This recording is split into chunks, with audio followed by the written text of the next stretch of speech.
Senate will come to order. Today's opening prayer will be offered by His Grace Bishop David of the Coptic Orthodox Patriarch Diocese of New York and New England from Chestnut Ridge, New York.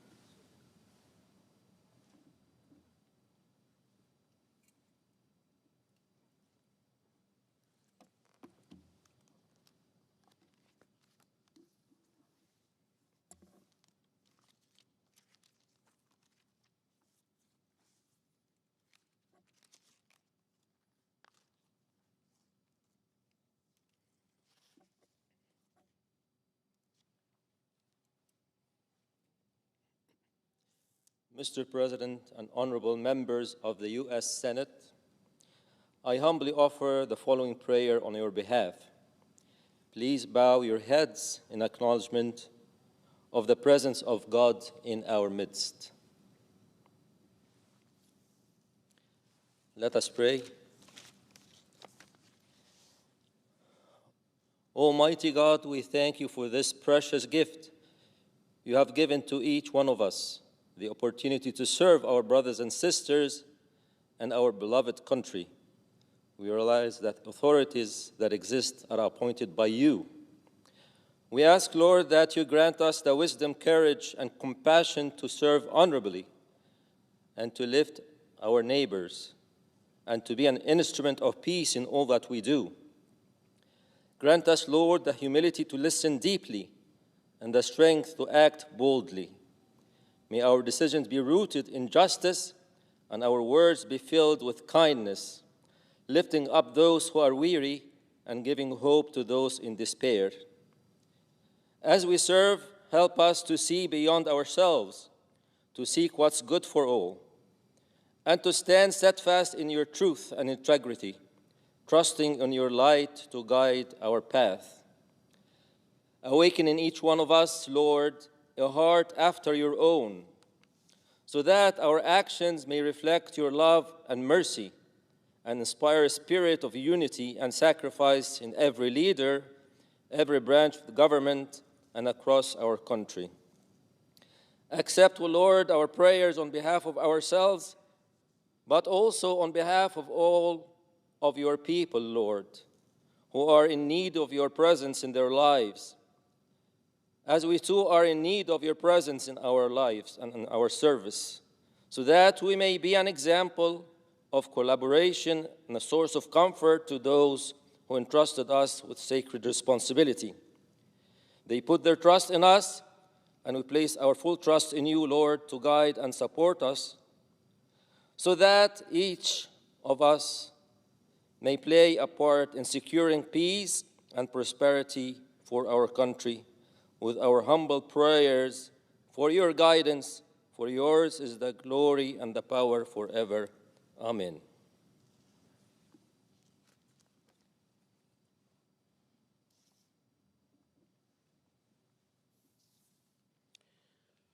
Please join me in reciting the Pledge of Allegiance to the flag. I pledge allegiance to the flag of the United States of America and to the republic for which it stands, one nation, under God, indivisible, with liberty and justice for all.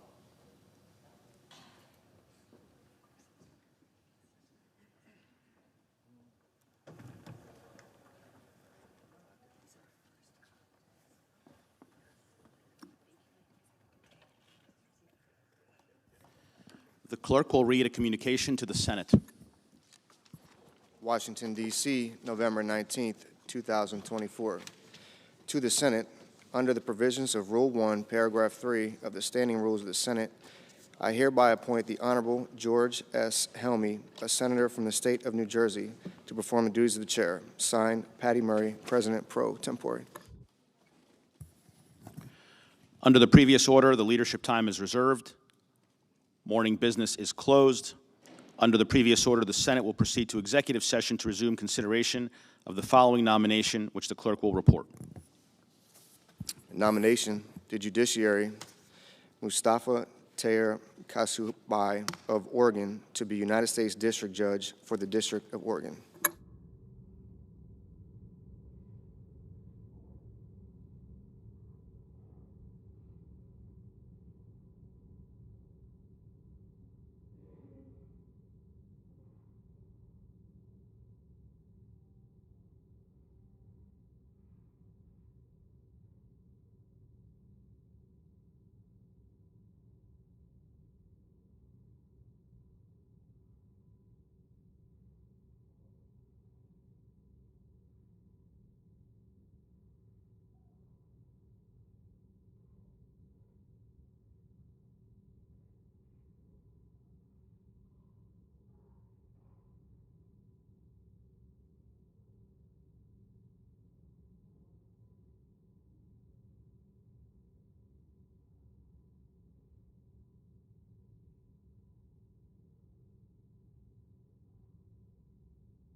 President. The Majority Leader. So, Mr. President, today the Senate moves forward on confirming more of President Biden's judicial nominees. Yesterday, the Senate confirmed Judge Embry Kidd to serve a lifetime appointment as a circuit judge to the 11th Circuit. Judge Kidd will be an excellent addition to the bench. He's exceptionally qualified, has extensive experience as a judge, a prosecutor, and an attorney in private practice. I thank my colleagues for supporting his nomination and for moving him through the chamber. Last night, I also filed cloture on another 9 nominees to serve as district judges across the country, including Arizona, California, Massachusetts, Pennsylvania, the District of Columbia. If you include these nominations with those I filed last week, I will now have filed cloture on a total of 12 district court judges since the end of last week. We'll keep working to confirm these nominations as quickly as we can, starting this morning with a cloture vote on the nomination of Mustafa Kaisubi to be a district judge for the District of Oregon. For the information of senators, we expect to vote on as many as 3 judges today. Members should be prepared for another late night on Wednesday to vote on the nominations I filed last night. Voting on the President's judicial nominees is a core function of the Senate. It's one of our basic responsibilities, and we're going to carry out that responsibility as long as this majority continues. I'm very proud of the judges we've confirmed over the past 4 years under this administration.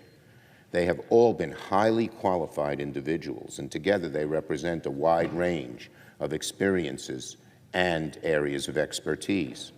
For a long time, this chamber primarily focused on confirming nominees with backgrounds as prosecutors from big law firms, Of course, many of these individuals have gone on to serve as excellent judges, but this majority and this administration have cast a wider net. For 4 years, we've expanded the sort of backgrounds and resumes that make for a qualified nominee to the federal bench. We have more judges from backgrounds in consumer protection, in civil rights, and voting rights. We've confirmed more women and people of color, too. All of these individuals are highly qualified by their own merits, but their broad range of backgrounds and experiences is an additional asset to the bench. But we're not done. There are more judges to consider and confirm. We're going to spend the rest of the week and the rest of this year focused on confirming them.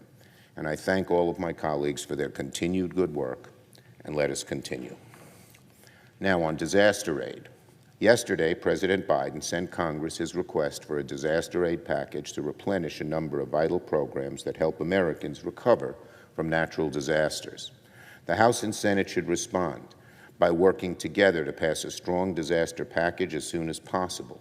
It's a priority for me, just as it's a priority for so many of my colleagues on both sides of the aisle. The Speaker said last month that House Republicans will focus on disaster aid when they return this month to Congress. And yesterday, he said the House is taking a look at the President's request. That's good. I urge House Republicans to work quickly to review this request so we can begin formulating a package that delivers this critically needed assistance. To put it mildly, the federal disaster aid is currently running on fumes. It's a problem happening across the board: FEMA, SBA, Department of Agriculture, Department of Transportation, and so many other agencies are running low on resources specifically aimed at helping battered communities rebuild.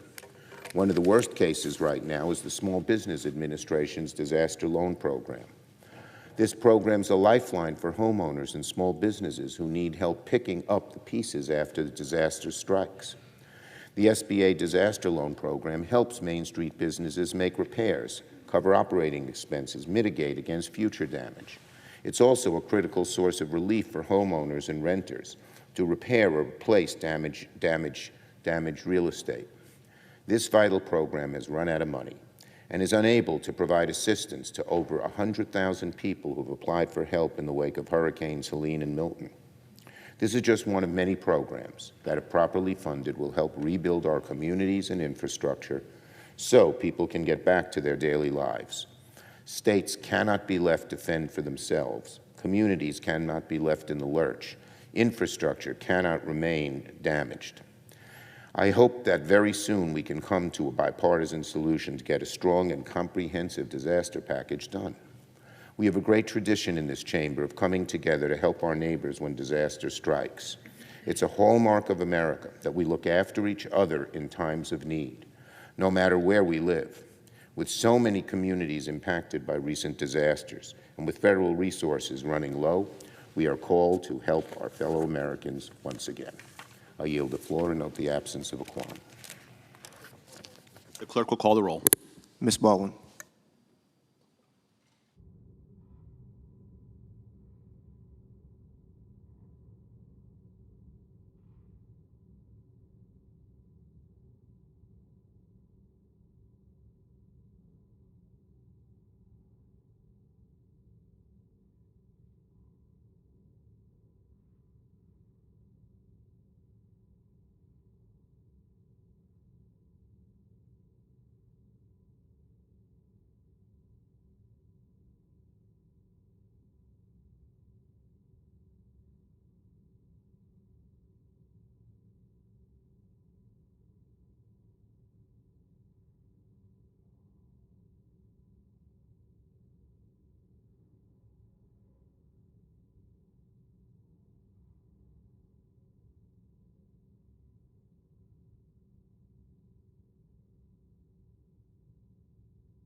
The Republican leader. Nothing further. Proceedings on the quorum call be dispensed with. Without objection. This week concluded the latest act in a familiar play on the world stage. It goes something like this. First, Russia commits acts of aggression and pounds Ukrainian military and civilian targets with overwhelming force. Then, Western observers urge their leaders to equip Ukraine's defenders with decisive countermeasures. Then, setting aside the fact that Russia is demonstrably more likely to escalate in the face of weakness than in strength, the Biden administration refuses, citing unsubstantiated fears of, you guessed it, escalation. Next, precious opportunities for Ukraine to seize the advantage over Russian invaders come and go. Then, after months of dithering, the Biden administration provides belated assistance or permission to use more advanced or longer-range weapons on the battlefield. And finally, administration officials brag to the media about the decision and pretend that it's not months late. In earlier acts of this tired production, the administration dragged out the authorization of HIMARS, fighter jets, and long-range artillery, to name just a few. History will record hesitation, indecision, and cowardice as the hallmarks of this administration's Ukraine policy from the beginning. This time, if recent press reports are true, Ukraine at long last has permission to use long-range American ATACMS, weapon systems against military targets in Russia. Some of our colleagues might be conflicted about this development. I would ask them, would helping Taiwan or the Philippines defend themselves in the event of Chinese aggression be provocative?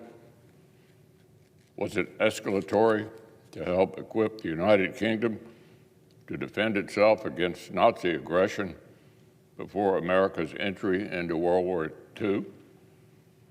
Needless to say, Ranking Member Wicker and I have urged the administration to authorize ATACMS strikes against Russia for months.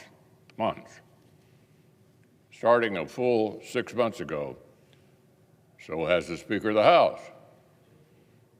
So has a chorus of policymakers on both sides of the aisle who understand that maximizing Ukraine's leverage over Putin's forces will be critical to the resolution of the conflict. It's too early to tell just how much the Biden administration's needless delays have allowed Russia to move weapons they use to strike Ukraine's cities out of range of the ATACMS. Or let Russia's North Korean mercenaries take over. But one thing is certain. In Europe, as in Asia and the Middle East, the next commander-in-chief will inherit a world of threats made worse by the Biden administration's hesitation and half measures. Next year, it will fall to the Republican government, the American people elected this month, to shore up America's position in the face of very real and directly linked threats to our interests. After 4 years of proposed net cuts to defense spending, it will fall on us to start investing seriously in the sort of hard power to contend with the coordinated efforts of Russia, Iran, North Korea, and China. Consider just the most recent evidence of overlapping aims of the world's authoritarians. Reports this week indicate that in operations against Iran-backed Hezbollah in Lebanon, Israeli forces have uncovered caches of modern Russian weapons, the same sort of caches on which another butcher relied further east in Syria. Russia and Iran are strategic partners. Russia is using Iranian drones against Ukraine.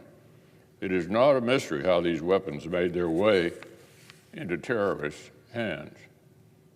So in the wake of an administration that squandered leverage over the world's most active state sponsor of terror, tied the hands of a sovereign democracy in the face of neo-Soviet imperialism, browbeat a close ally fighting to restore its security against savage terrorists, and met the looming aggression of our greatest strategic adversary with a toothless climate diplomacy, we have our work cut out for us. Of course, an executive branch allergy to deterrence and the exercise of hard power is not our only challenge.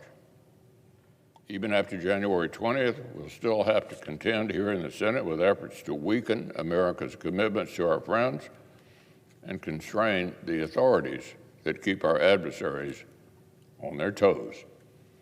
This week, we'll deal with Exhibit A, resolutions from the senior senator from Vermont to ban legal arms sales to Israel. I would lay out yet again why Israel deserves the time, the space, and support to restore its security, and why the aftermath of the deadliest slaughter of Jews since the Holocaust requires moral clarity. But instead, I'd like to take the case Senator Sanders made in the pages of the Washington Post yesterday and respond to just a few of its most outrageous assertions. Our colleague began by characterizing Israel's response to the horrors of October 7th as, quote, all-out war against the Palestinian people. There is, indeed, a side in this conflict waging all-out war, but it's not the sovereign democracy that issues evacuation warnings before striking targets, knowing the terrorist combatants will escape along with the civilians. No, the side waging all-out war is the one for whom civilian casualties are the end goal.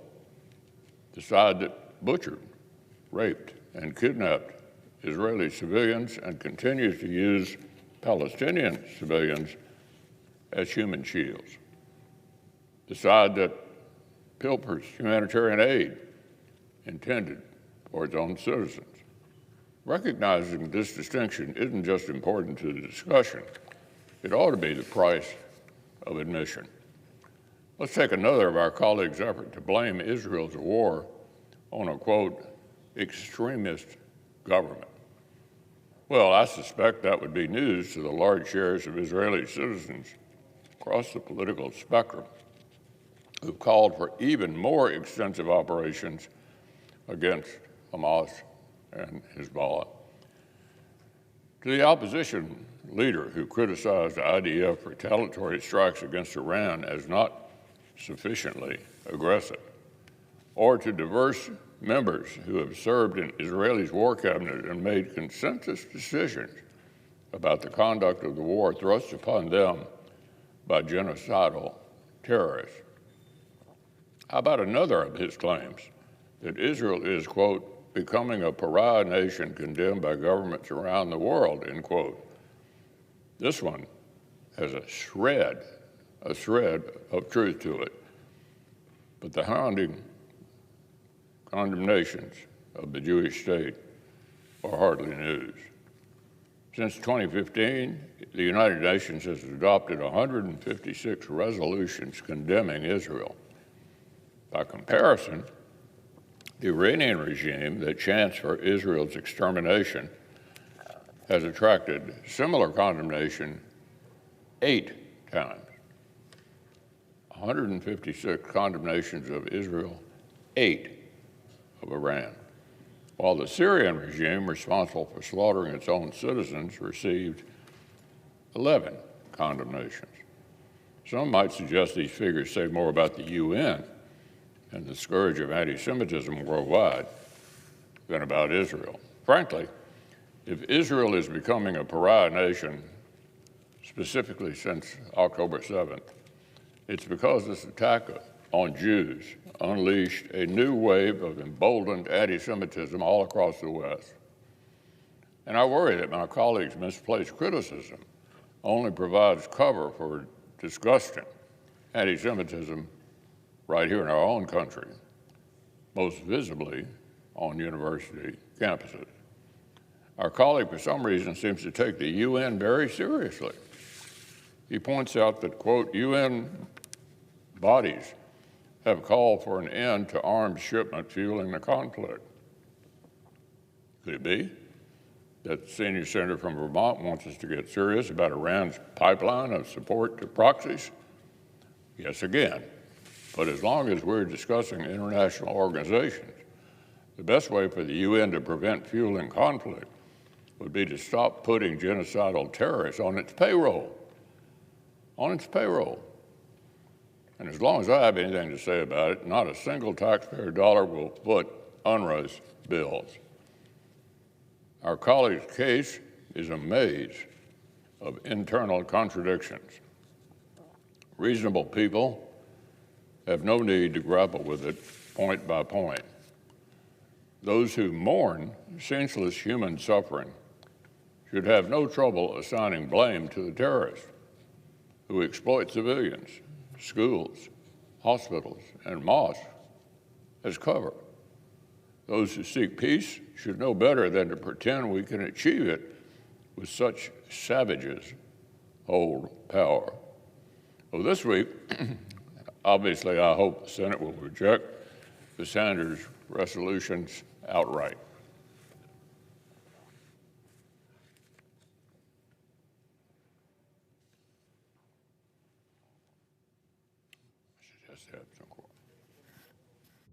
The clerk will call the roll. Ms. Baldwin.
Republican whip.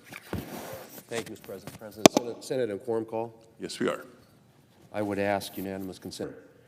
Issues may wax and wane in importance in Washington, but national security is and must be a perennial priority.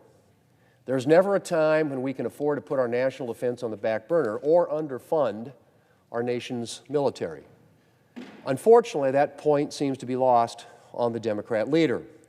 It's been 5 months since the Senate Armed Services Committee passed the fiscal year 2025 National Defense Authorization Act. 5 months, Mr. President. We're almost 2 months into the new fiscal year, and yet, once again this week, the NDAA will not be on the floor here in the Senate. Mr. President, delays to the National Defense Authorization Act are always problematic. As I said, there is no time at which we can afford to put our national security on the back burner. But delays are especially problematic at a time when our military preparedness is lagging, and America's adversaries are flexing their muscle. In July of this year, the Bipartisan Commission on the National Defense Strategy published its final report. And I just want to read a couple of lines from that report.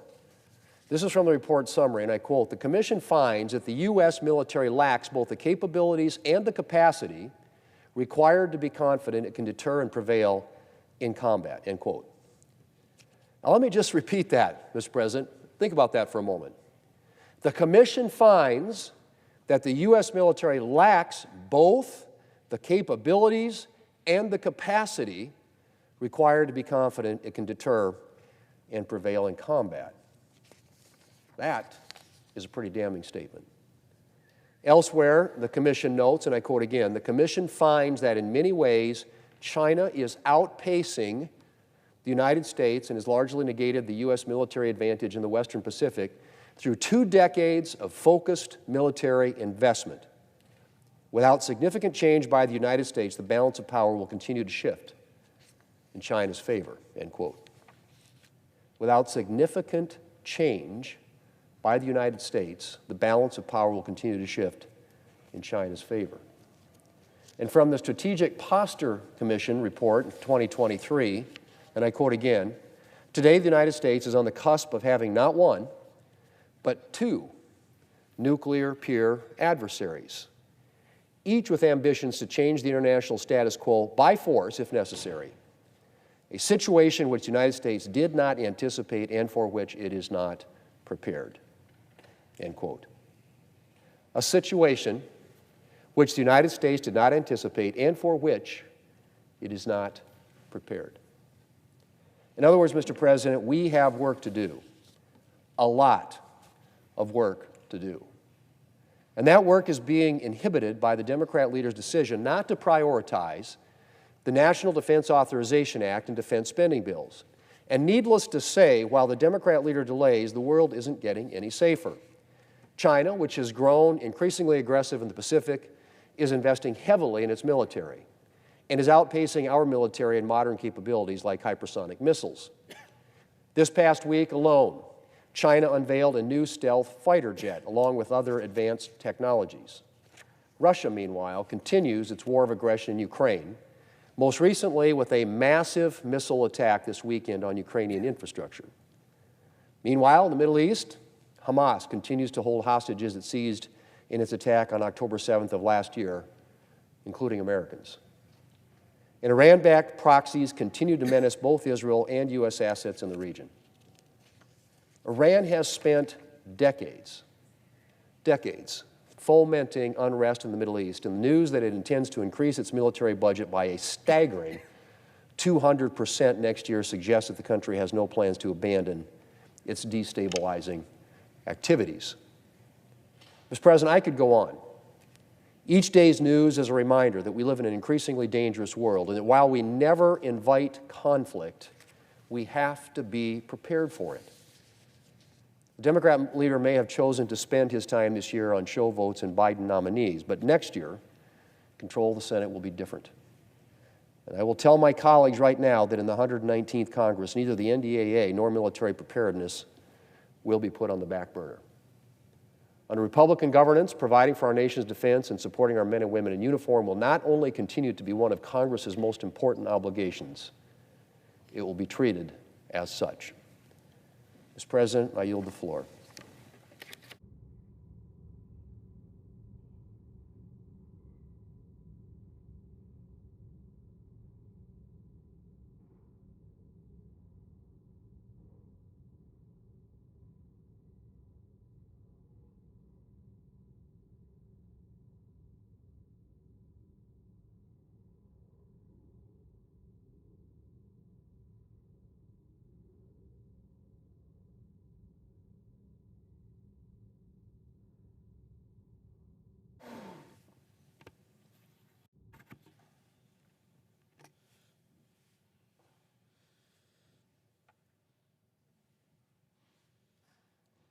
Good speech, John.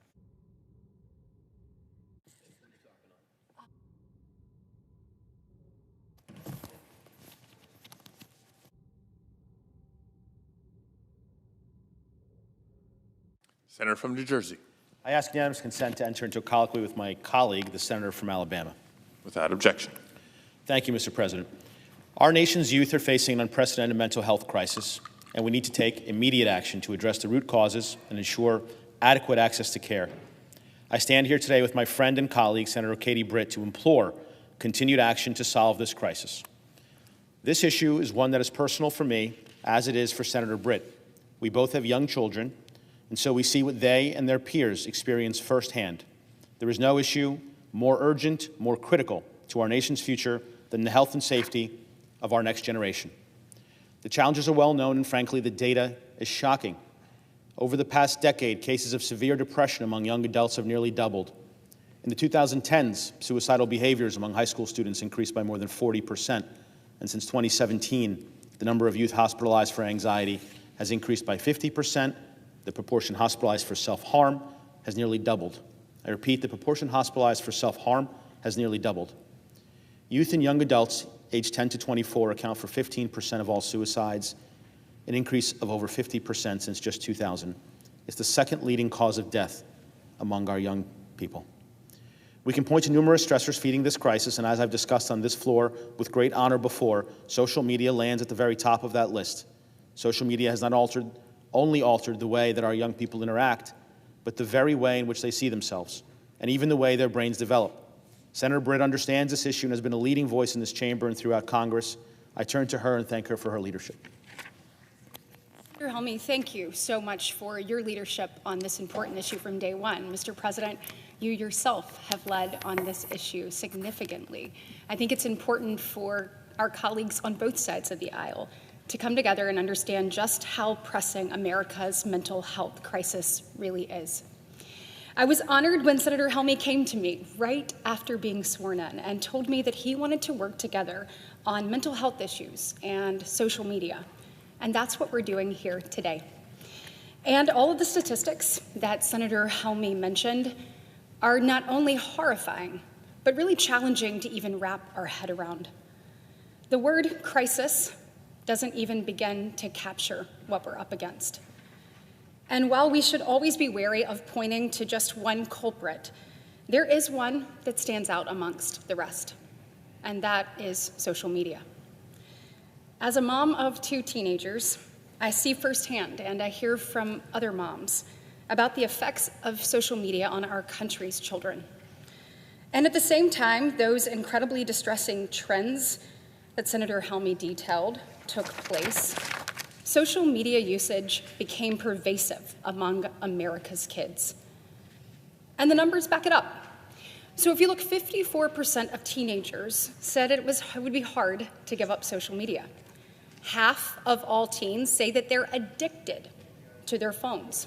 That was in a 2016 survey. Can't imagine what it would say today. 35% say that they are almost constantly on YouTube, TikTok, Instagram, Snapchat, or Facebook. And for those of you who can't see, we're getting some shaking heads from our pages down front. Almost all of Americans' teens have access to a smartphone. This near constant use of social media platforms has consequences. U.S. Surgeon General wrote this summer that 3 hours of social media is 2 times the risk of anxiety and depression amongst our young people. The average American teenager spends nearly 5 hours a day on social media, and it's clearly having an impact. The Department of Health and Human Services study shows almost half of adolescents say that social media makes them feel worse about their bodies. Internal research on Instagram conducted itself showed that 1/3 of teenage girls who use the app report that it, quote, made them feel worse, and they found themselves, quote, unable to stop. And results in studies like the CDC's Youth Risk Behavior Surveillance System and the National Institute on Drug Abuse Monitoring the Future survey show teens and tweens today get less sleep, less exercise, and less in-person time with their peers than previous generations. It is long past time to do something about this crisis. And I'd like to hand it back to Senator Helmy to talk about how this body is getting to work. Thank you, my friend. The Senate, as divided as it may seem, can and has acted decisively. We've all witnessed this with the Kids Online Safety Act, led by my friend and Senators Blumenthal, Blackburn, Markey, and Cassidy, which sailed through the Senate unanimously.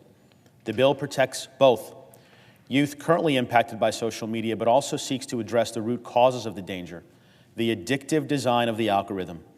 This decisive action shows me that this body can and will do big things together to protect our young people. This is proof that there is that hope, and I now turn back to my colleague, Senator Britt, for her leadership on yet another bipartisan bill that I hope will also pass through this chamber. Yes, and listen, I'm so glad that you brought up, before we move to the next one, the Kids Online Safety and Privacy Act, I think, really represents the best among us. It was a true bipartisan product. It showed progress on the issue. I am proud to have been a co-sponsor and working alongside the senators that you mentioned, their leadership, Blackburn, Blumenthal, Cassidy, Markey, that were willing to step up and truly say, look, here is a path forward, and let's build consensus and move it. And so thank you for the effort, all of them, that they put into this legislation.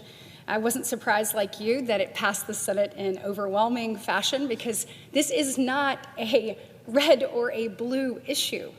Y'all, this is an American issue, and that's exactly how this must be tackled. And it's clear that this body understands that, and I'm looking forward to continuing to build more momentum, taking more steps on a bipartisan basis to move that ball even further down the field. And Senator Helmy, you are a parent, just like I am. We are raising kids in this environment. We are seeing how social media affects them, and it's really a struggle that I think unifies us in an unprecedented way. I was proud to work along with Senator Brian Schatz and Ted Cruz and Chris Murphy as we also reflected on this problem as parents. That's why our bipartisan group introduced the Kids Off Social Media Act. It would prevent kids under 13 from creating a social media account, something that social media companies say they do anyway, so that shouldn't be a problem. It would prohibit the use of algorithms, as you mentioned, these algorithms, really getting to the heart of that. It would prohibit the use of algorithms on all social media users that are under the age of 17. And it would also require schools to block and filter social media on their Wi-Fi networks if they receive federal funding. I also worked alongside Senator Amy Klobuchar, and we introduced the Youth Mental Health Research Act. It would create a national youth mental health research initiative to guide long-term mental health care efforts and better target intervention for those at risk of developing mental health challenges. So these are many bipartisan pieces of legislation that are here right now. Unfortunately, we are in a place in this world where the media believes so often that it is their job to sell the news instead of tell the news. And so, Senator Helmy, you putting this together today, for that you are a co-sponsor of, and I am so grateful, and that is my work with Senator John Fetterman. So following the Surgeon General's calling for a warning label on social media, Senator Fetterman and I put our heads together to create a bill that did that, and then a little bit more. Our bill, the Stop the Scroll Act, would require a warning label when people open up a social media platform, almost like a pop-up, that would also include links to mental health resources. We want to ensure that resources are at the fingertips of those who need it most. Quickly, after being sworn in, Senator Helmy joined our effort and our call to fulfill the Surgeon General's recommendation. I am thankful for Senator Helmy and joining Senator Fetterman's and my bill. His passion to help America's kids is truly inspiring. While he and I might not agree on every issue, at the end of the day, we both see the obvious, and that is that social media is harming our kids, and America faces a mental health crisis. Senator Helmy, do you mind speaking about why you felt like it was so important to join Senator Fetterman and my effort with the Stop the Scroll piece of legislation? I will, Senator Britton, thank you. And I just want to say that I applaud your leadership, and while I appreciate you mentioning that I wanted us to come together, I would just make a point that all of the bills you have mentioned have one thing in common, not only the general thematic, but they are bipartisan. And I think what that says, and it's a tribute to your leadership, your thoughtfulness, and your doggedness on this issue, which is this chamber reflects and recognizes that there is a serious crisis and is willing to come to hold big tech accountable, but also make them a part of the solution and the resolution. And so I applaud your leadership. And so why Stop the Scroll? And I think this is also a tribute to the success of this chamber on the Kids Online Safety Act, is senators like Senator Britt and others were able to make the case for the issue and come up with real solutions that helped Americans understand the problem, and it passed through this chamber, and I hope that it will pass through the other chamber. But like that bill, Stop the Scroll seeks in a bipartisan way to address issues we've heard from our great mental health and medical professionals. Like the warning linking cigarettes to cancer and mortality, the Surgeon General issued truly an unprecedented warning last year, confirming the serious risks to our youth from social media. In an effort to learn more, I reached out and spoke to him just last month, and the data and the science that I was presented and that he explained are clear. There's an urgent need to act now and raise awareness on the issues of social media use. Just like we have warning labels on cigarettes, we must also have them on social media, and that's why I was so proud to join you and other colleagues and sponsor Stop the Scroll. While I'll leave the Senate in a few weeks at a time where partisan divisions may run high, when I go home, however, I will tell many doubters that despite what the partisanship is that they see on the news, there is indeed reason to be incredibly hopeful for our next generation and generations to come. This piece of bipartisan legislation is proof of that hope, as are the many other pieces of legislation that my friend Senator Britt discussed. We must hold on to it and continue fighting for a better future for all of our children. Senator Britt, I thank you again for your leadership here, and thank you for reaching out to me across the aisle even before I was appointed on this important issue, and I turn it back to you. Well, Senator Helmy, if I may say, I think Stop the Scroll is a great example of a small bill that could make a tremendous impact. And I am grateful for your support of it. But overall, I hope what America sees today is that we have faith that we can do the right thing by America's kids. Here we are, two people, quite far apart on several issues, but are willing to come together to address this urgent problem. Senator Helmy, I'm grateful that you came to me as soon as you were sworn in to say, hey, how can we work on this particular issue? You hit the ground running. I hope the people of New Jersey and America know that. This man got to work before day one. And when he gave his address to this chamber, his maiden speech, he said, I will tackle this issue. And that's exactly what you did. As a brand new senator, you immediately sprang into action, seeking out partners on both sides of the aisle to address something that you knew was critically important, willing to bring different opinions, different perspective to the table in order to achieve a result. Senator Helmy, I am proud to have worked with you on this critical topic and so many other things during your tenure here in the United States Senate. It is truly an honor to have served with you, and I hope the people, the great people of the state of New Jersey and the people of this nation understand the leadership that you've exhibited during your short tenure here and the impact you've made on colleagues like me who may sit across the aisle but are given hope by our ability to come to the table and move important things forward. It is an honor to serve with you, and thank you for allowing me to be a part of this today and helping me tackle such a critical issue. Well, thank you so much for the kind words, my friend. I'm honored, frankly, to be by your side, two former staffers uniting on an important issue here on the floor of the United States Senate. It's like the Avengers uniting.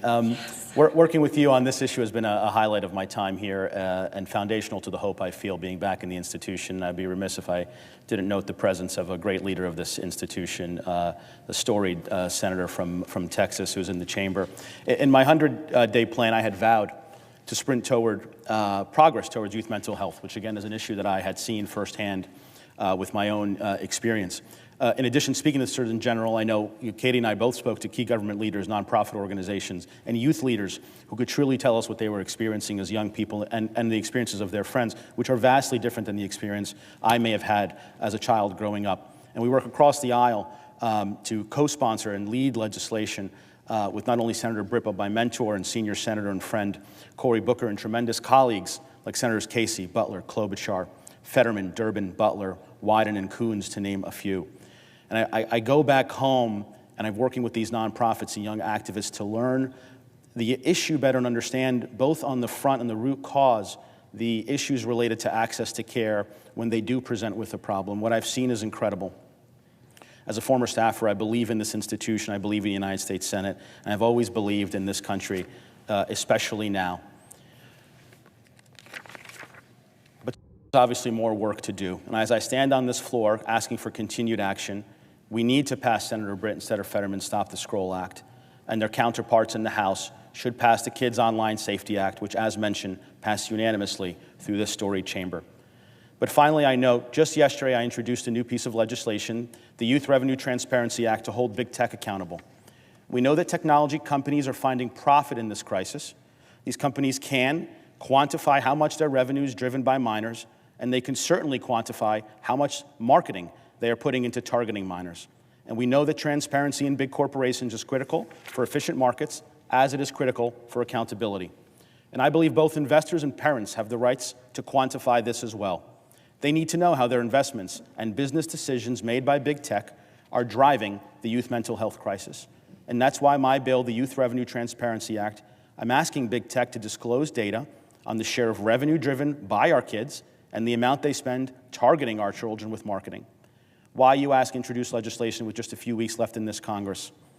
Because as a former staffer, I believe in the role of this institution. I believe in the role of a senator, maybe the role of all Americans, to raise our voices for what is right. That one day these small acts will, I hope, rise to a crescendo of action and create meaningful and lasting change for this generation and the generation of Americans to come. We may start small, but we can do big things. We can hold these companies accountable for their actions and for their harm for the next generation. We can and we must. And I look forward in the coming years, maybe not in this institution, but alongside the storied senators in this chamber, and I will work on this vital issue regardless of our politics, cheering you on and supporting these efforts. So as John F. Kennedy powerfully said, children are the world's most valuable resource, and it is our only and best hope for the future. Mr. President, I yield the floor.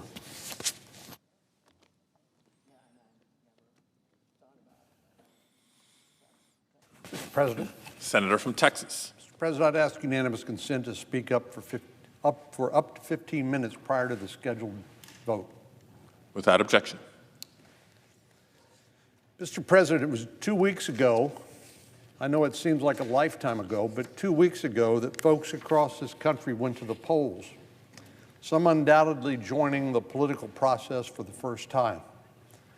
I'd like to extend my congratulations once again to President Trump and our colleague, Vice President J.D. Vance, on their hard-fought and well-earned victory.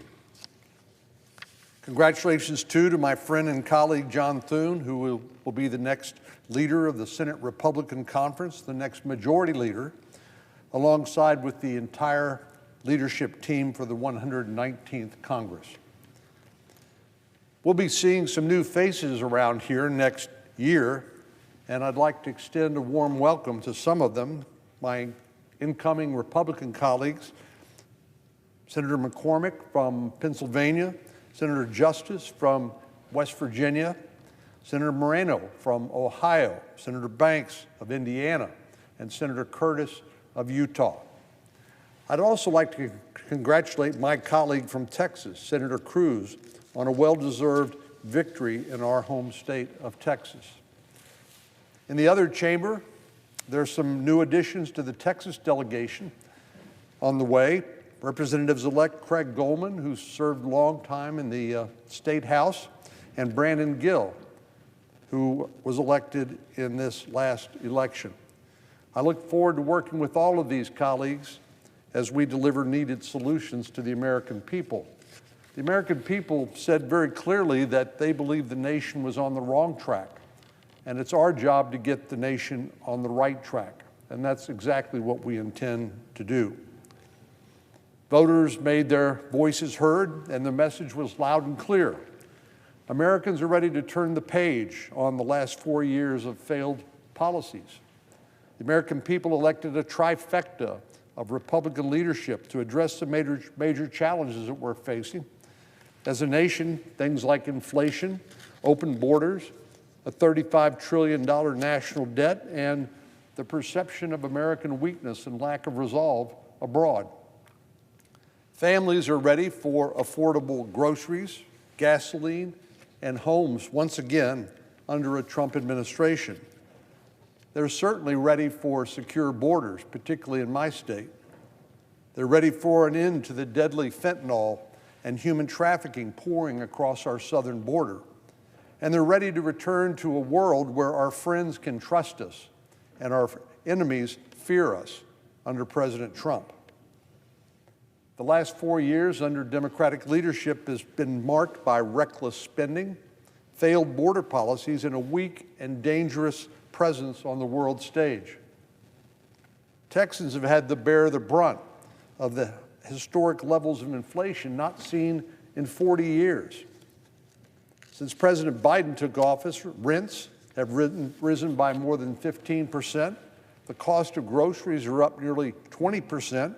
And electricity prices have increased nearly 25%.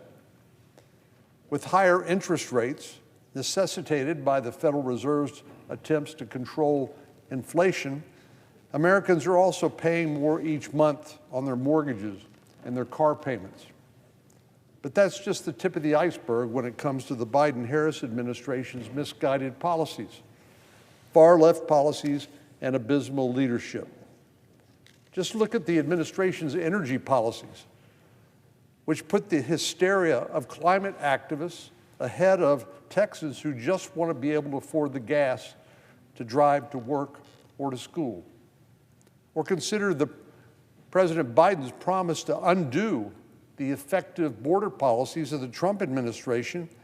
This is one promise he certainly delivered on, much to our chagrin.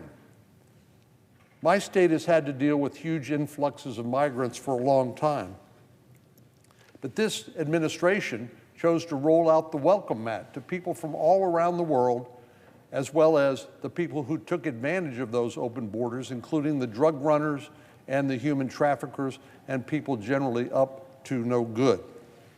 And all because they failed to enforce the laws on the books. Under the Biden-Harris administration, Customs and Border Patrol has broken daily, monthly, and yearly records of encounters at the southern border. The history books will remember this presidency for the open border policies that have been simply devastating to our country. Mark my words, we will be paying the price for decades to come as a result of these disastrous policies. Our country's been suffering from a deadly fentanyl epidemic. Fentanyl poisoning is now the leading cause of death of young people between the age of 18 and 45. We know where it comes from. The precursors come from China. They go to Mexico. They're combined to look like innocuous pharmaceuticals and sold to unwitting children and young people here in the United States. And the record number of unaccompanied minors which have entered the country at the southern border only to be lost by this administration, 500,000 unaccompanied children placed with sponsors, and largely the administration takes a position they bear no responsibility for knowing where they are, what's happening to them, whether they're being trafficked for sex, sold into involuntary servitude. They just don't know, and the truth is they do not care. This November, the American people had a choice.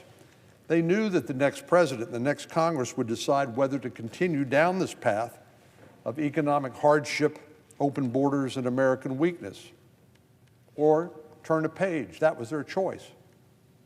And the American people voted not only to turn the page, but to write an entirely new chapter written by Republicans in the majority.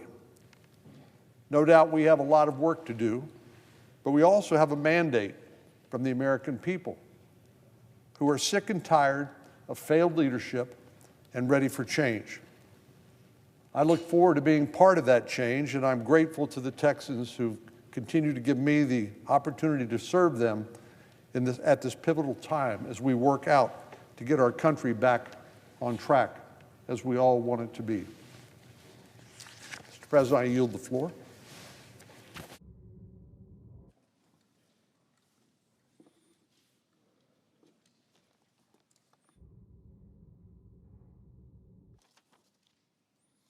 The clerk will report the motion to invoke cloture.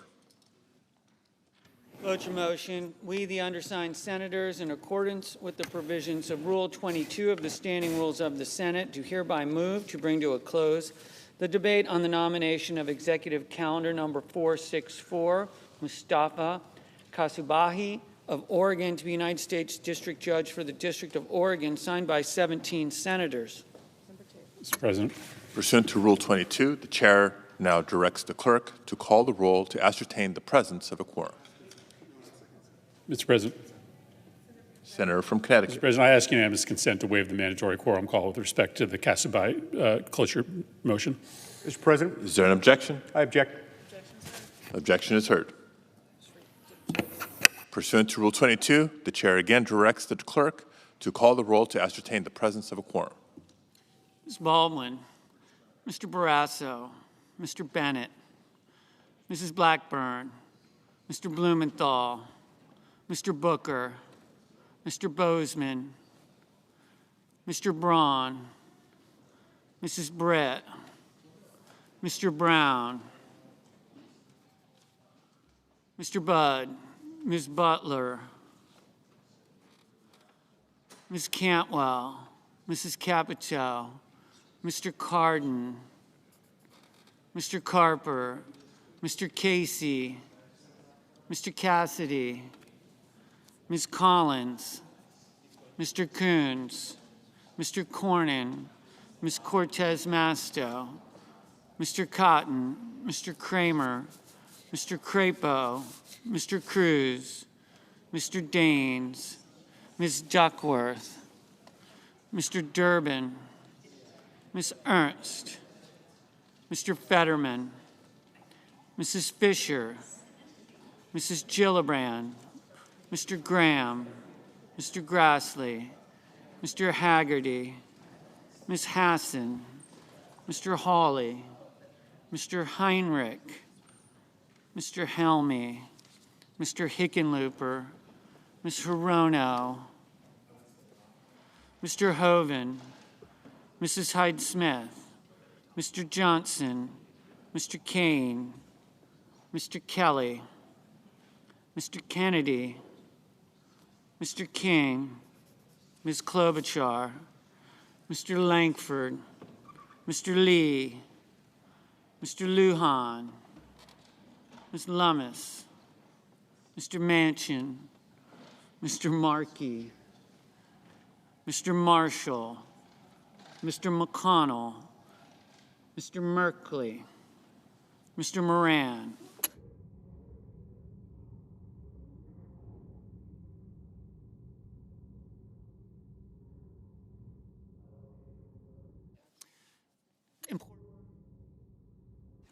Mr. Moran, Mr. Mullen, Ms. Murkowski, Mr. Murphy, Mrs. Murray, Mr. Ossoff, Mr. Padilla, Mr. Paul, Mr. Peters, Mr. Reed, Mr. Ricketts, Mr. Risch, Mr. Romney, Ms. Rosen, Mr. Rounds, Mr. Rubio, Mr. Sanders, Mr. Schatz, Mr. Schmidt, Mr. Schumer, Mr. Scott of Florida, Mr. Scott of South Carolina, Mrs. Shaheen, Ms. Sinema, Ms. Smith, Ms. Stabenow, Mr. Sullivan, Mr. Tester, Mr. Thune, Mr. Tillis, Mr. Tuberville, Mr. Van Hollen, Mr. Vance, Mr. Warner, Mr. Warnock, Ms. Warren, Mr. Welch, Mr. Whitehouse, Mr. Wicker, Mr. Wyden,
Mr. Young,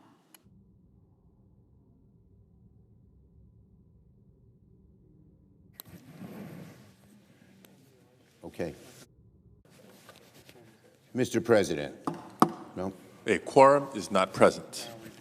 Mr. President, I move that the Majority Sergeant Leader. at I move that the Sergeant at Arms request the presence of absent senators, and I ask for the yeas and nays. Is there a sufficient second? There appears to be. Clerk will call the roll. Ms. Baldwin, Mr. Barrasso, Mr. Bennett, Mrs. Blackburn, Mr. Blumenthal, Mr. Booker, Mr. Bozeman, Mr. Braun, Mrs. Britt, Mr. Brown, Mr. Budd, Ms. Butler, Ms. Cantwell, Mrs. Capito, Mr. Cardin, Mr. Carper, Mr. Casey, Mr. Cassidy, Ms. Collins, Mr. Coons,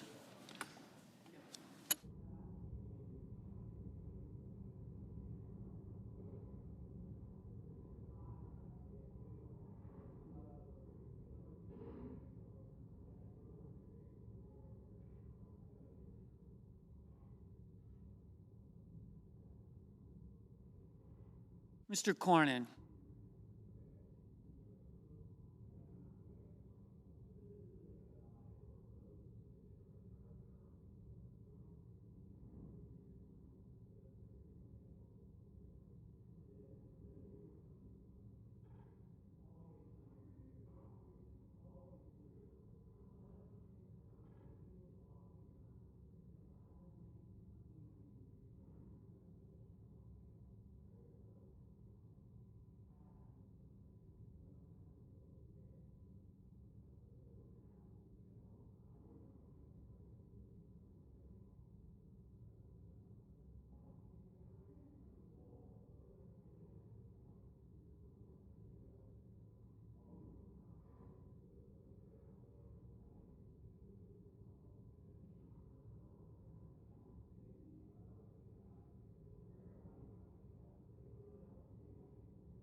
Ms. Cortez Masto, Mr. Cotton.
Mr. Crapo, Mr. Cruz, Mr. Daines, Ms. Duckworth, Mr. Durbin, Ms. Ernst, Mr. Fetterman, Mrs. Fisher, Mrs. Gillibrand, Mr. Graham, Mr. Grassley, Mr. Haggerty, Ms. Hassan, Mr. Hawley, Mr. Heinrich, Mr. Helmy,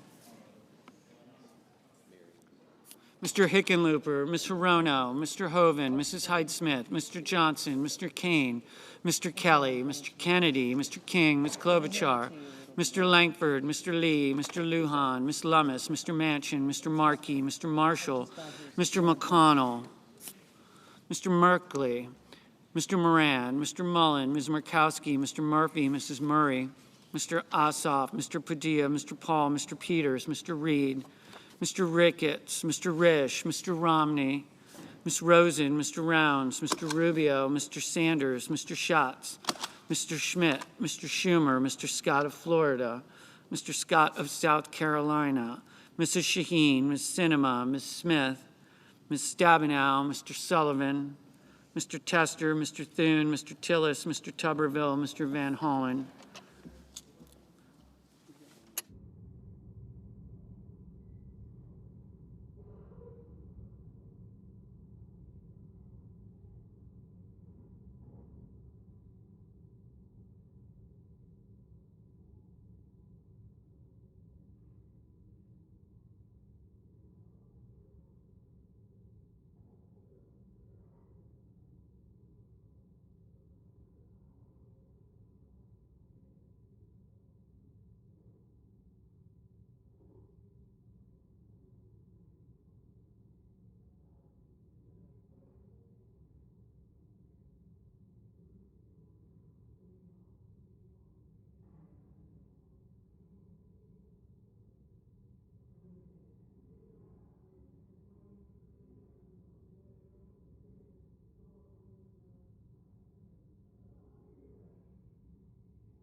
Mr. Vance, Mr. Warner, Mr. Warnock, Ms. Warren, Mr. Welch, Mr. Whitehouse, Mr. Wicker, Mr. Wyden, Mr. Young.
Senators voting in the affirmative: Cardin, Cortez Masto,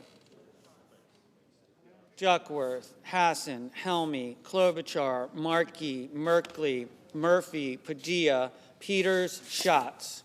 Mr. Coons, aye. Senators voting in the negative: Collins, Cornyn, Hyde-Smith, Lankford, Lee, Romney, Rounds.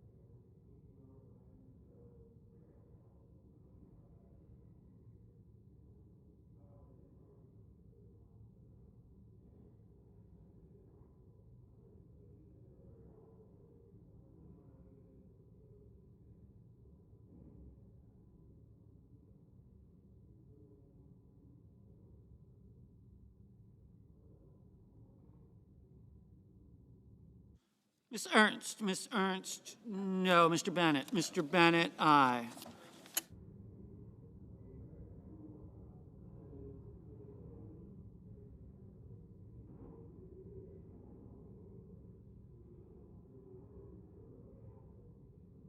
Mr. Manchin, aye.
Mrs.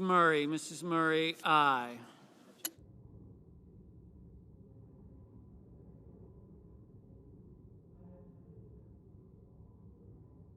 Mr. Johnson, no.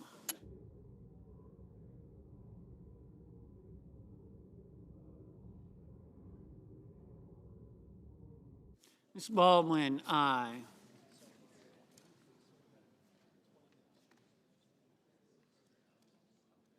Two would be when we went through the absentees again. Mr. Kane, aye.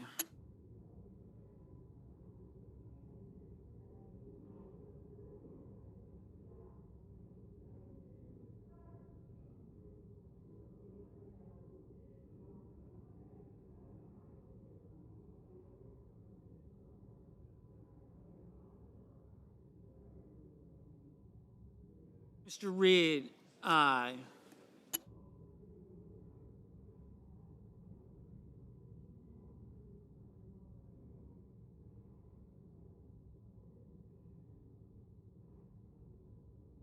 Mr. King, aye. No.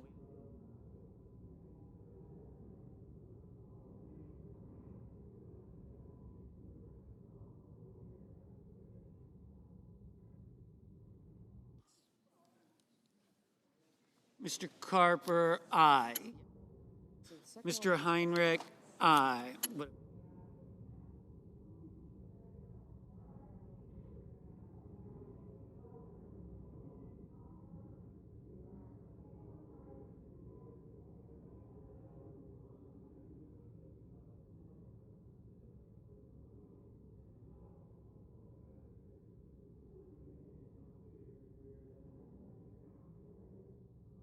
Mr. Budd, no.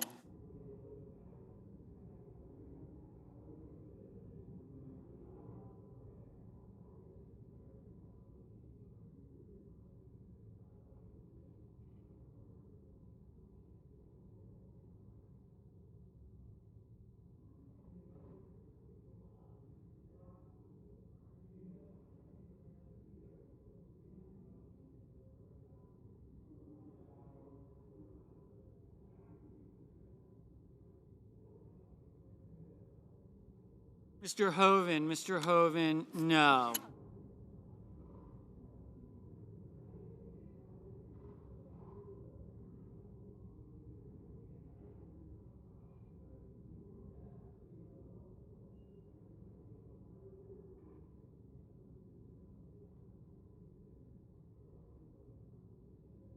Mr. Whitehouse, aye. Mr. Blumenthal, aye.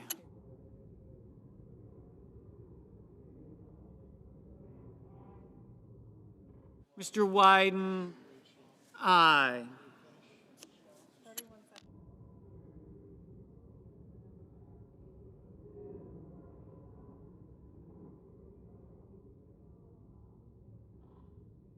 Mr. Daines, no. Mr. Casey, aye.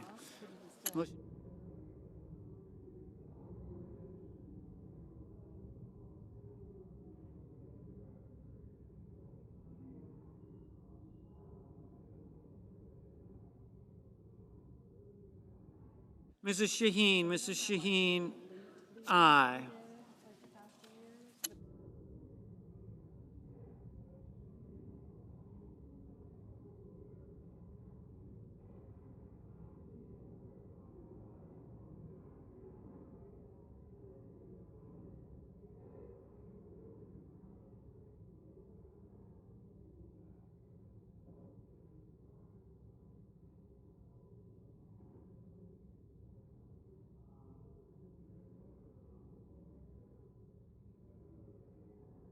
Mr. Grassley, no. You know, this morning I almost.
Mr. Risch, no. For Rachel.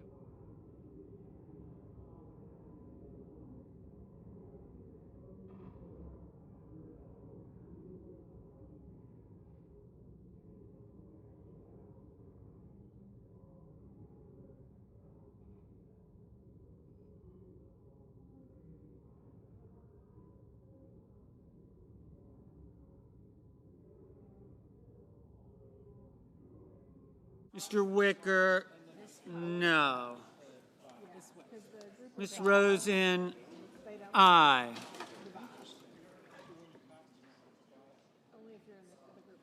Ms. Warren, aye.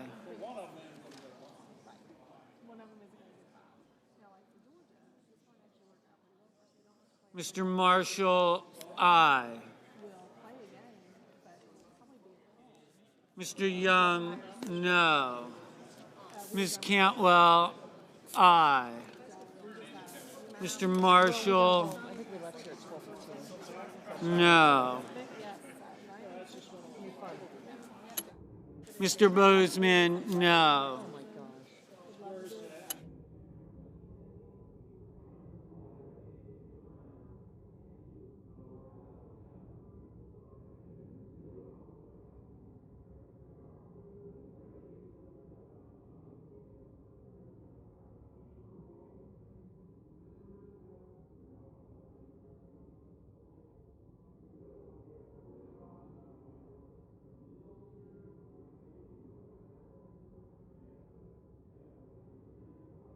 Mr. Van Hollen, aye.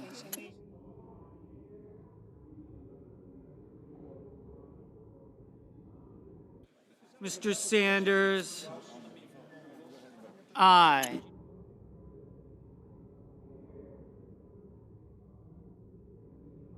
Mr. Ossoff, aye. Mr. Welch, aye. Mr. McConnell, no.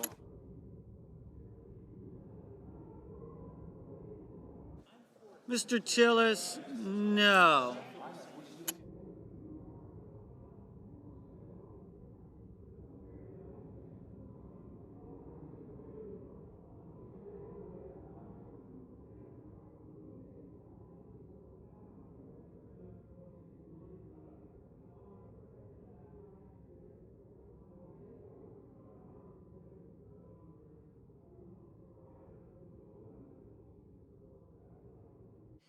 Mr. Lujan, Not for me. aye. Mr. Ricketts, no. Bye-bye.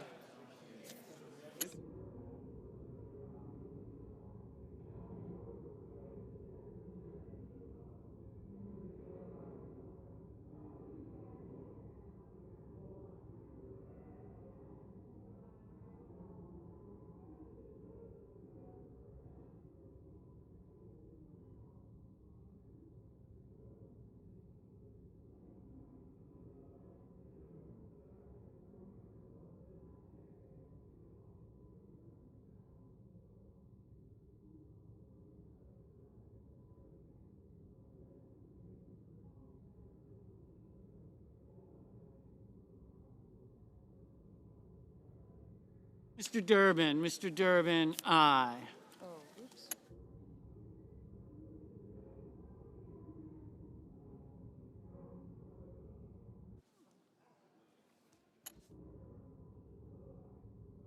Mr. Brown, aye.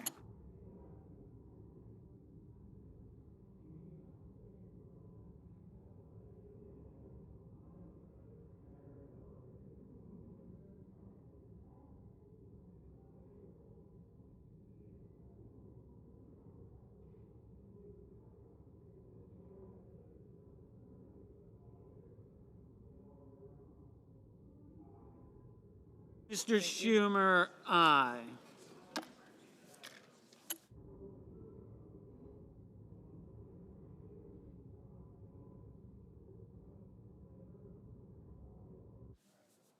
Mr. Thune, no.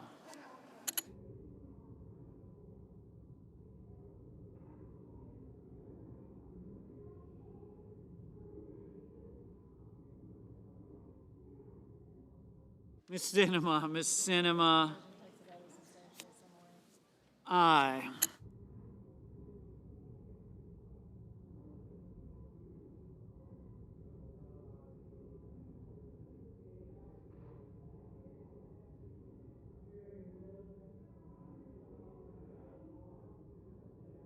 Mr.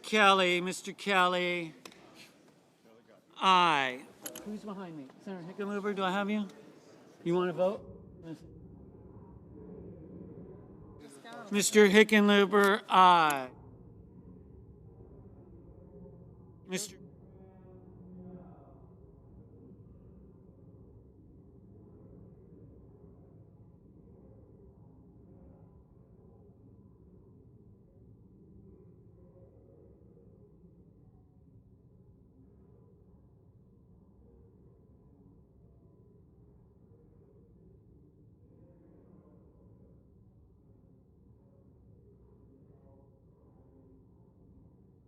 Mr. Schmidt, no. Mr. Hawley, no.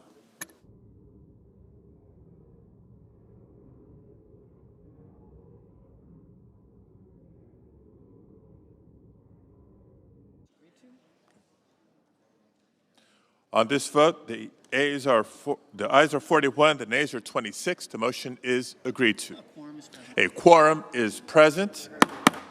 A quorum is present. The question is it the sense of the Senate that debate on the nomination of Mustafa Taher Kasobai of Oregon to be the United States District Judge for the District of Oregon shall be brought to a close? The ayes and nays are mandatory under the rule. The clerk will call the roll. Ms. Baldwin. Mr. Barrasso. Okay. Yes, sir. Mr. Bennett.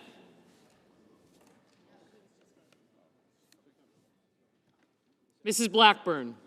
Mr. Blumenthal. King. Thank you. You just did now.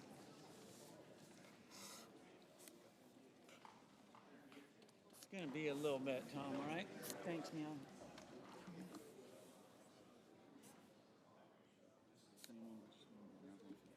Yeah, we're going to have it's the, yes, cloture. Yep. No, this is cloture.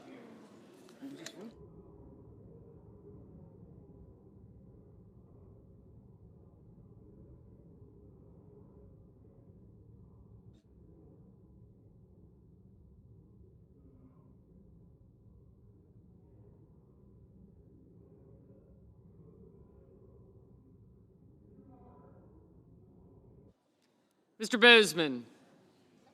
Mr. Braun. Mrs. Britt. Mr. Brown. Mr. Budd. Ms. Butler. Ms. Cantwell. Mrs. Capito. Mr. Cardin. Mr. Carper.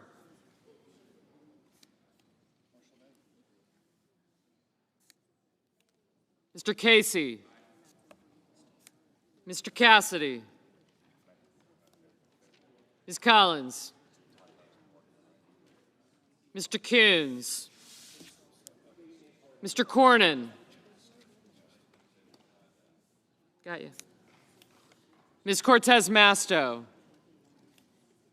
Mr. Cotton, Mr. Kramer, Mr. Crapo, Mr. Cruz, Mr. Daines, Ms. Duckworth, Mr. Durbin, Ms. Ernst, Mr. Fetterman, Mrs. Fisher, Mrs. Gillibrand, Mr. Graham, Mr. Grassley, Mr. Haggerty, Ms. Hassan, Mr. Hawley, Mr. Heinrich,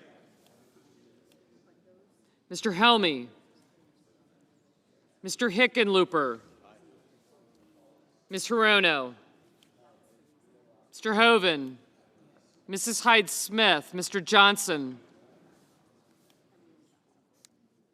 Mr. Kane, Mr. Kelly,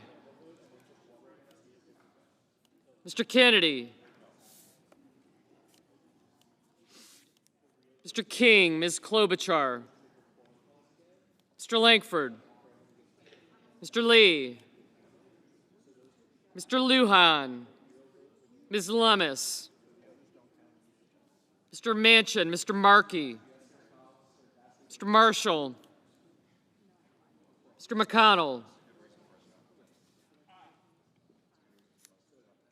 Mr. Merkley,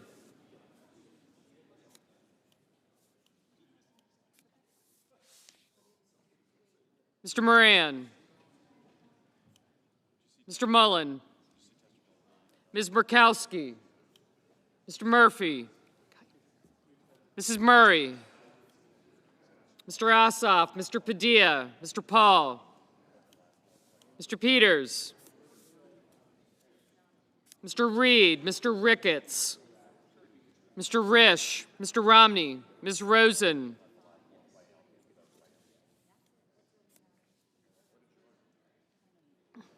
Mr. Rounds, Mr. Rubio, Mr. Sanders, Mr. Schatz, Mr. Schmidt, Mr. Schumer, Mr. Scott of Florida, Mr. Scott of South Carolina, Mrs. Shaheen, Ms. Sinema, Ms. Smith, Ms. Stabenow, Mr. Sullivan, Mr. Tester, Mr. Thune, Mr. Tillis, Mr. Tuberville, Mr. Van Hollen, Mr. Vance, Mr. Warner, Mr. Warnock, Ms. Warren, Mr. Welch, Mr. Whitehouse, Mr. Wicker, Mr. Wyden, Mr. Young,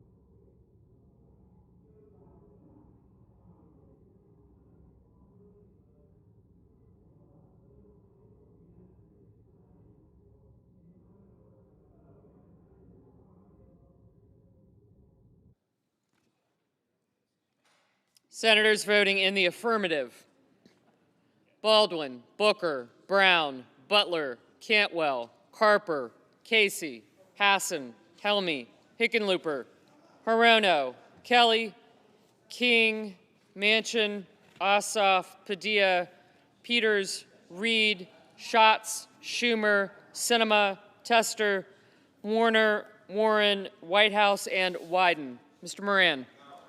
Senators voting in the negative: Barrasso, Blackburn, Capito, Cotton, Crapo, Graham, Grassley, Hawley, Kennedy, Marshall, Moran, Paul, Schmidt, Thune, Tuberville, Wicker, and Young.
Ms. Smith, aye.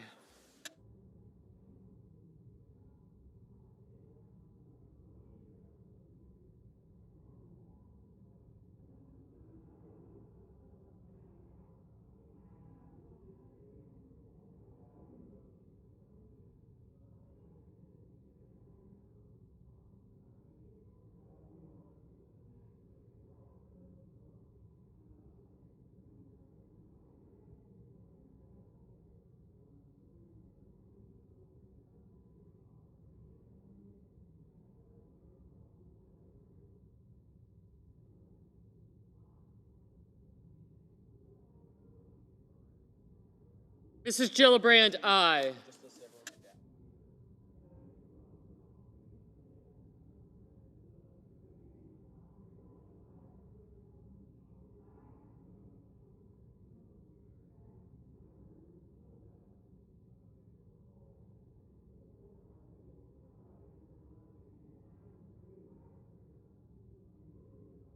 Mr. Warnock, aye.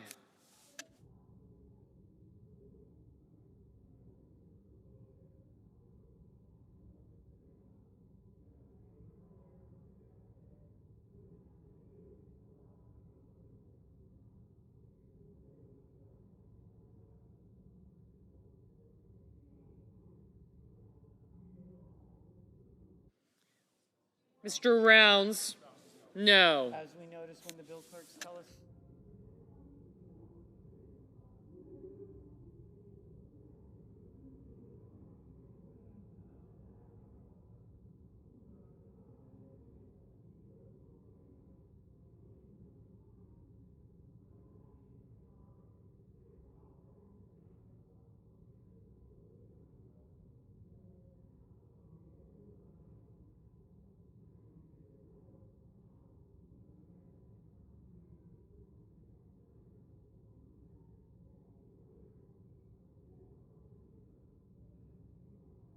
Mr. Scott of Florida, no.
Mr. Fetterman, aye.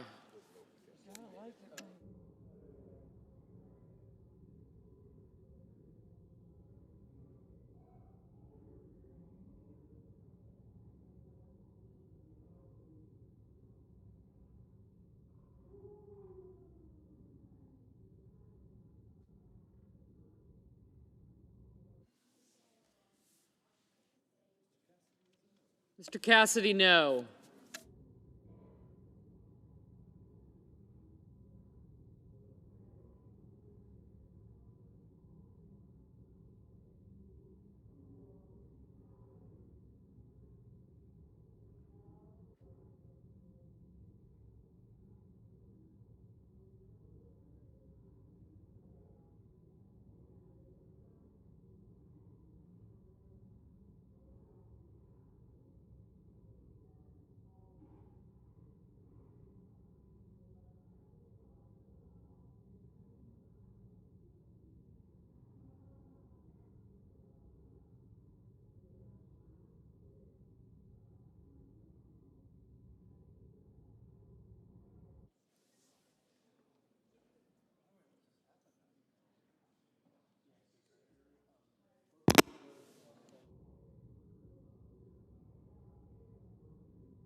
Mr. Sullivan, no.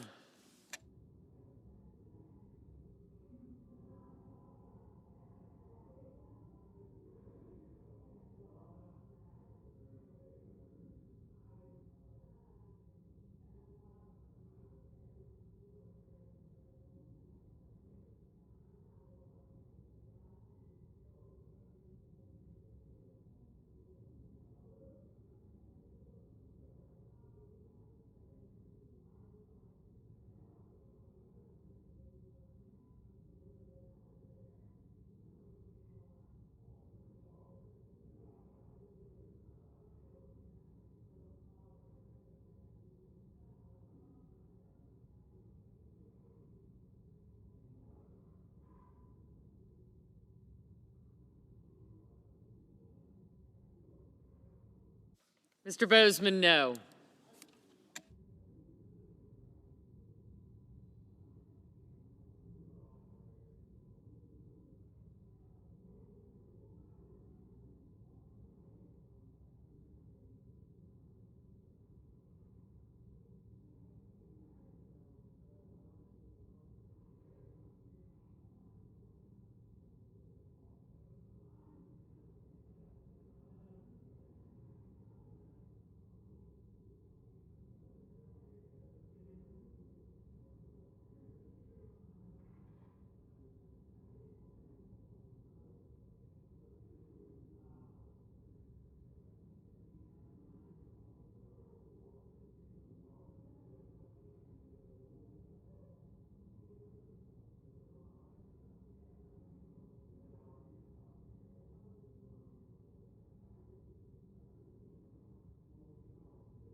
No, I don't.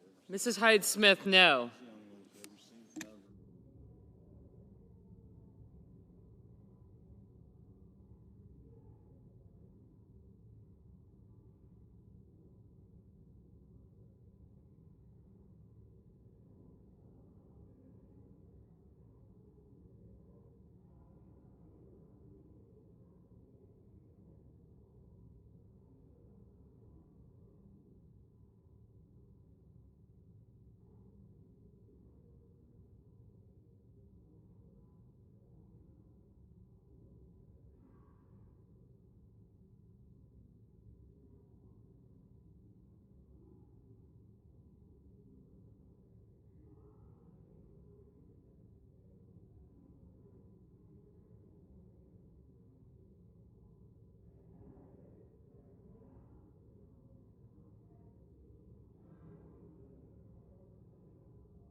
Ms. Collins, no.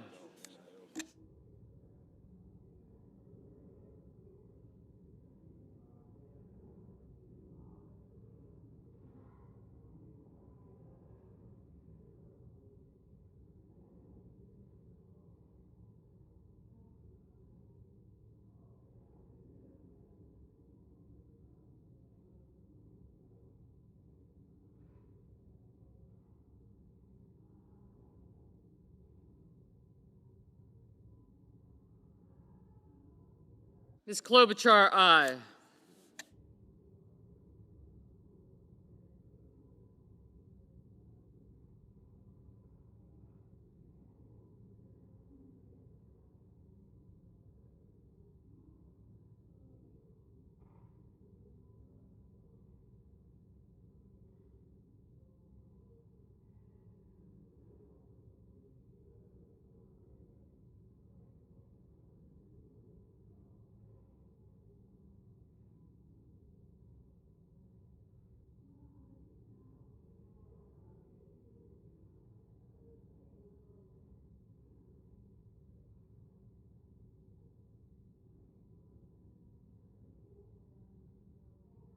Ms. Murkowski, no.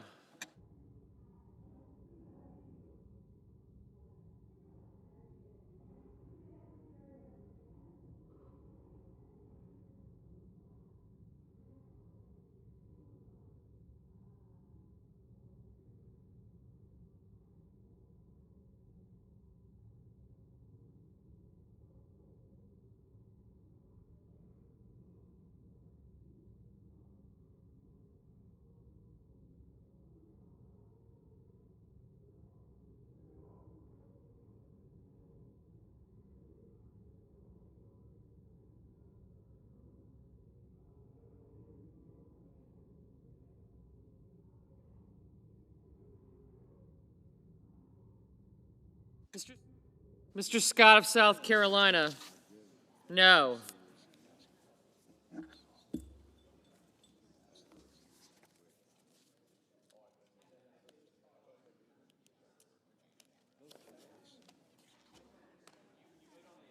Mr. Tillis, no.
Mr. Mullen, no.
Mr. Durbin, aye. Mr. Lujan, aye.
Mrs. Fisher, no.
Mr. Risch, no.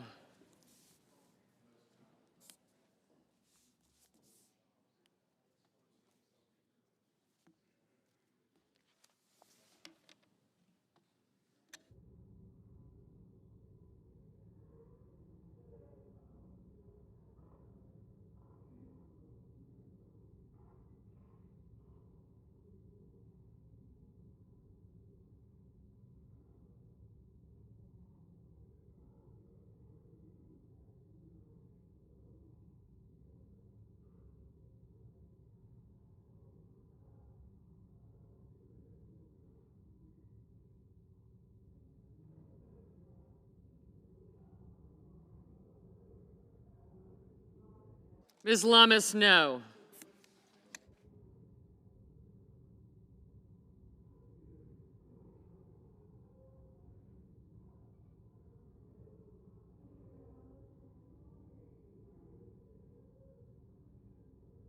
Ms. Cortez Masto, no.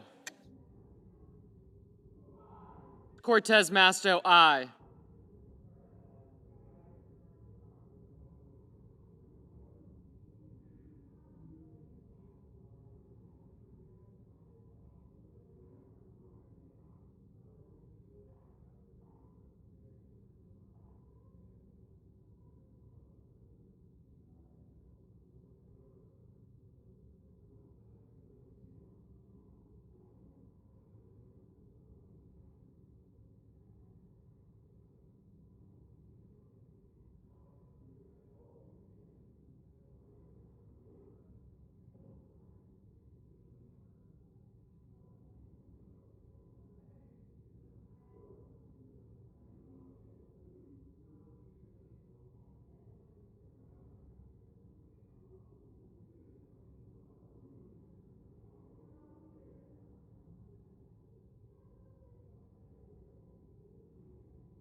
Ms. Duckworth, aye.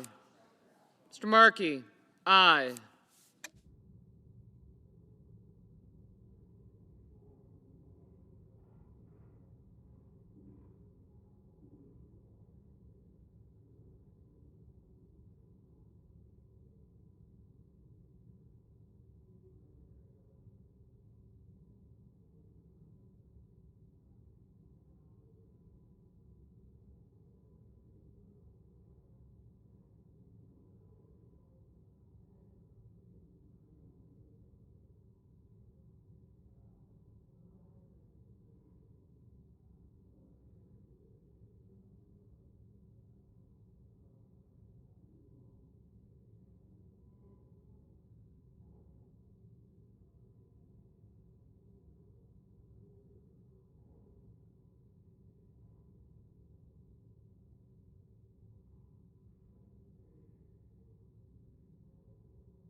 Mr. Ricketts, no.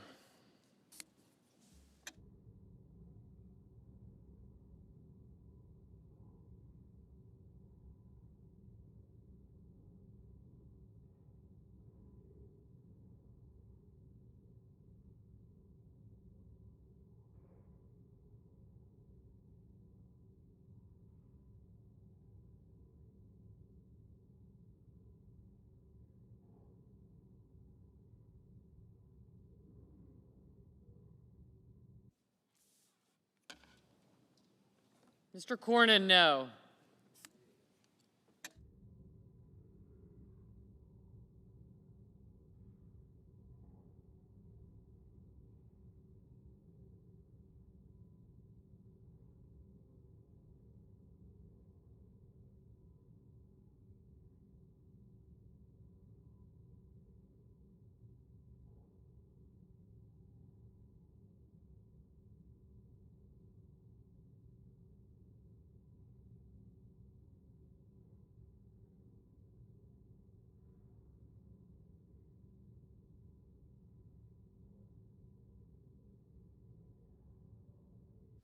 Mr. Romney, no.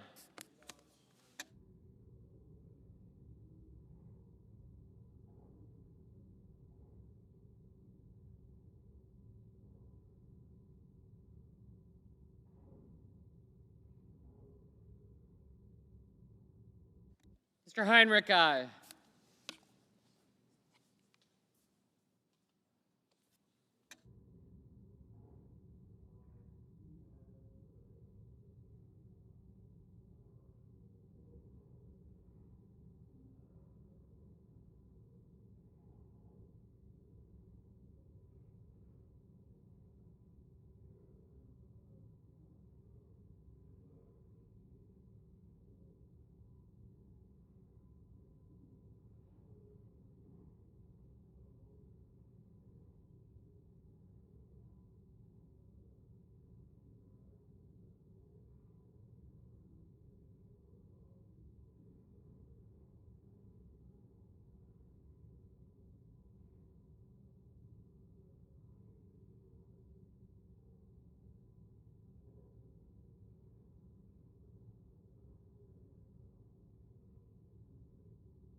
Mr. Daines, no.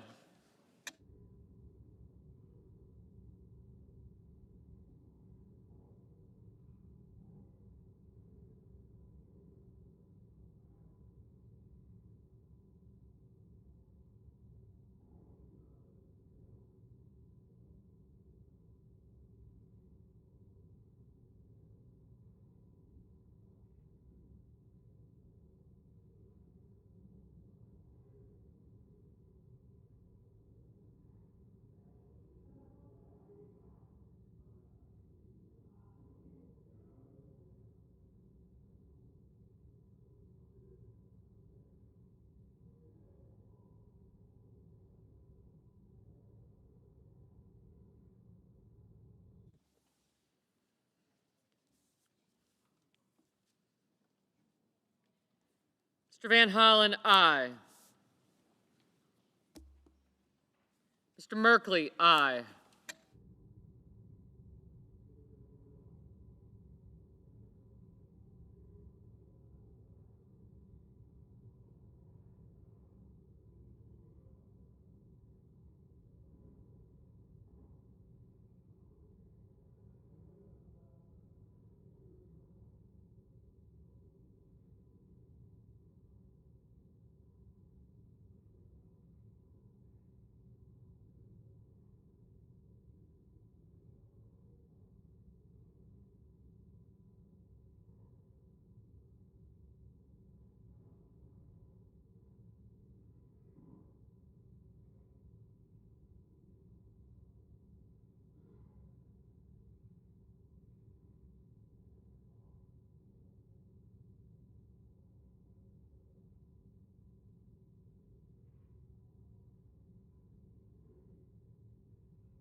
Mr. Welch, aye. Mr. Sanders, aye.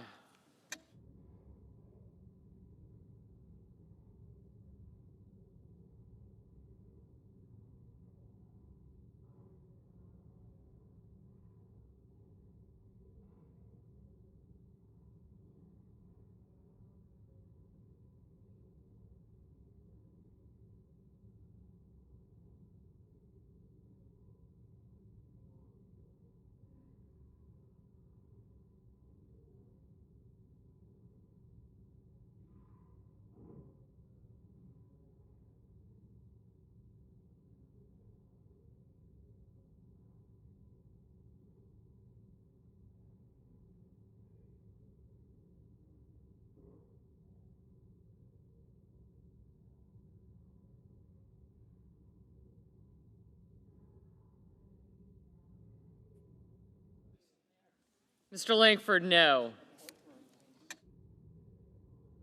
Ms. Ernst, no.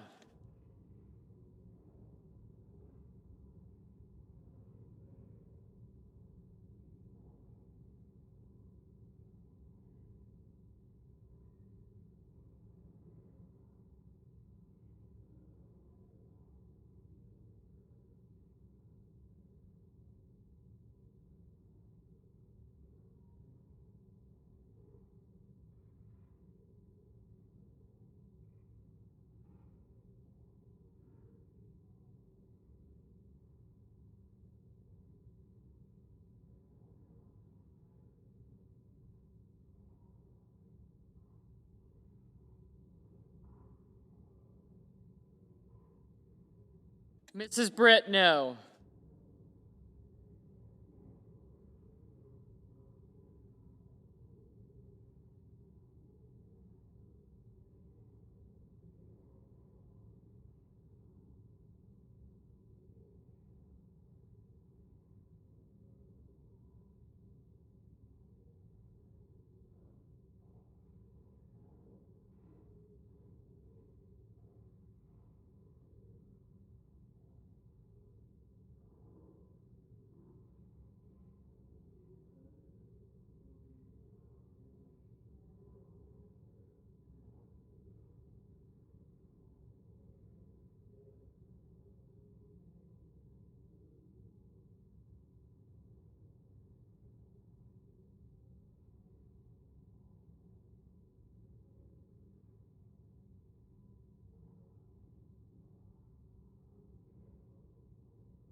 Mrs. Murray, aye.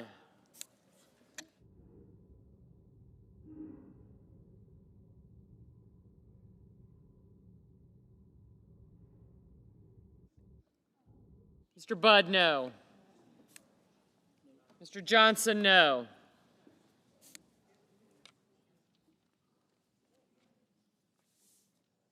Mr. Murphy, aye.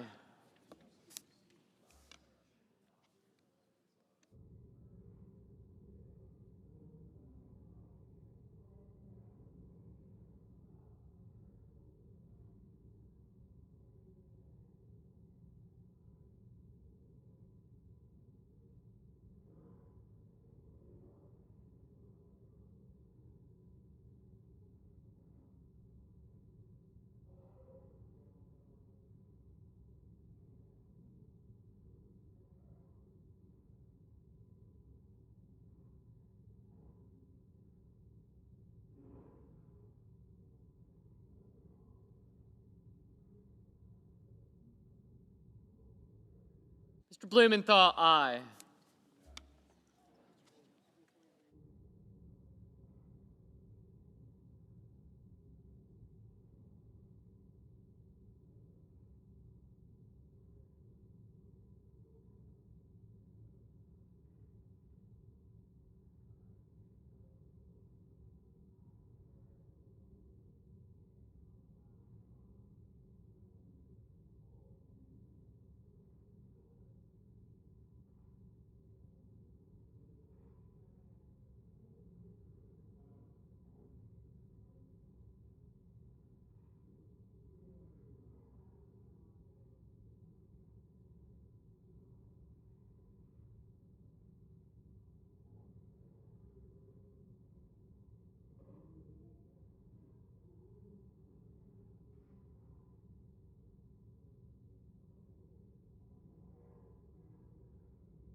Ms. Stabenow, aye.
Mrs. Shaheen, aye.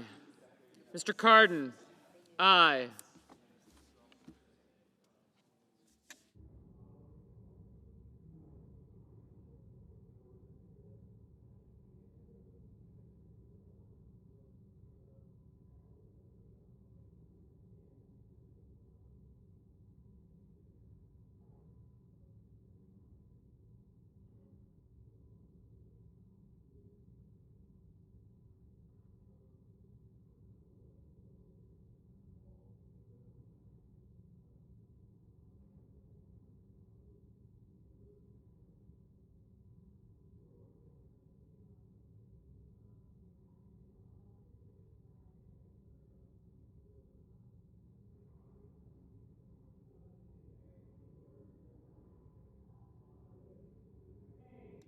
Mr. Kane, aye.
Mr. Lee, no.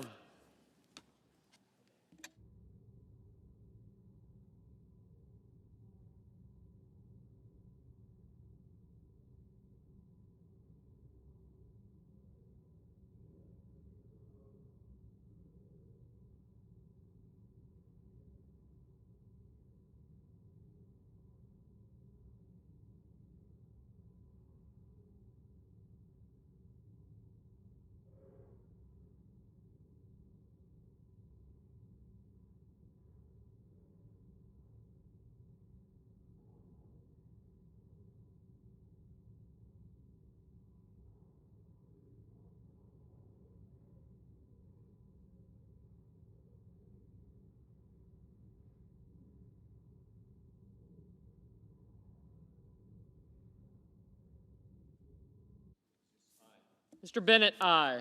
Thank you. Thank you.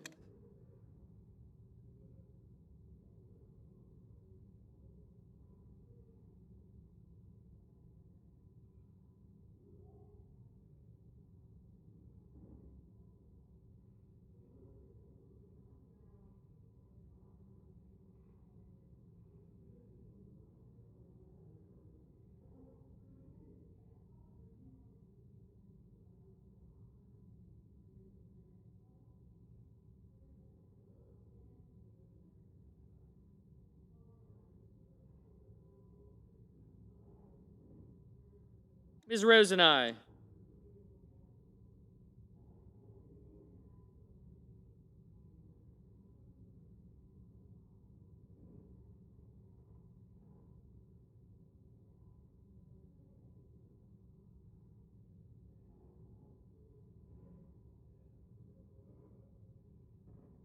Mr. McConnell, no.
Mr. Coons, aye.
Mr. Hoven, no.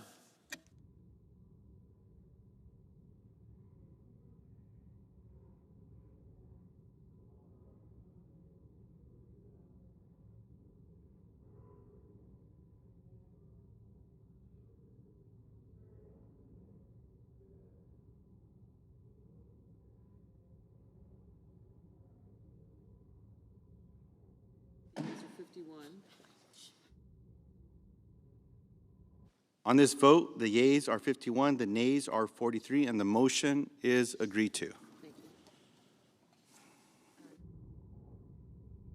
Previous order, the Senate stands in recess until 2:15 p.m. Magic.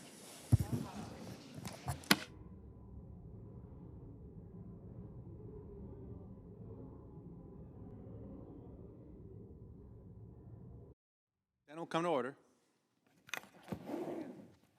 Mr. President, Senator from Oregon. Mr. President, I would ask unanimous consent that I be allowed to speak for up to 5 minutes before the vote on Judge Casabai. Is there objection?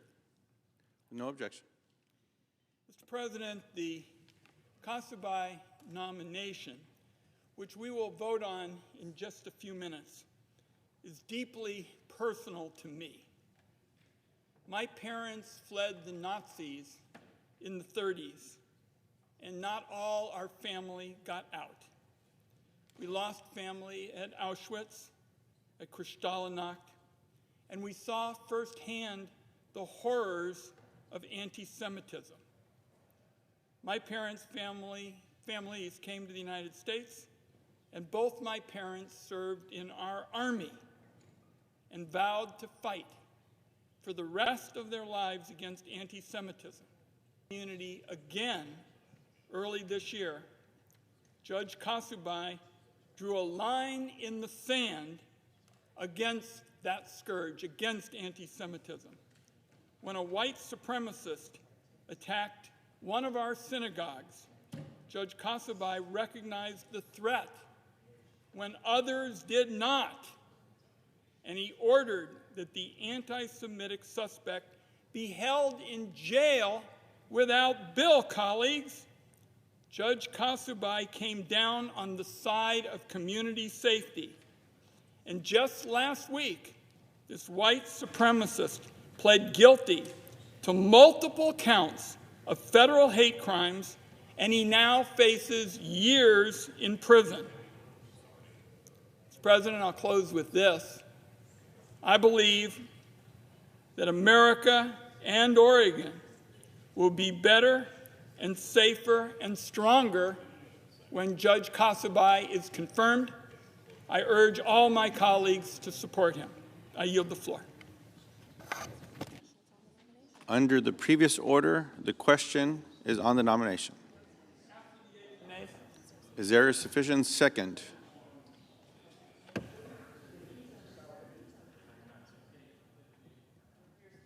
There appears to be. Clerk will call the roll. Ms. Baldwin, Mr. Barrasso, Mr. Bennett, Mrs. Blackburn, Mr. Blumenthal, Mr. Booker, Mr. Bozeman. Can you get that?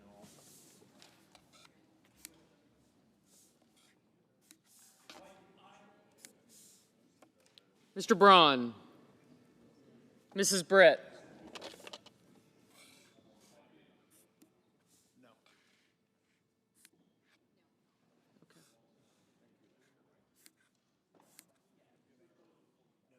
Yeah, I got you. Thank you.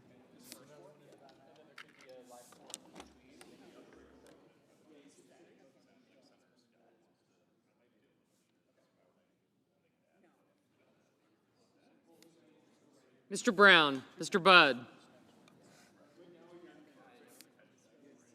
Ms. Butler, Ms. Cantwell, Mrs. Capito,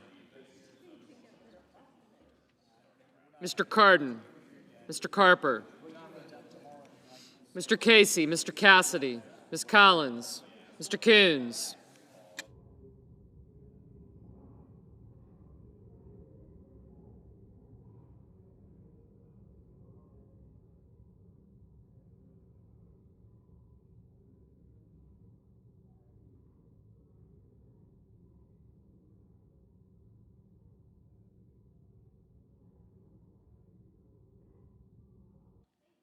Mr. Cornyn, Ms. Cortez Masto, Mr. Cotton, Mr. Kramer, Mr. Crapo, Mr. Cruz, Mr. Daines, Ms. Duckworth, Mr. Durbin, Ms. Ernst, Mr. Fetterman, Mrs. Fisher,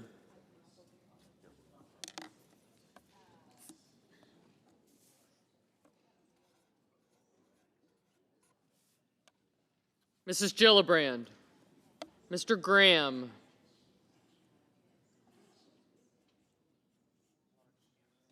Mr. Grassley,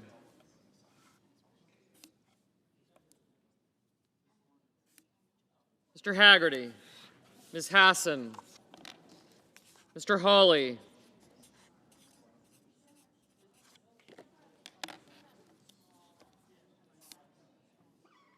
Mr. Heinrich, Mr. Helmy, Mr. Hickenlooper,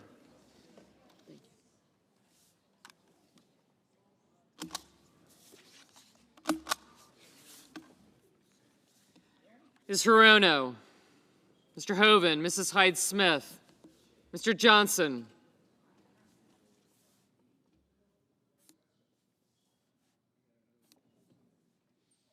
Mr. Kane, Mr. Kelly, Mr. Kennedy, Mr. King, Ms. Klobuchar, Mr. Langford, Mr. Lee, Mr. Lujan, Ms. Lummis, Mr. Manchin, Mr. Markey, Mr. Marshall, Mr. McConnell, Mr. Merkley, Mr. Moran, Mr. Mullen, Ms. Murkowski, Mr. Murphy, Mrs. Murray, Mr. Ossoff, Mr. Padilla, Mr. Paul, Mr. Peters, Mr. Reed, Mr. Ricketts, Mr. Risch, Mr. Romney, Ms. Rosen, Mr. Rounds, Mr. Rubio, Mr. Sanders, Mr. Schatz, Mr. Schmidt, Mr. Schumer, Mr. Scott of Florida, Mr. Scott of South Carolina, Mrs. Shaheen, Ms. Sinema, Ms. Smith, Ms. Stabenow,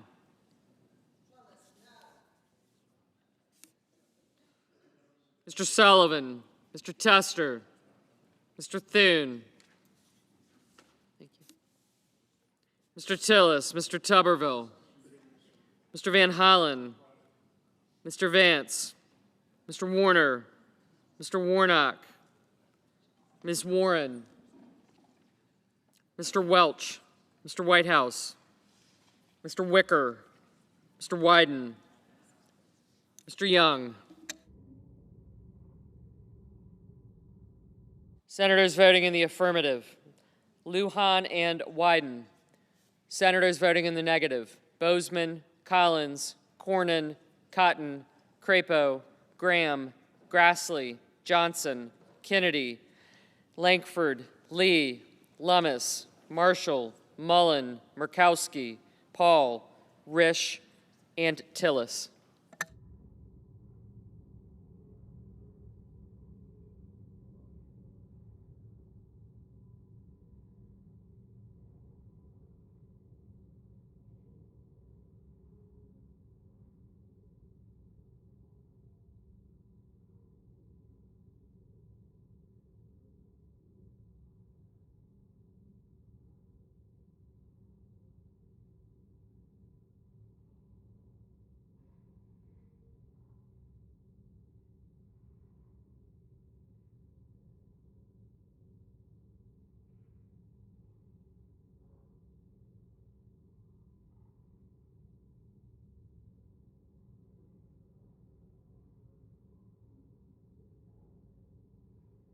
Mr. Tester, aye.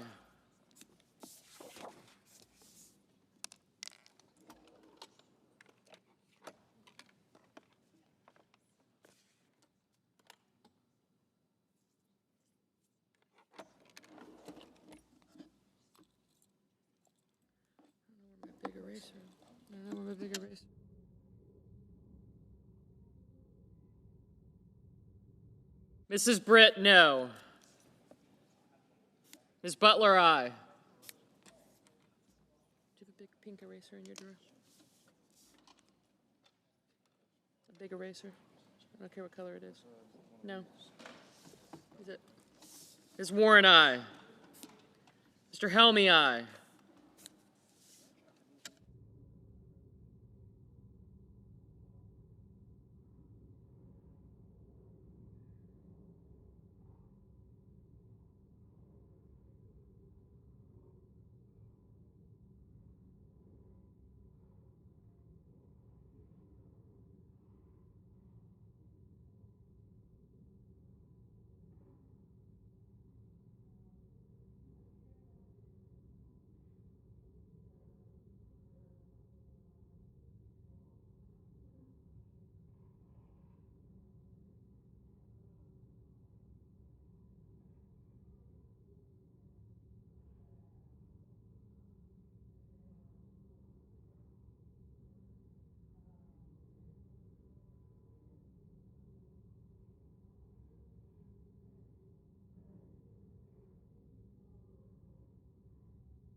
No.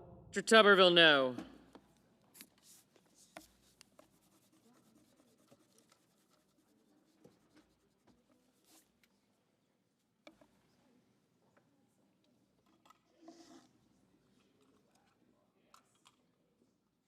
Mrs. Blackburn. Mrs. Blackburn, no. Mr. Murphy, aye.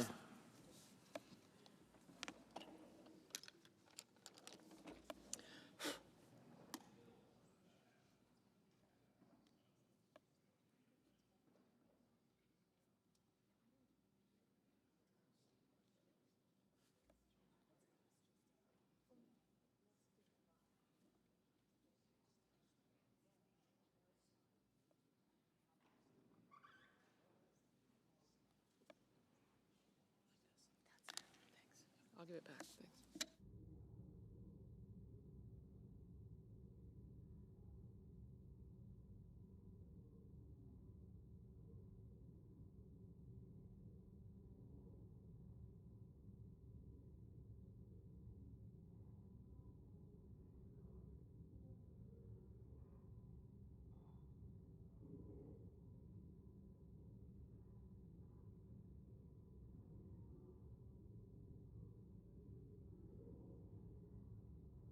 Mr. Ricketts, no.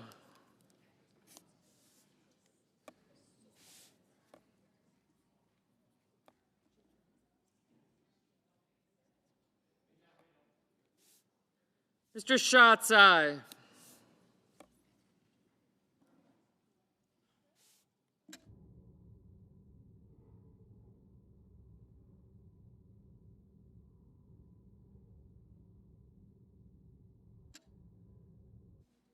Mr. Reed, aye.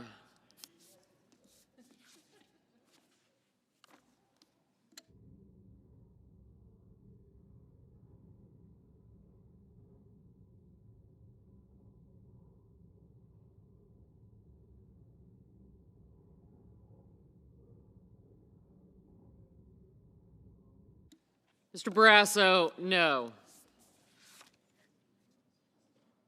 Ms. Ernst, no. Mrs. Capito, no. Mr. Daines, no.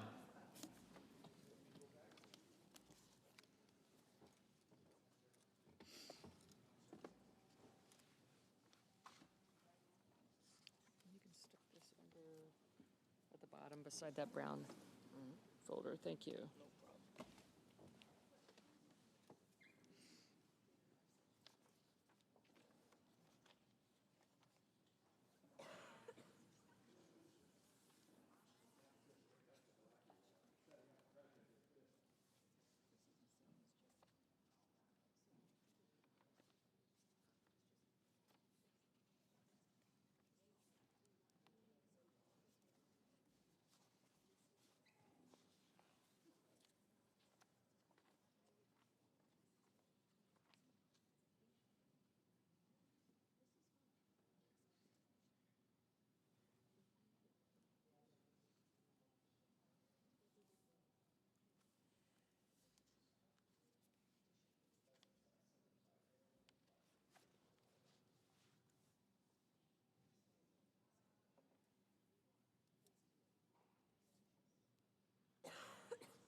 Mr. Hickenlooper, aye. Mr. Heinrich, aye. Mr. Kane, aye.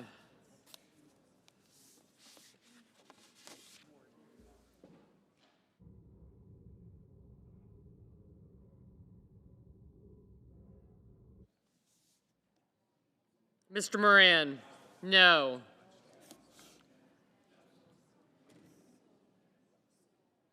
Mr. Kelly, aye. Ms. Stabenow, aye. Mr. Peters, aye. Ms. Rosen, aye. Mr. Welch, aye. Ms. Baldwin, aye. Mr. Padilla, aye. Ms. Duckworth, aye. Mr. Sanders, aye. Mr. Helmy, aye. Mr. Van Hollen, aye.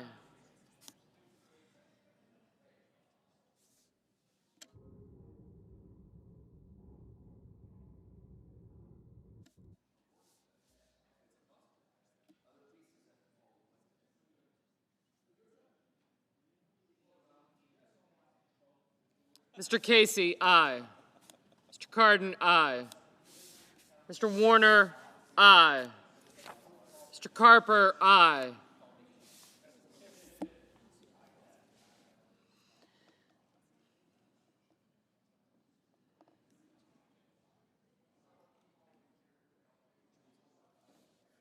Ms. Hirono, aye.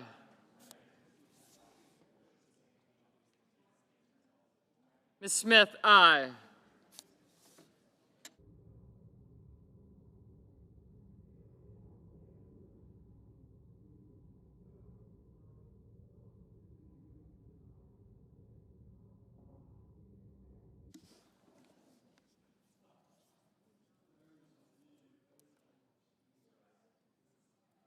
Mrs. Murray, aye.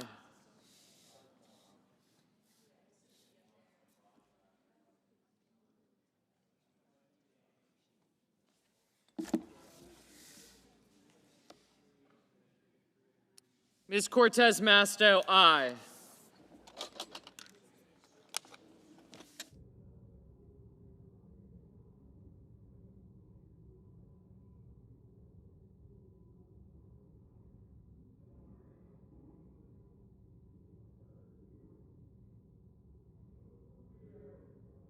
Mr. Durbin, aye.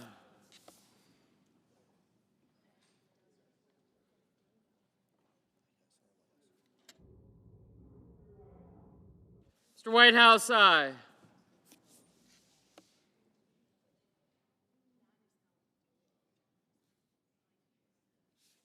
Mrs. Hyde-Smith, no.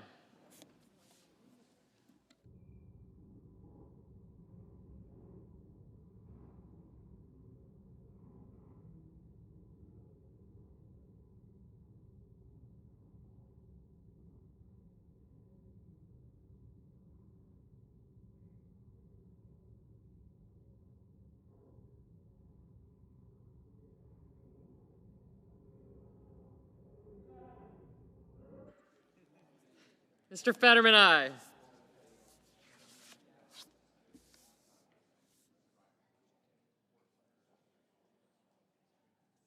Ms. Cantwell, aye.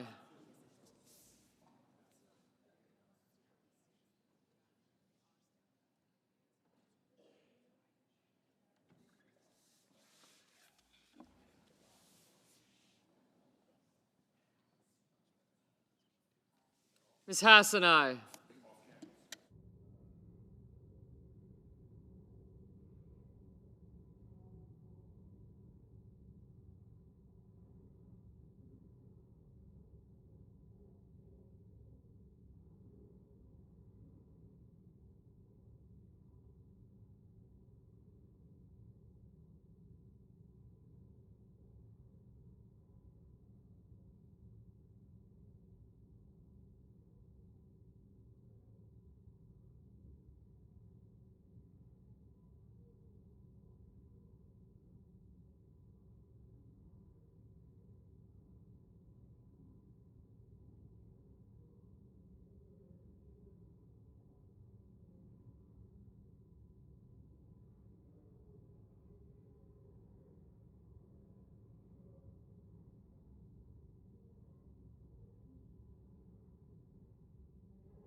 Mr. Wicker, no.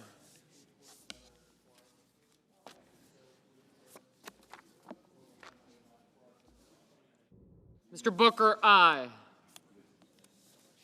Mr. Warnock, aye.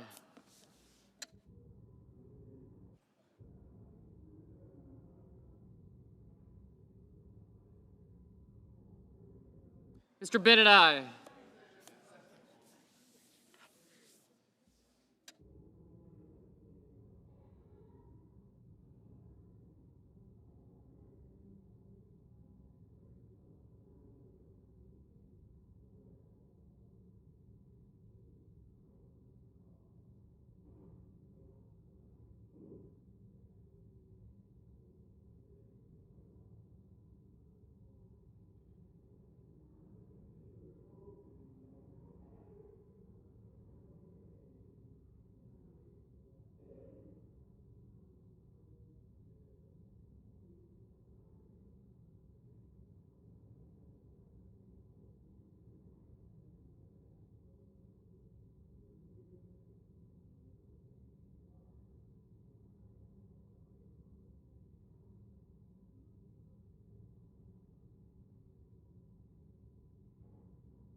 Mr. Merkley, aye.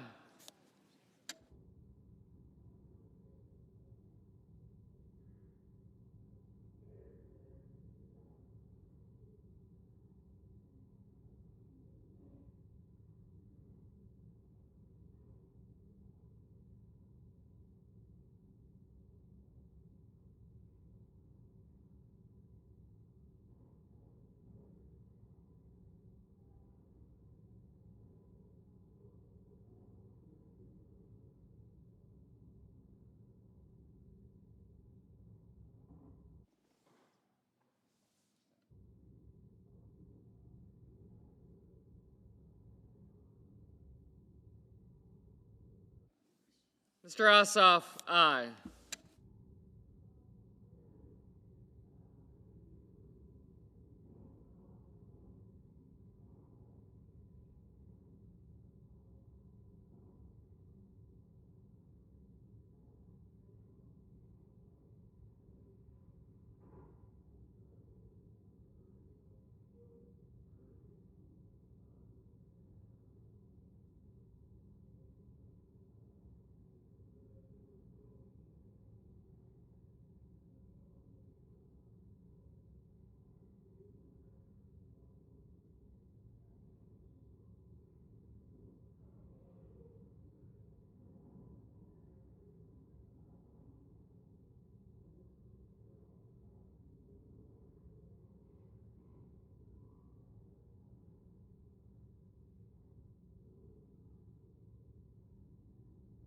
Mr. Scott of South Carolina, no.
Mrs. Gillibrand, aye.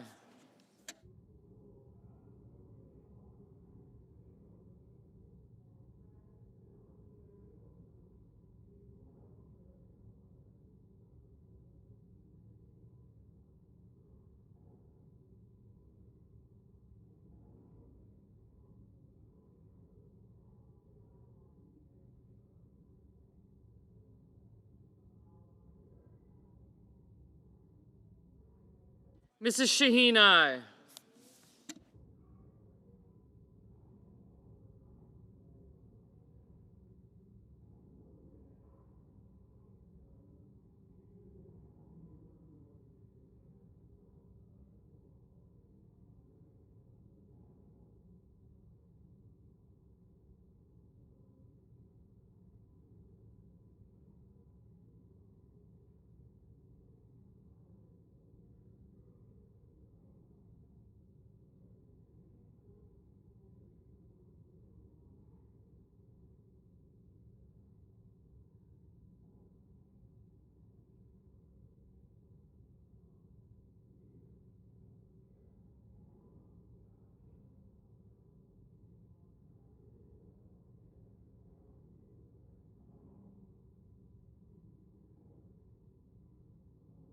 Mr. King, aye.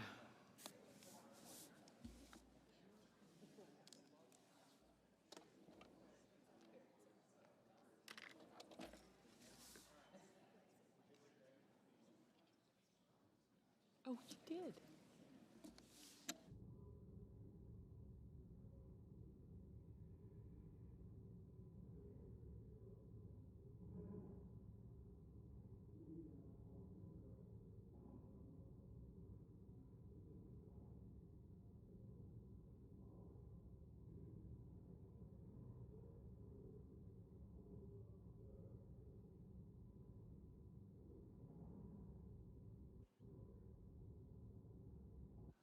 Mr. Young, no.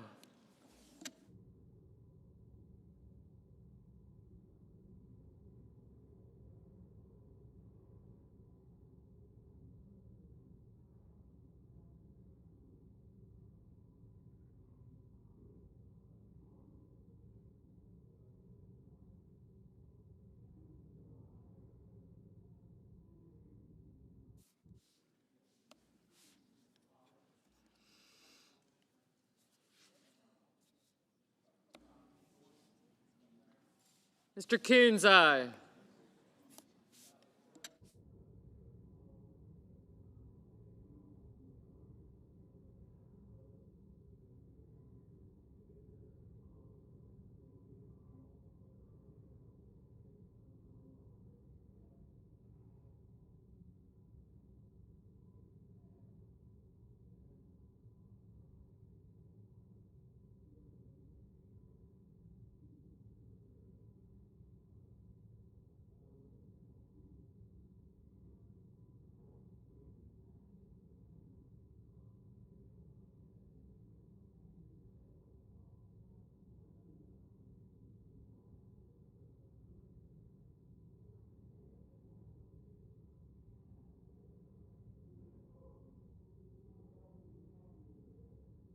Mr. Cassidy, no.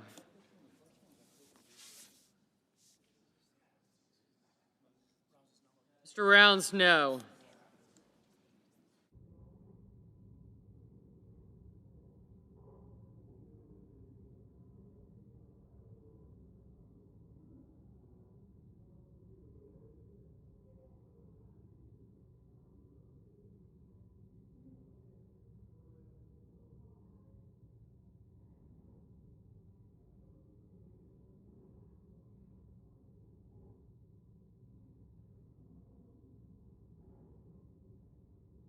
Mrs. Fisher, no.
Mr. Blumenthal, aye.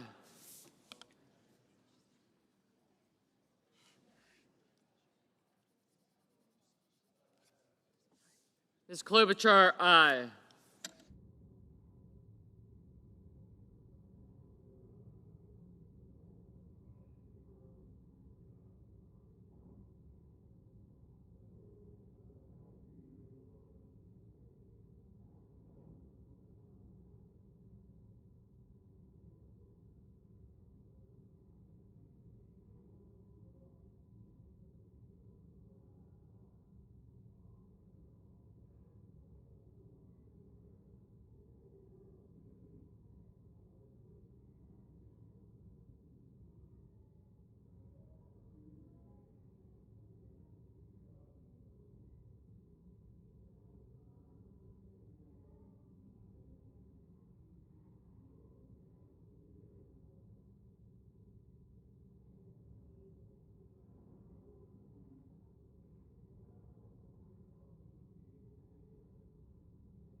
Mr. Hoeven, no.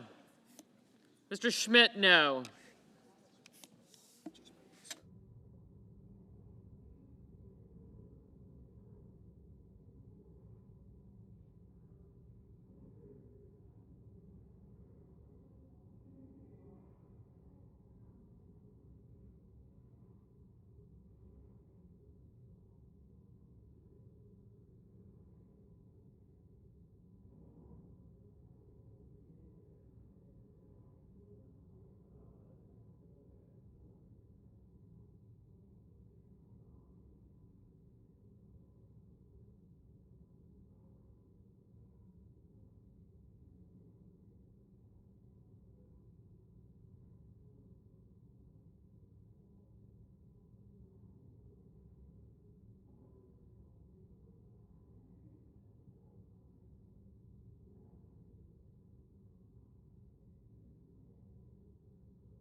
Mr. Scott of Florida, no.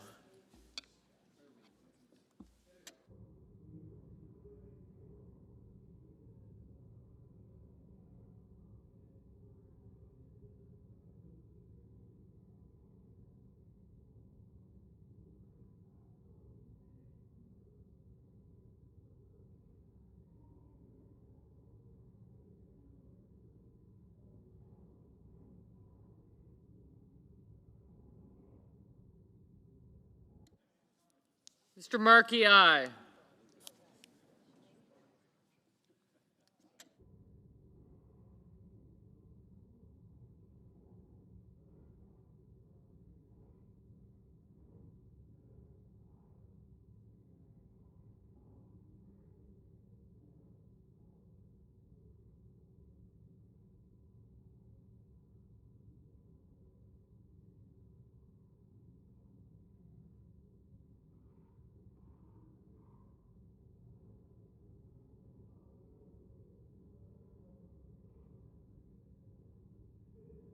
Mr. Budd, no.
supporting them last night, so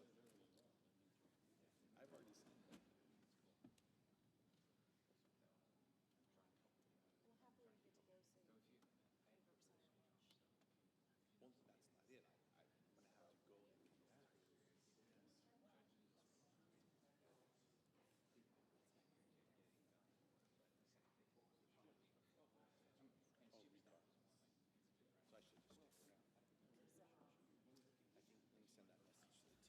Mr. Schumer, aye.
Mr. Brown, aye.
Mr. McConnell, no.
Ms. Sinema, aye.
Mr. Romney, no.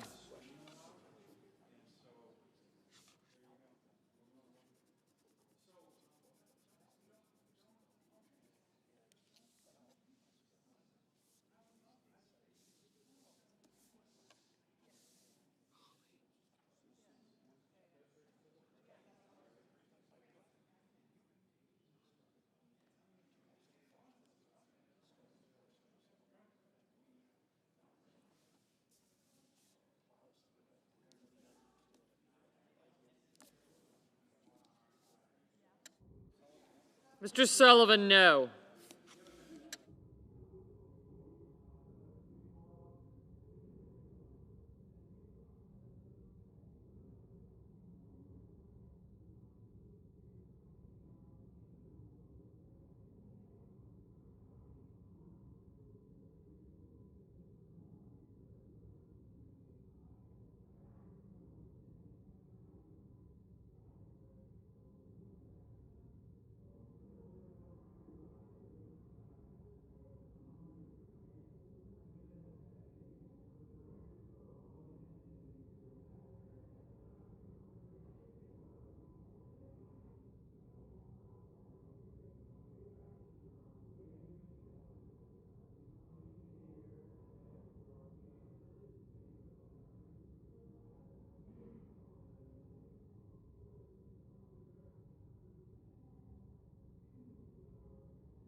Mr. Vance, no. Mr. Manchin, aye. Mr. Hawley, no.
Mr. Thune, no.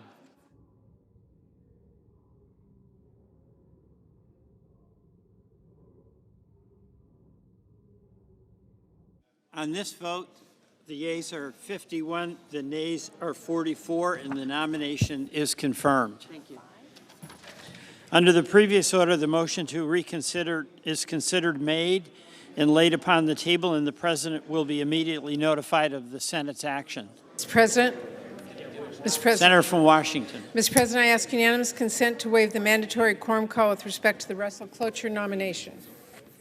Is there objection? Without objection?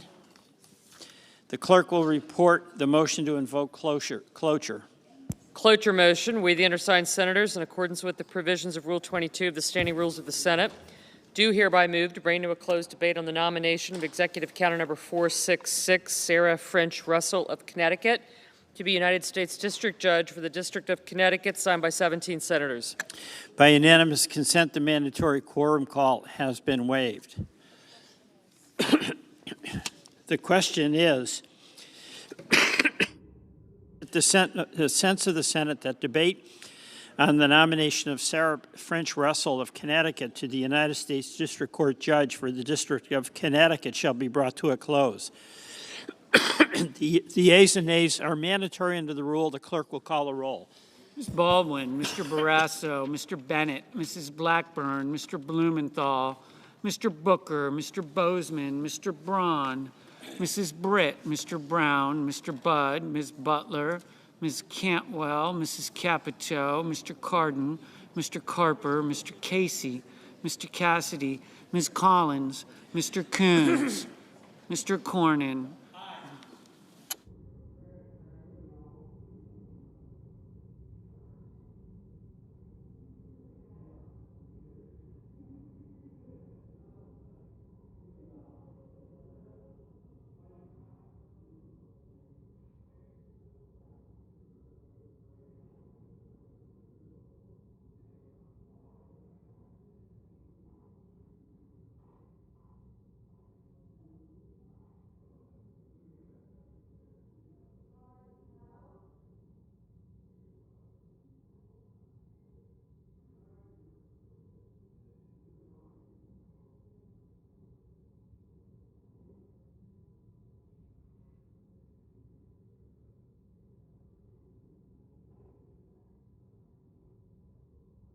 Ms. Cortez Masto. Mr. Cotton.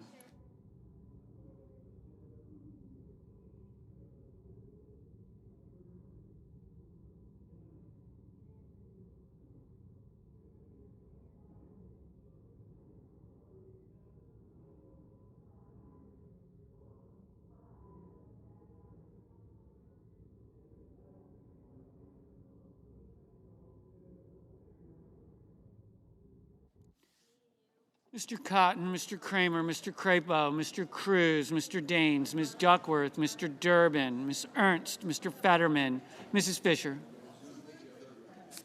Mrs. Gillibrand, Mr. Graham, Mr. Grassley, Mr. Haggerty, Ms. Hassan, Mr. Hawley, Mr. Heinrich,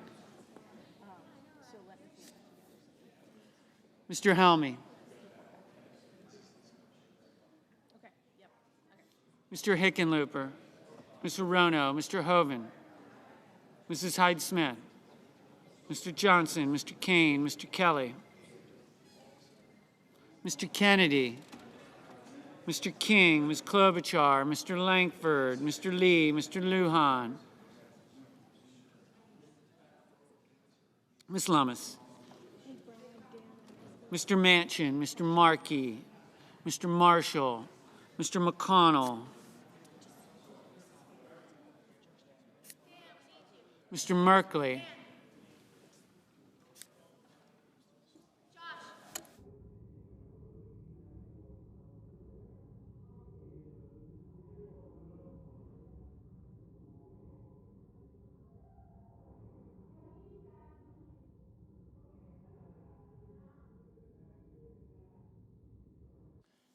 Mr. Moran, Mr. Mullen, Ms. Murkowski,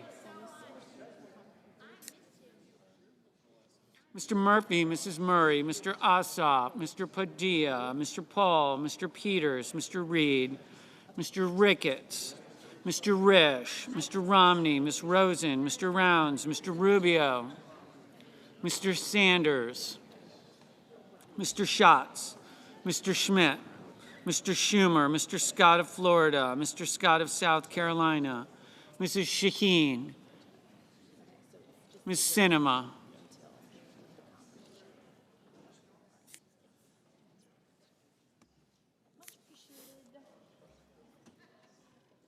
Ms. Smith, Ms. Stabenow, Mr. Sullivan, Mr. Tester, Mr. Thune, Mr. Tillis, Mr. Tuberville,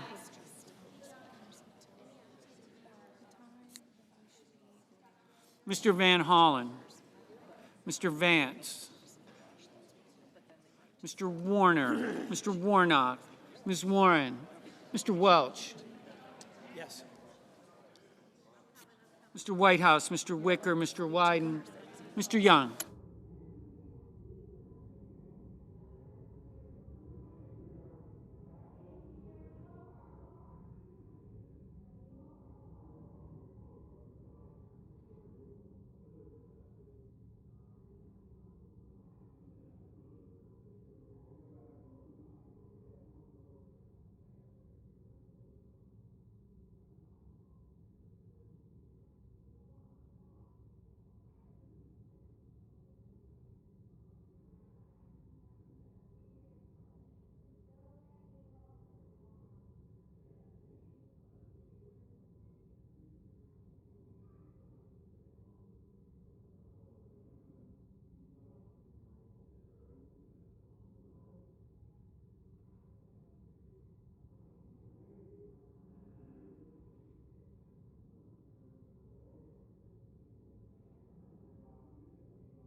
Ms. Ernst, no.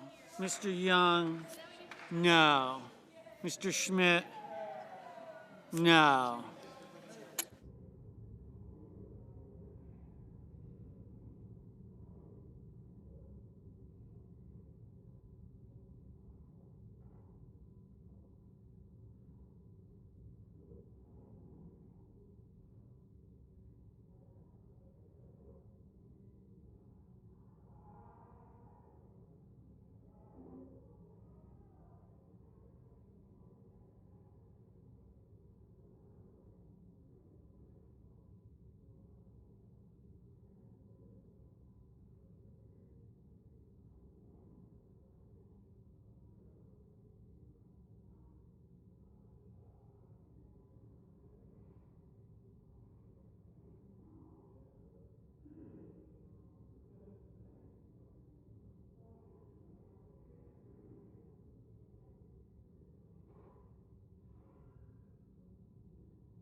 Senators voting in the affirmative: Cantwell, Coons, Cortez Masto, Duckworth, Gillibrand, Heinrich, Hirono, Kelly, Klobuchar, Lujan, Murray, Reed, Rosen, Shaheen, Sinema, Welch, Wyden. Senators voting in the negative: Blackburn, Budd, Ernst, Fisher, Grassley, Hawley, Langford, Lee, Lummis, Manchin, Risch, Schmidt, Scott of Florida, Sullivan, Thune, Tuberville, Vance, Wicker, Young.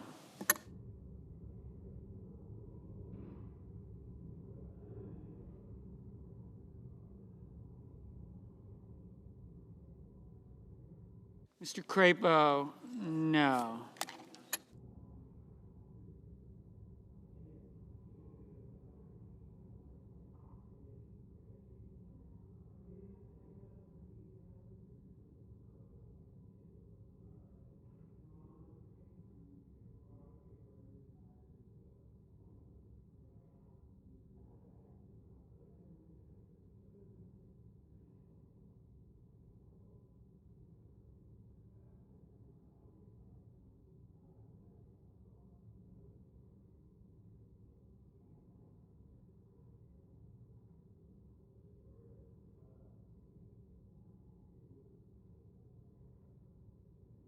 Mr. Mullen, no. Mr. Brown, aye.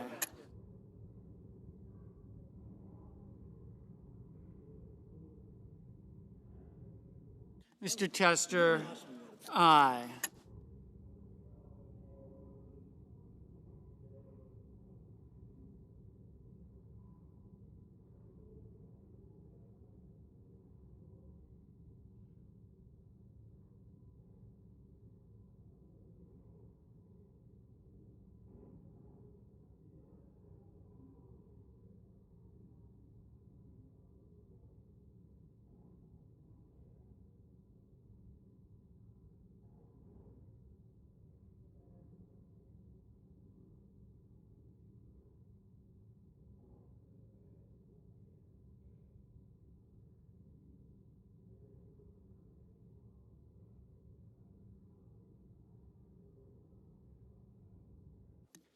Mr. Cardin, aye.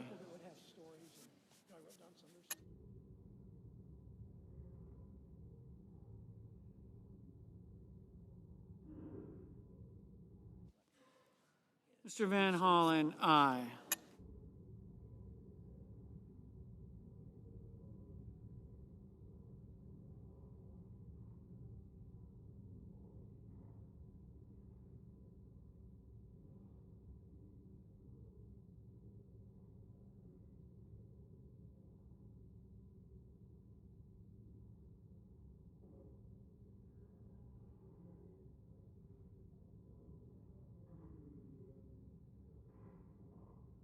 Mr. Rounds, no.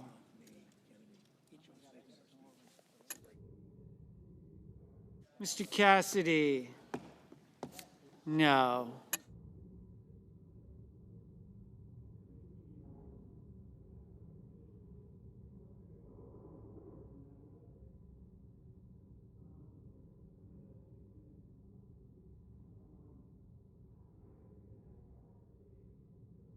Mr. Scott of South Carolina, no.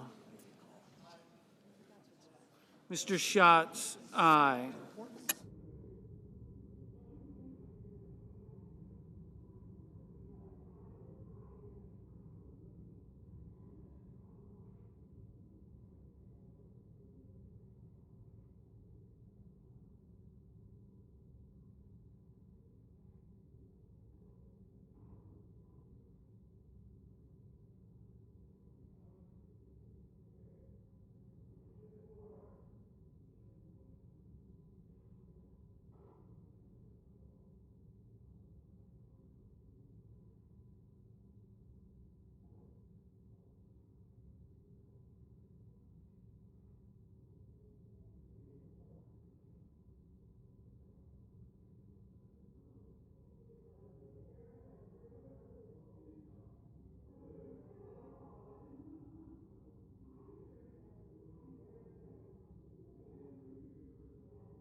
Mr. Casey, aye.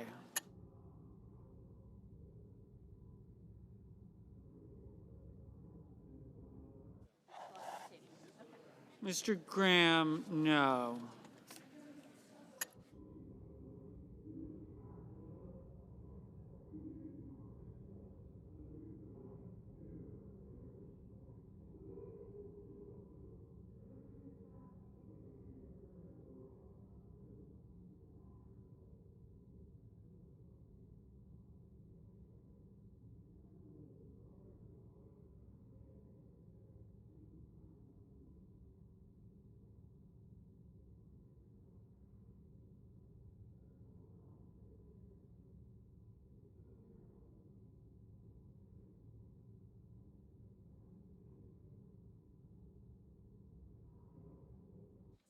Ms. Hassan, aye. Ms. Stabenow. Ms. Stabenow, aye.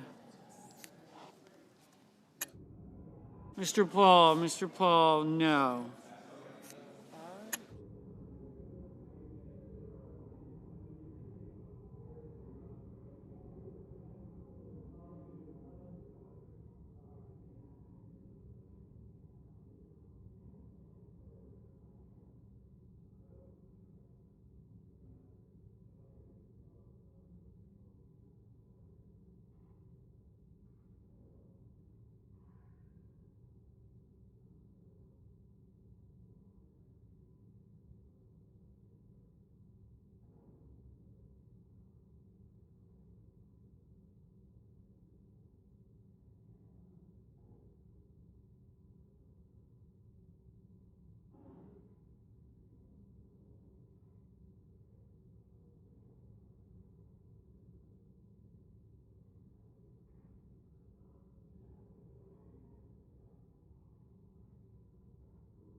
Mr. Ossoff, aye.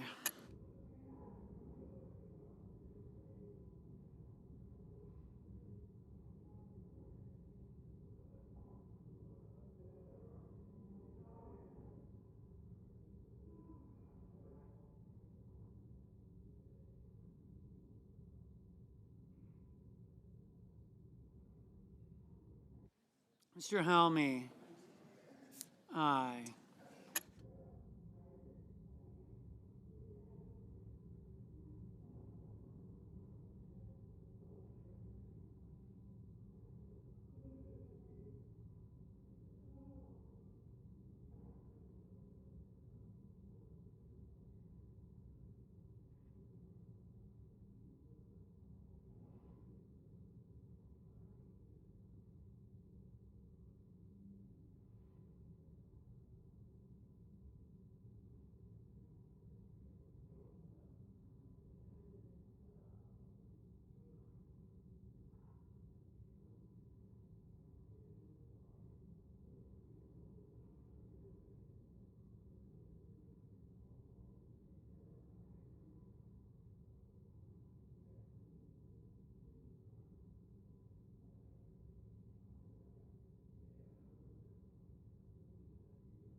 Ms. Baldwin, aye.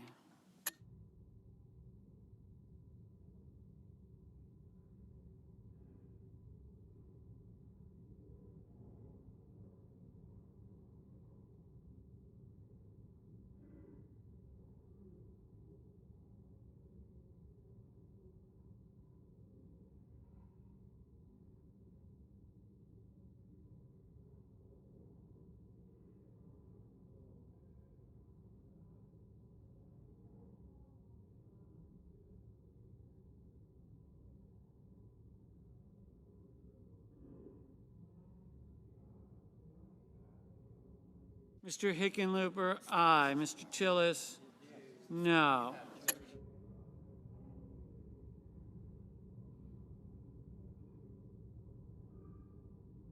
Mr. Romney, no.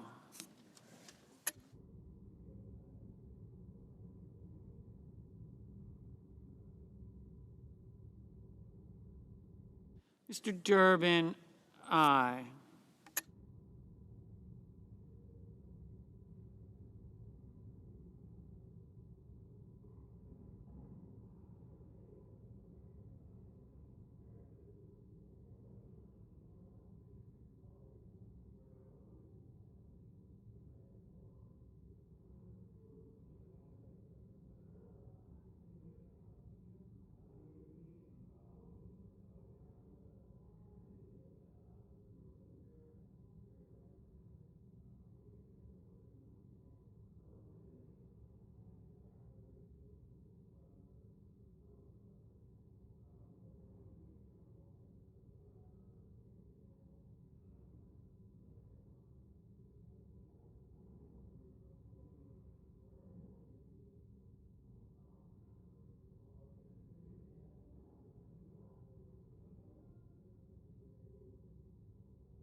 Mr. Barrasso, no.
Mr. Bozeman, no.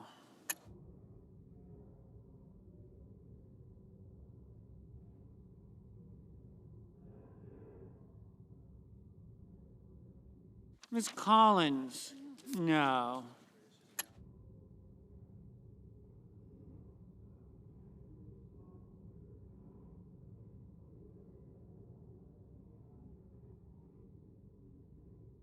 Mr. Cotton, no.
Mr. Carper, aye. Ms. Warren, aye.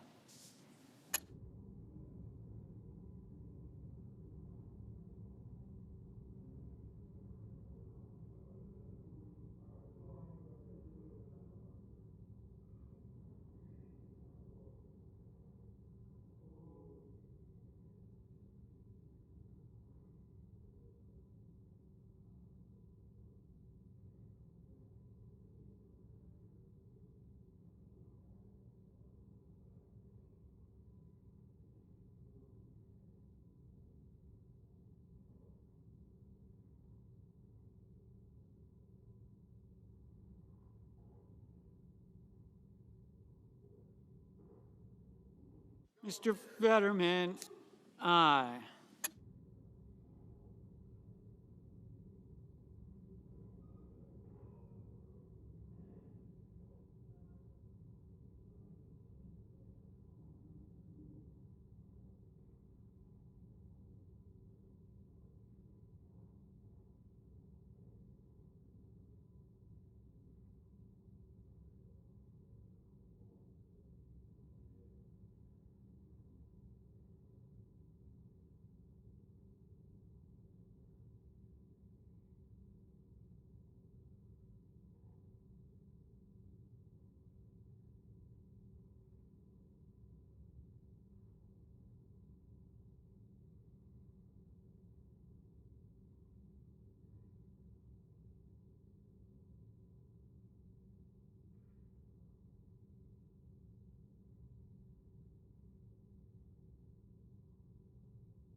Ms. Smith, aye.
Mr. Ricketts, no.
Mrs. Capito, no.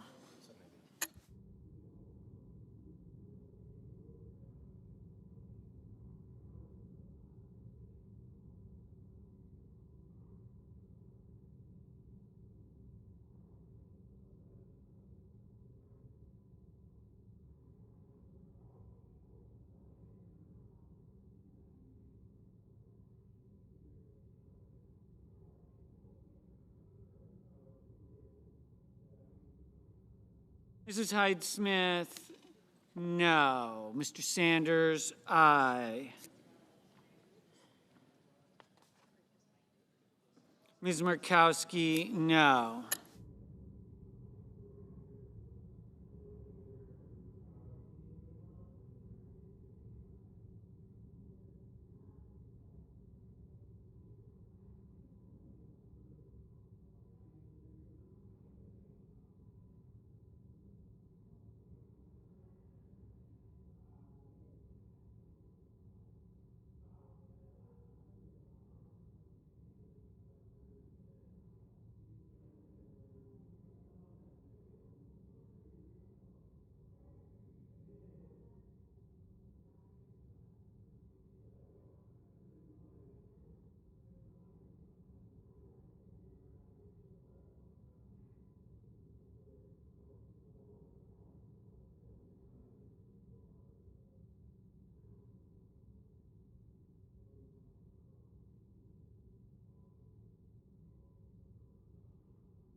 Mr. King, aye. Mr.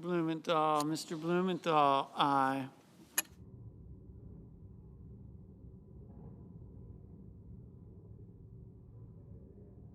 Mr. Cornyn, no.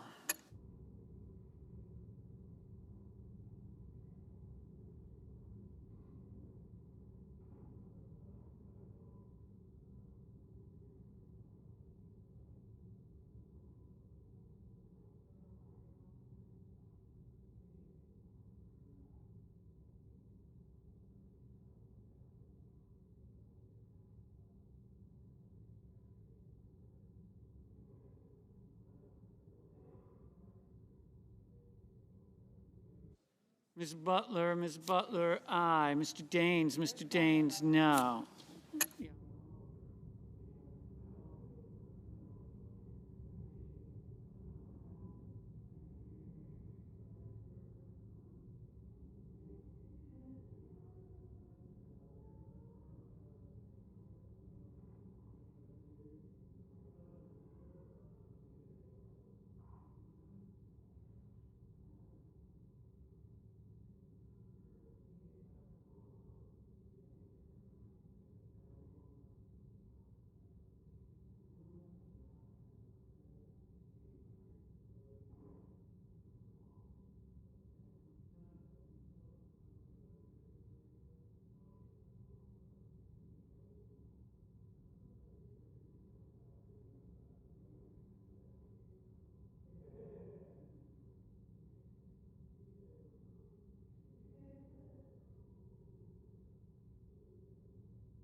Mr. Moran? Mr. Moran? No. Mr. Padilla? Mr. Padilla? Aye.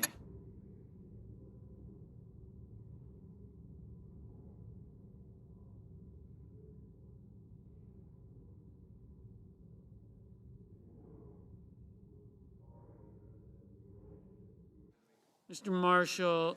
No.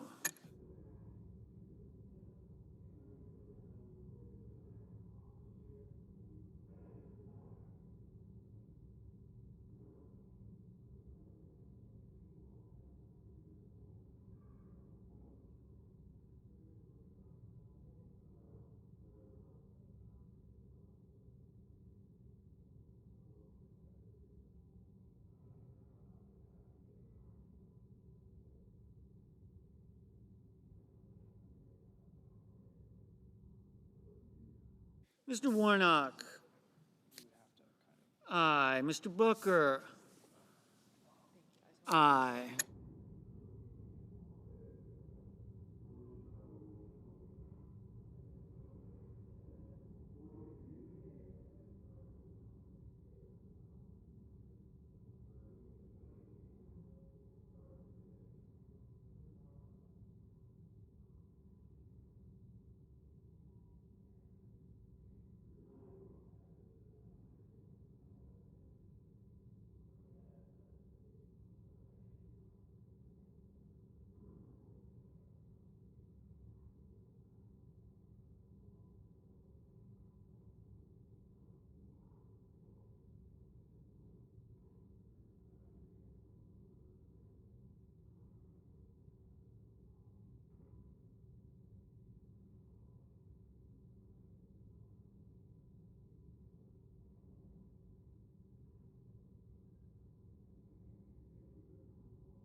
Mr. Johnson? No.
Mr. Kennedy? Mr. Kennedy?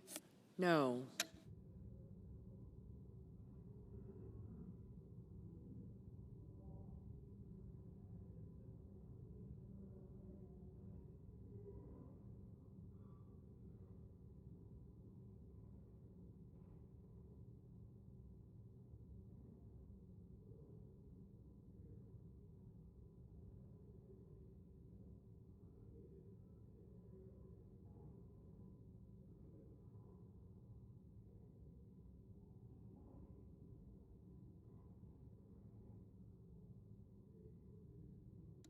Mr. Peters? Mr. Peters?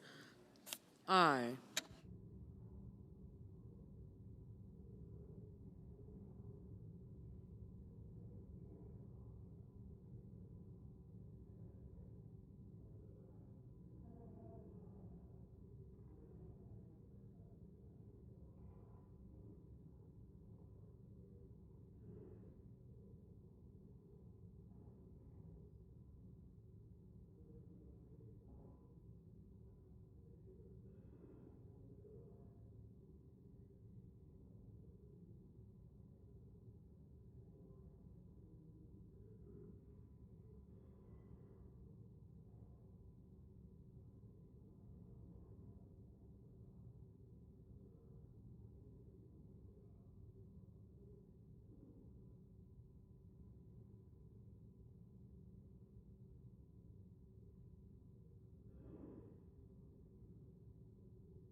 Mr. Murphy. Mr. Murphy, aye.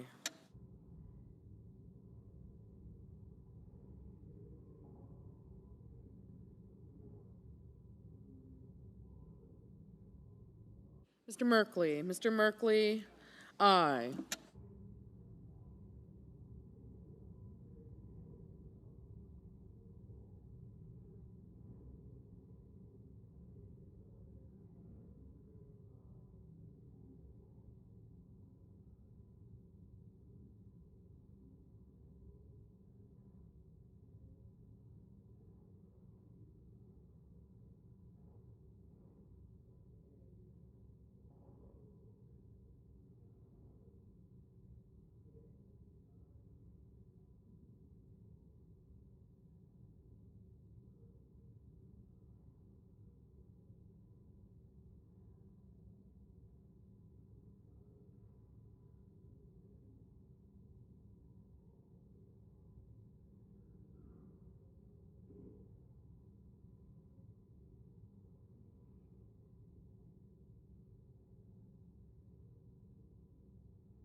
Mr. McConnell. Mr. McConnell, no.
Mr. Markey. Mr. Markey, aye.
Mr. Whitehouse. Mr. Whitehouse, aye.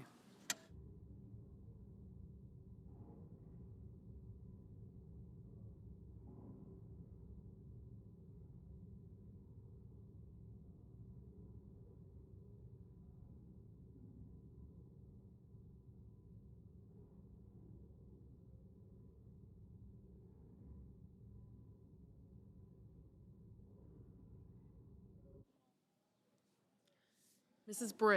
Britt, no. Mr. Bennett, aye. Mr. Schumer, aye.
Mr. Hoven. Mr. Hoven, no.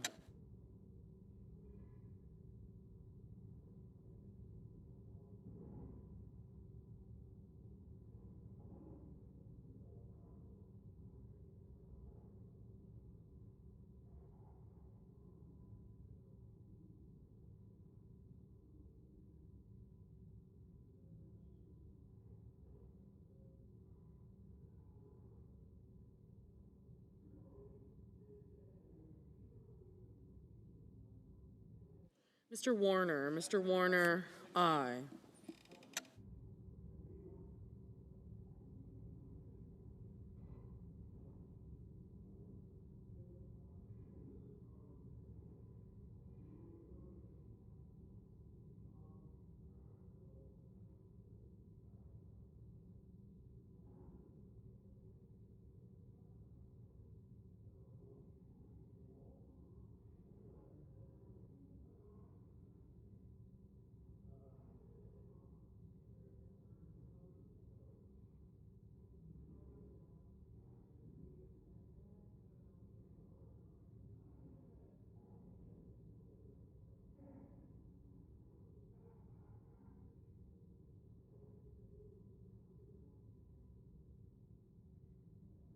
Mr. Kane. Mr. Kane, aye.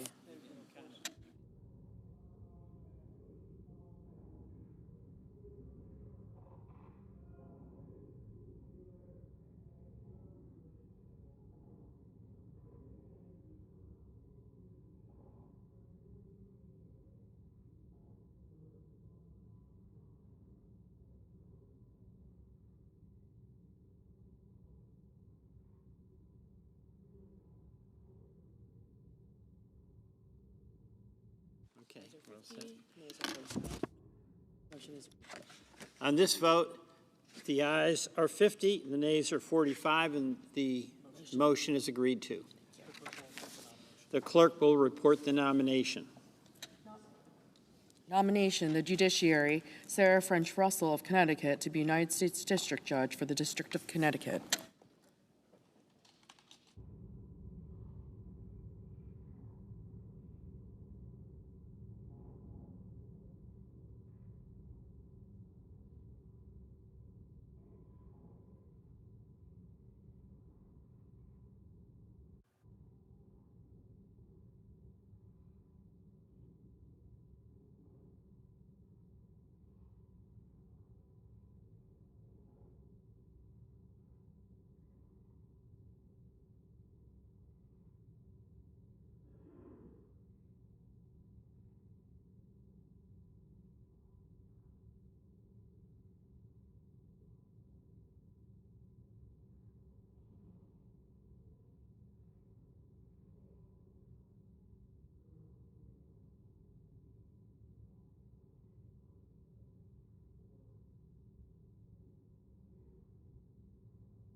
Senator from Alabama. Thank you, Mr. President.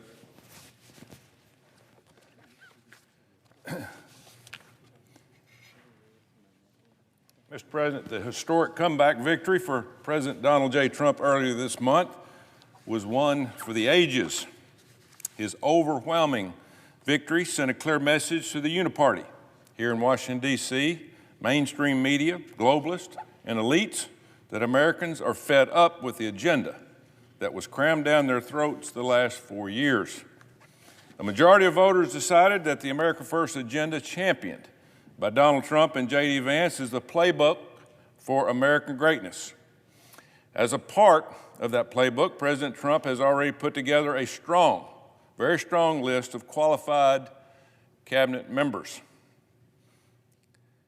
At defense, he's tapped Pete Hegseth, a veteran who served 2 tours in Iraq and Afghanistan, is Ivy League educated businessman background. That's what we need in the Pentagon right now to restore order in our finances. At HHS, he's assigned Robert F. Kennedy Jr., who has single-handedly brought attention to the many public health crises facing Americans. He's Harvard educated, has authored multiple books, and has a 4-decade career in public health and environmental law. And an Attorney General, he's nominated Matt Gaetz, a qualified attorney who has served in Congress for nearly a decade. Matt Gaetz has been a warrior for the Constitution on the Judiciary Committee and has exposed the weaponization of the justice system of the DOJ. Ask yourself, why are my Democratic colleagues, the media, and the establishment losing their minds over these highly qualified nominees? It's because of the dislike President Trump, the American First agenda, and nearly 80 million Americans who voted to send him back to the White House. It's obvious. Panic has set in at the DOJ, the intelligence community, and the entire D.C. swamp. They're finding out, as Barack Obama said, that elections have consequences. Americans have spoken. Not only did President Trump win the Electoral College in a landslide, he also is the first Republican in 2 decades to win the popular vote. In addition to sending President Trump back to the White House, Americans delivered a mandate to every single Senate Republican. They want President Trump's America First agenda, and they want it now. As a result, Senate Republicans should embrace this mandate in supporting every single one of President Trump's cabinet picks. You'd think this would be a no-brainer. Not one Democrat broke from their party in supporting Joe Biden's nominees in 2021. Not one. However, over the last few days, I've heard some of my Senate Republican colleagues express concerns about who President Trump is picking for his team. I would expect this from my colleagues on the left, not on the right. What's surprising to me is that I'm hearing grumblings from Republicans. My advice to them is get on board or get out of the way. The American people have enthusiastically trusted President Trump and J.D. Vance with saving our great republic. I am calling on my Senate Republican colleagues to listen to both the American people and the constituents in their states and support President Trump's vision for his cabinet. Last time around, the Republican Senate took months to confirm President Trump's appointments, if not years. As a result, President Trump had to govern with one hand tied behind his back because some of his cabinet members were never confirmed. That's completely unacceptable this time around. We need to help President Trump. We need to help him usher in a new golden age in America. Be a team player. It's time to move the ball down the field. You know, I spent many years as a head coach at several different football programs. Whenever an organization brings on a new coach, that coach brings in his whole new staff. It's the head coach's obligation to hire the personnel he needs to achieve his objectives for that certain program. The old staff by large and usually gets fired. It's not always fun, but that's reality. I had to do it several times. In the same way, President Trump was just chosen to be America's head coach. He needs to be able to hire the assistant coaches he wants. In this case, it's his cabinet and other important high-level personnel picks. President Trump has faced 2 assassination attempts, partisan lawfare from a corrupt administration, his first campaign being spied on by the Obama administration, and baseless lies from the corporate media who tried their best to keep him out of the White House. The last thing he needs is obstruction from Senate Republicans. He is a large part of why we just won the Senate and a lot of these people got reelected. 76 million Americans decisively chose President Trump and his America First agenda. 76 million. This is a record for any Republican president in our nation's history. Let that sink in. This is not because of any of us. This is because of President Trump, who is the most effective communicator and leader in modern history. It's because he's a successful businessman, not a career politician. But now, elected Republicans are expressing frustrations with his cabinet picks. Who do Republican senators think they represent? They are representing the voters in their states. I remember when 20 Senate Republicans voted to confirm Merrick Garland for the top law enforcement spot 4 years ago for the Biden administration. That's their prerogative. As Attorney General, Merrick Garland turned the DOJ into a weapon against President Donald Trump, Republicans, and law-abiding U.S. citizens. The perversion of law that Merrick Garland embraced at the DOJ makes third world banana republics blush. Transportation Secretary Pete Buttigieg, who had no previous experience in the transportation sector, received 36, and I repeat, 36 Republican votes. His qualification for the job, quote, his personal love for transportation, okay?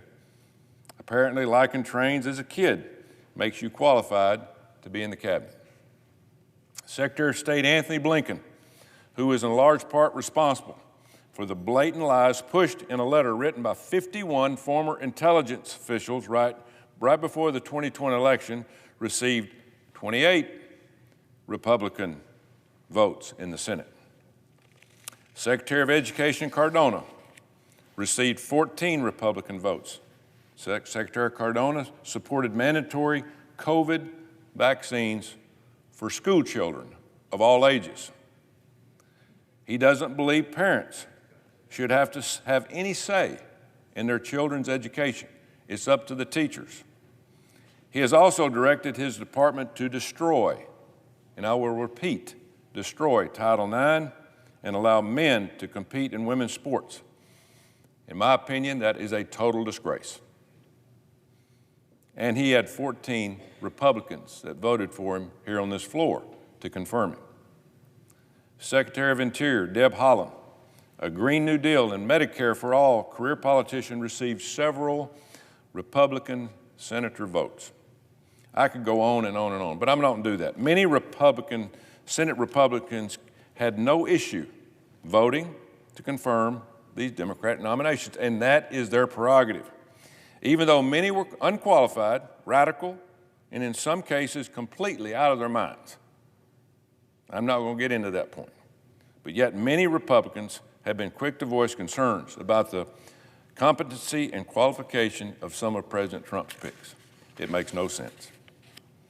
I've heard concerns about nominees' personal lives being a focus point. Need I remind my colleagues of Rachel Levine, a transgender woman who is the Assistant Secretary of Health at the Department of Health and Human Services, multiple Republicans voted for, and that's their prerogative.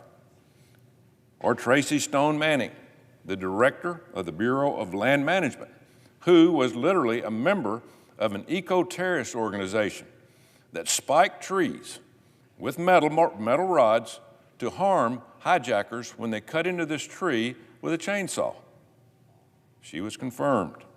Or Sam Britton, a former Deputy Assistant Secretary in the Office of Nuclear Energy, who repeatedly stole women's luggage at airports while traveling on the taxpayer's dime.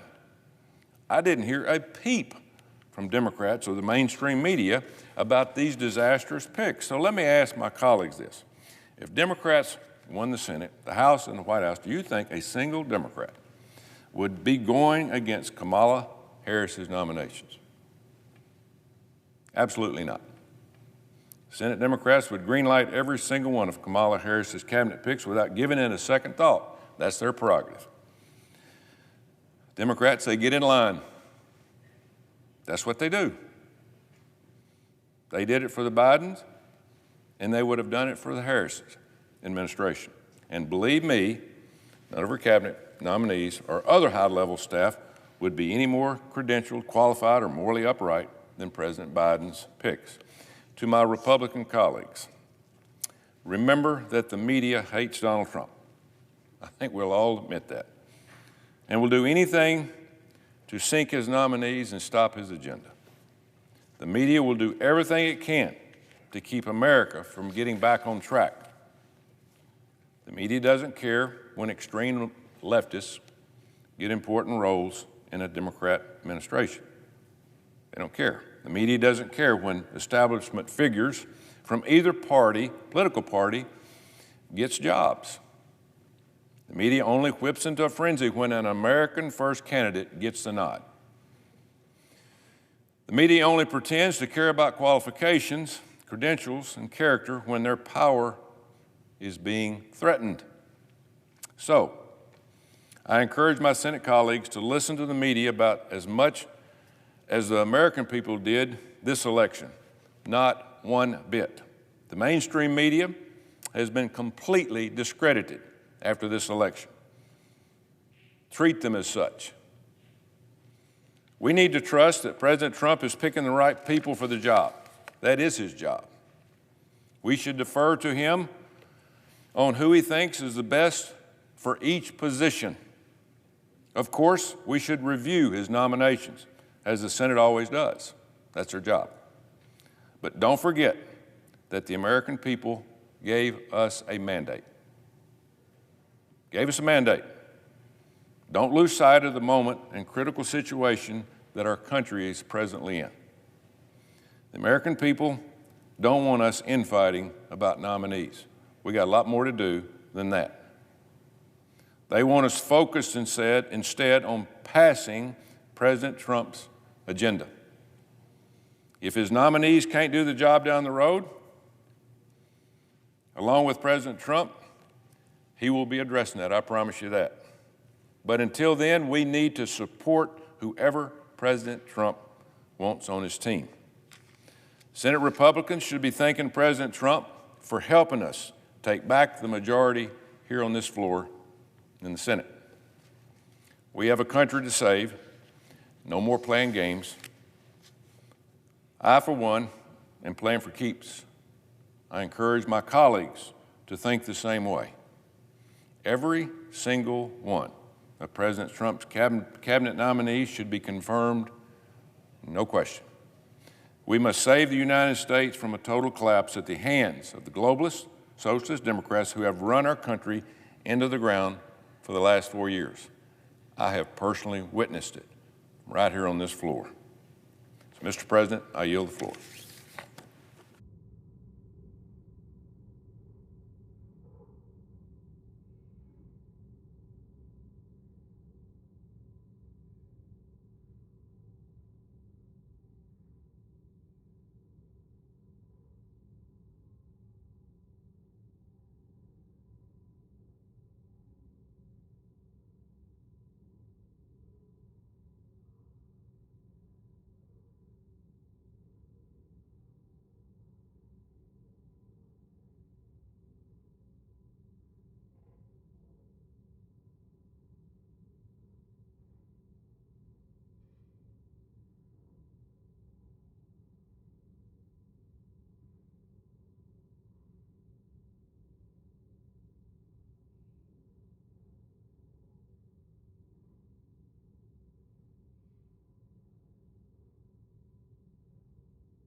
Senator from Washington.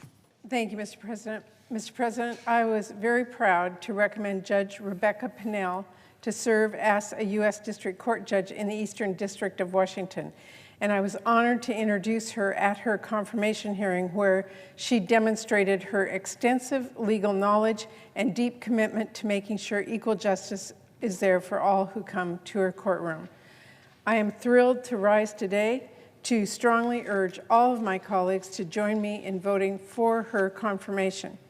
I want to emphasize, especially for my colleagues across the aisle, that just like the other 9 federal judges we have confirmed at my recommendation, Judge Pinnell has been vetted and endorsed by my state's nonpartisan Judicial Merit Selection Committee. This is a committee that is made up of both Democratic and Republican legal experts. A review of Judge Pinnell's record and the many letters of recommendation that came with her nomination make it easy to see why the committee put her name forward. In letter after letter, people from different perspectives, prosecutors, law enforcement officials, judges, and many others describe Judge Pinnell with the same high praise: fair, insightful, professional, prepared. In other words, she is a qualified and deserving pick to entrust with upholding our nation's laws and protecting our citizens' rights. I'm especially pleased to say that Judge Pinnell's roots in Washington State run as deep as her impressive legal knowledge. She grew up in Richland, where her father worked at the Hanford Nuclear Reservation. She attended the University of Washington, returned from Stanford Law to clerk for District Court Judge Whaley in Spokane, and has been an active and respected member of our state's legal community ever since. It is important that we have a court system that delivers justice for everyone, not just the powerful and well-connected. We have to make sure every person has their rights protected and no person is above the law. That requires a judge who carefully reviews each case on its merits, shows a deep understanding of the law and respect for everyone who appears before them, and appreciates how their decisions will affect the lives of people across Washington State. Some of the best and brightest legal minds in Washington State have made clear they think Judge Pinnell is exactly that kind of judge. And having viewed her record, I completely agree and strongly urge my colleagues to join me in voting to confirm her. Thank you, Mr. President. I yield the floor.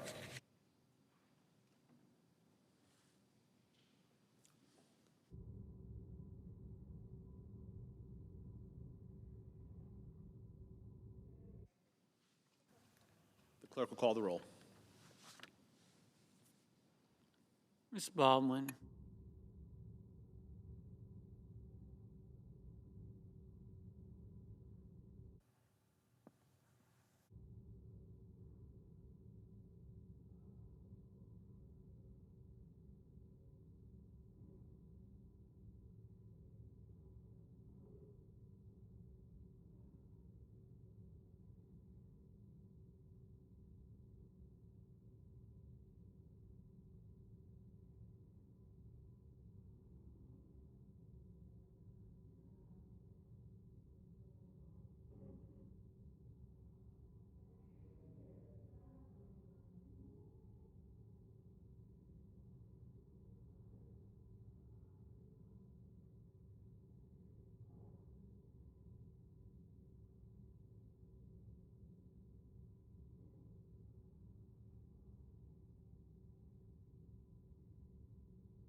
Senator from Delaware. Are we currently in proceedings under a quorum call?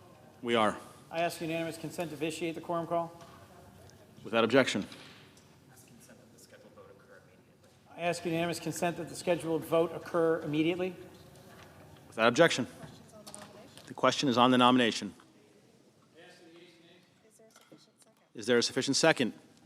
There appears to be. The clerk will call the roll.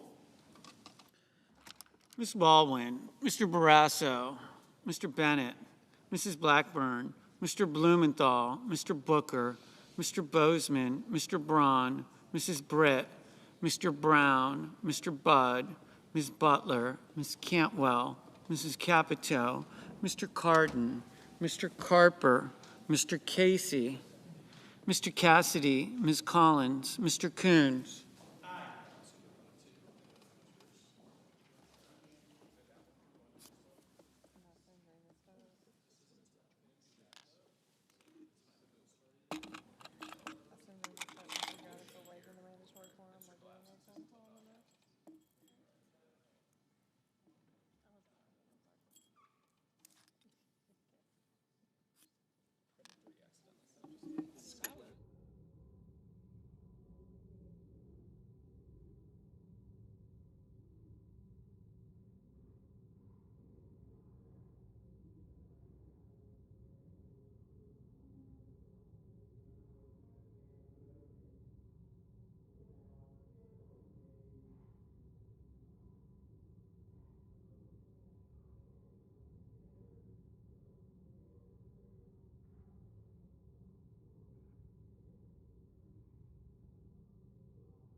Mr. Cornyn, Ms. Cortez Masto, Mr. Cotton, Mr. Kramer,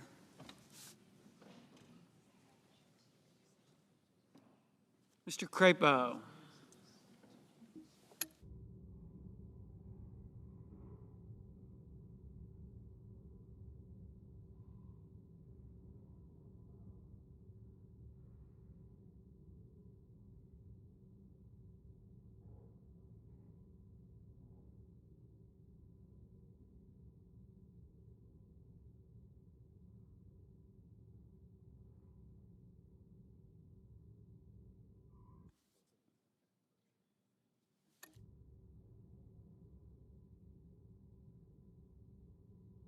Mr. Cruz, Mr. Daines, Ms. Duckworth, Mr. Durbin, Ms. Ernst, Mr. Fetterman,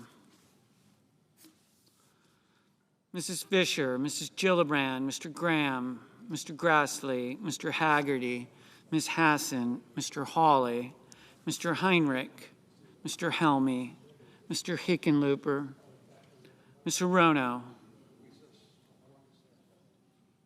Mr. Hoven, Mrs. Hyde-Smith, Mr. Johnson, Mr. Kane, Mr. Kelly, Mr. Kennedy, Mr. King, Ms. Klobuchar, Mr. Langford,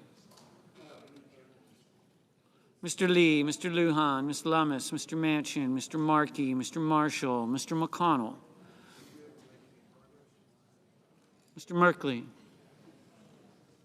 Mr. Moran, Mr. Mullen, Ms. Murkowski, Mr. Murphy, Mrs. Murray, Mr. Ossoff, Mr. Padilla, Mr. Paul, Mr. Peters, Mr. Reed, Mr. Ricketts, Mr. Risch, Mr. Romney, Ms. Rosen, Mr. Rounds, Mr. Rubio, Mr. Sanders, Mr. Schatz, Mr. Schmidt, Mr. Schumer, Mr. Scott of Florida, Mr. Scott of South Carolina,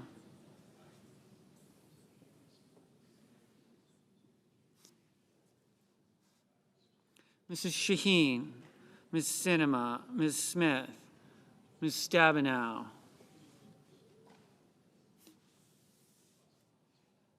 Mr. Sullivan, Mr. Tester, Mr. Thune, Mr. Tillis, Mr. Tuberville, Mr. Van Hollen, Mr. Vance, Mr. Warner, Mr. Warnock, Ms. Warren, Mr. Welch, Mr. Whitehouse, Mr. Wicker, Mr. Wyden, Mr. Young.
Senators voting in the affirmative: Cardin, Casey, Coons, Durbin, Hassan, Heinrich, Helmy, Hirono, Kane, Kelly, Merkley, Murray, Schatz, Shaheen, Smith, Warnock, Whitehouse. Senators voting in the negative: Collins, Cornyn, Cotton, Crapo, Ernst, Fisher, Lee, Mullen, Paul, Rounds, Tillis.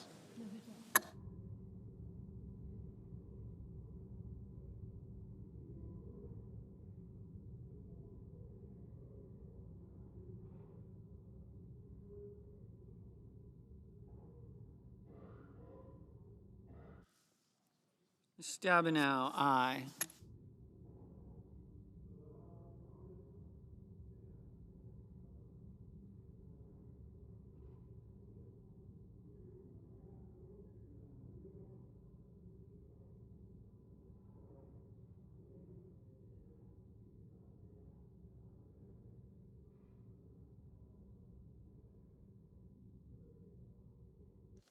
Mr. Ricketts, no.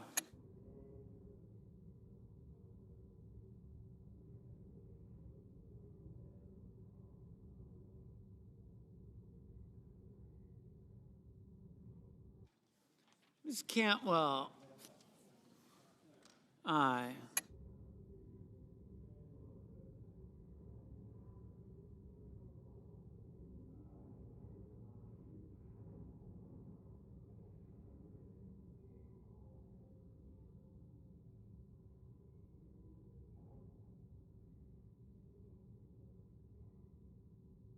Ms. Cortez Masto, aye.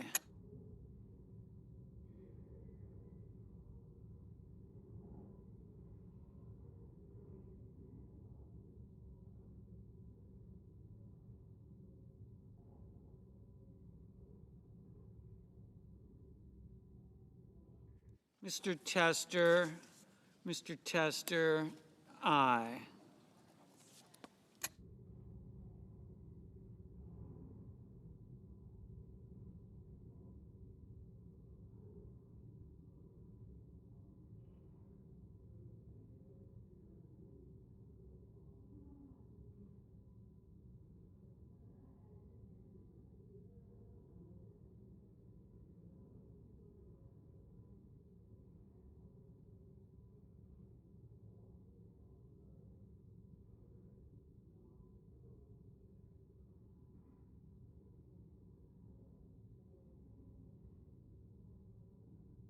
Mr. Langford, no.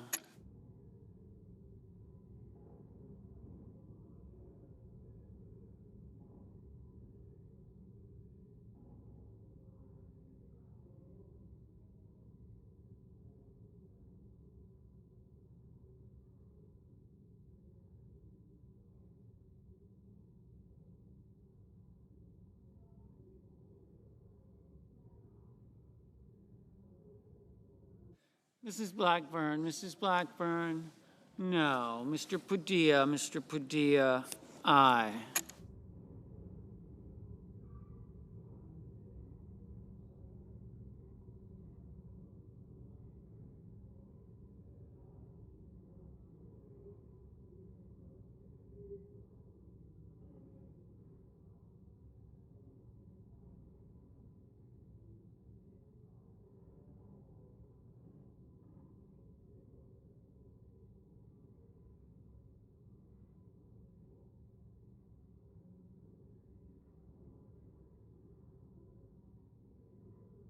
Mr. Manchin, no.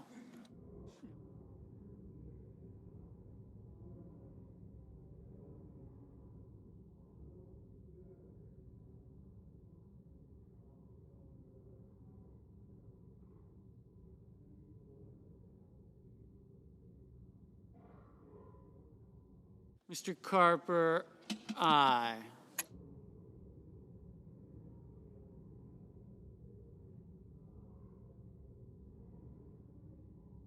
Mr. Lujan, aye.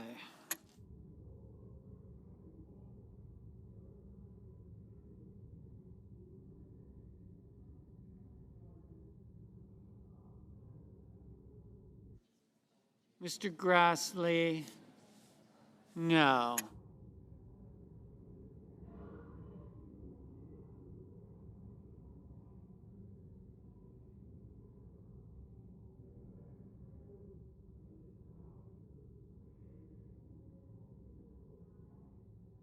Mrs. Gillibrand, aye.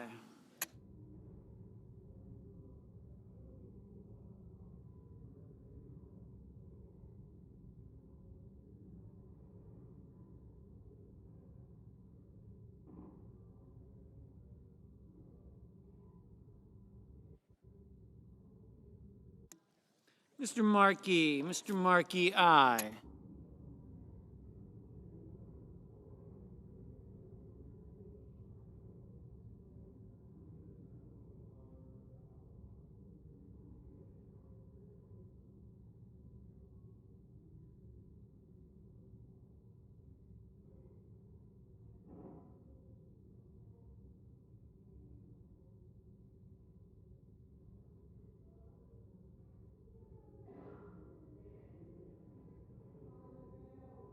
Ms. Lummis, no.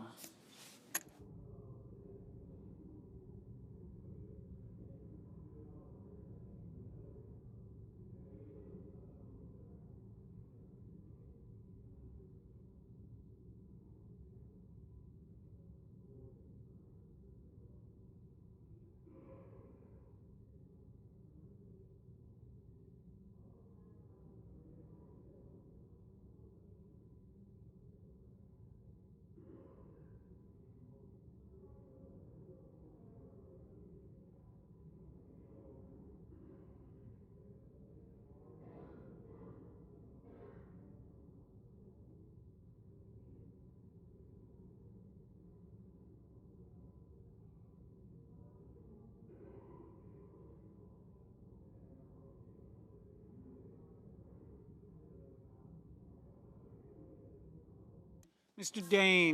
Daines, no.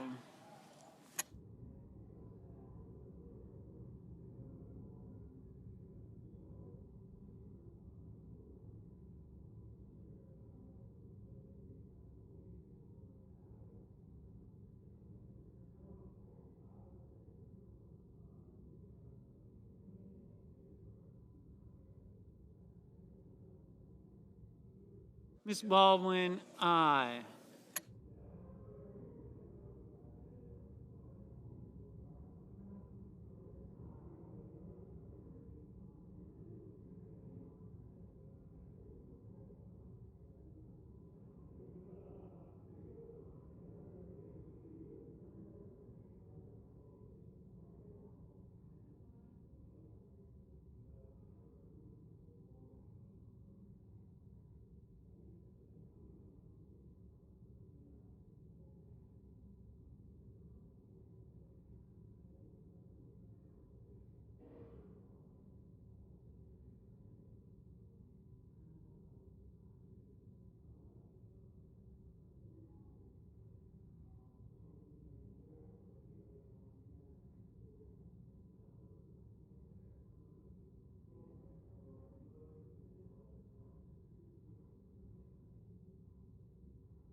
Mr. Schmidt, no.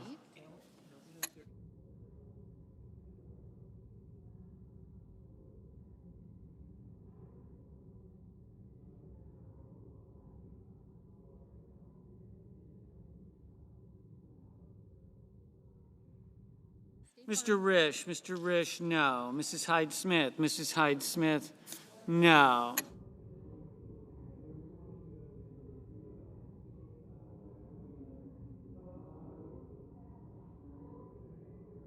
Mr. Marshall, no.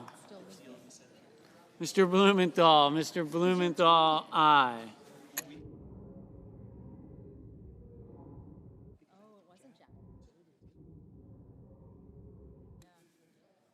Mr. Barrasso, no. Mr. Wicker, no.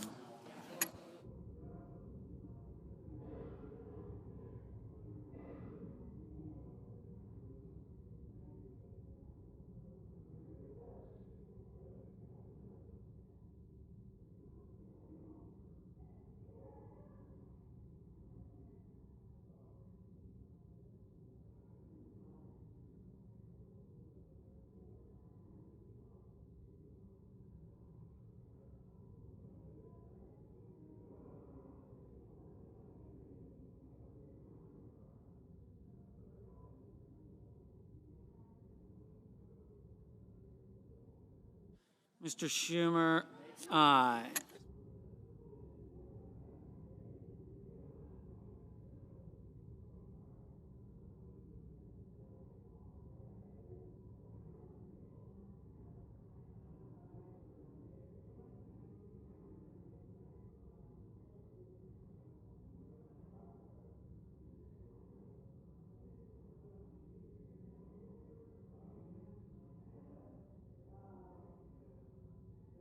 Ms. Butler,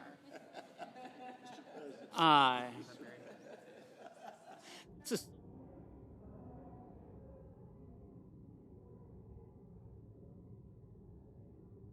Mr. King, aye. Mr. Wyden, aye.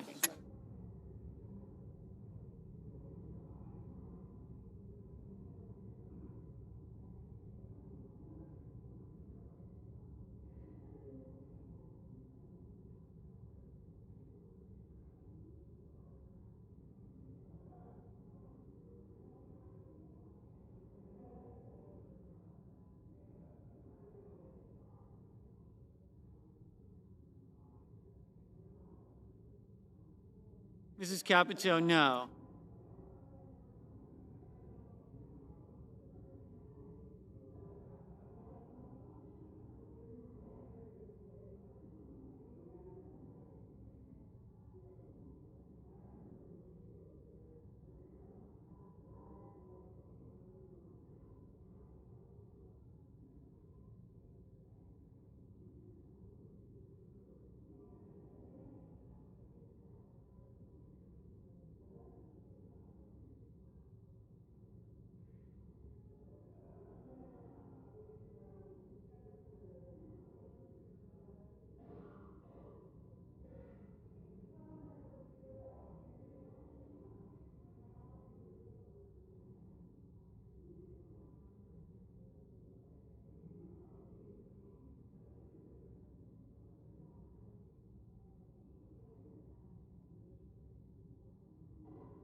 Mr. Hickenlooper, aye.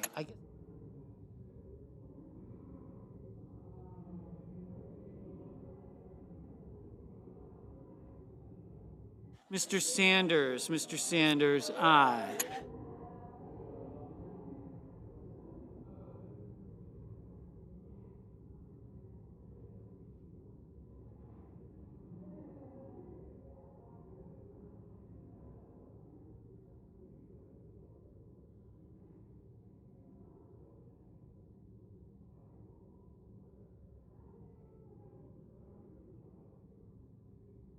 Mr. Scott of Florida, no. Mr. Kennedy, no.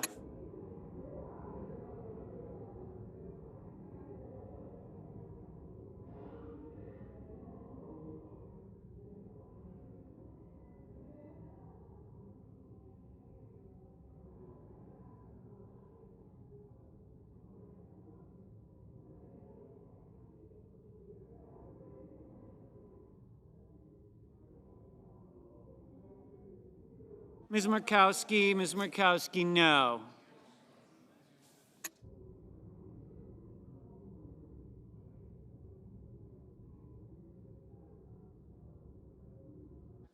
Mr. Van Hollen, aye.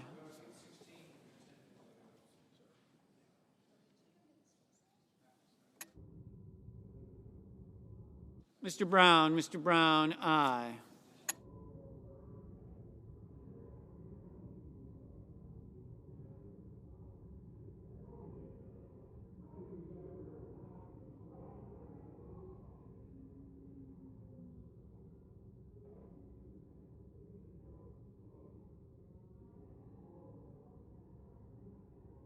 Ms. Warren, aye.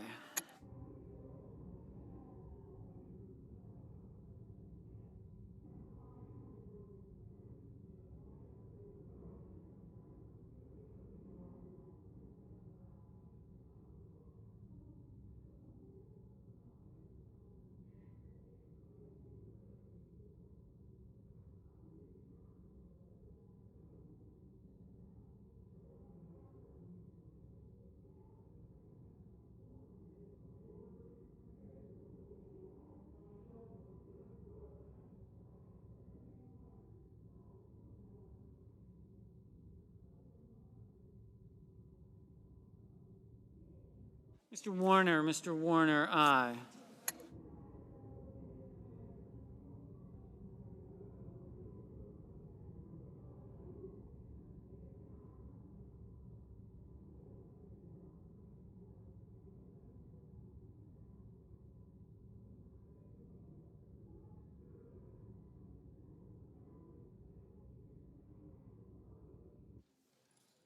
Mr.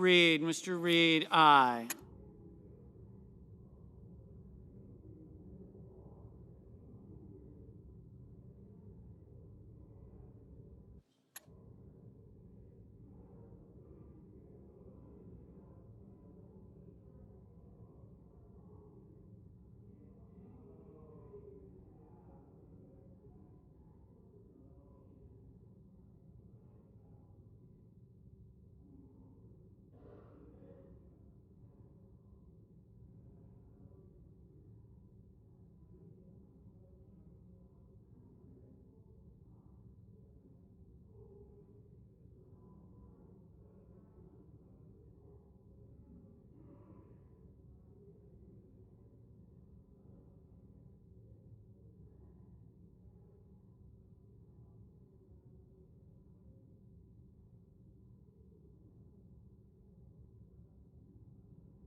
Ms. Duckworth. Ms. Duckworth, aye.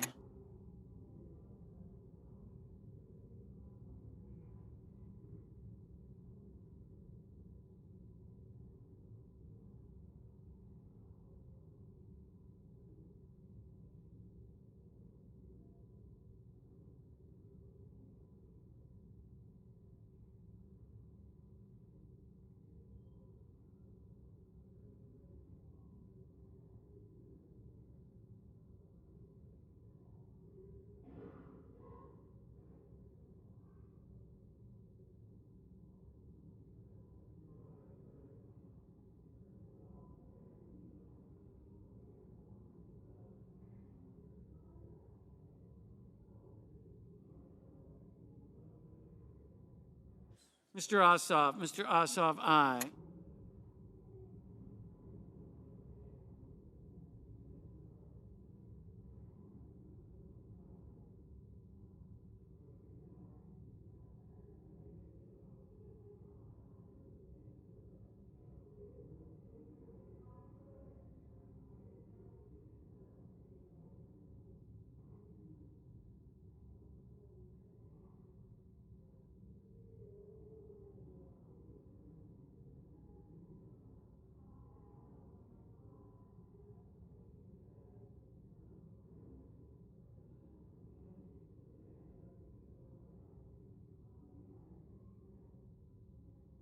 Mr. McConnell. Mr. McConnell, no.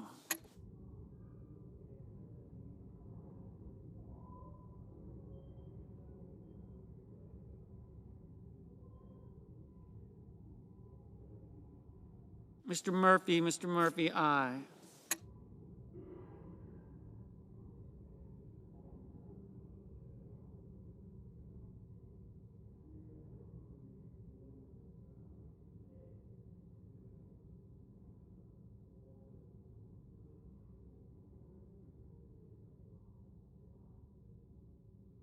Hey, Tony. Mr. Young. Mr. Young, no.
Mr. Johnson. Mr. Johnson, no.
Mr. Moran?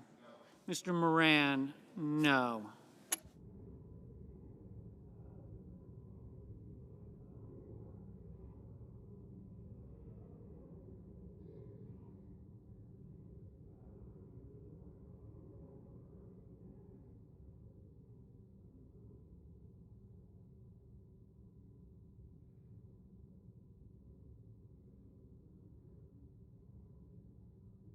Mr. Cassidy, no. Mr. Scott of South Carolina, no.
Ms. Klobuchar, aye.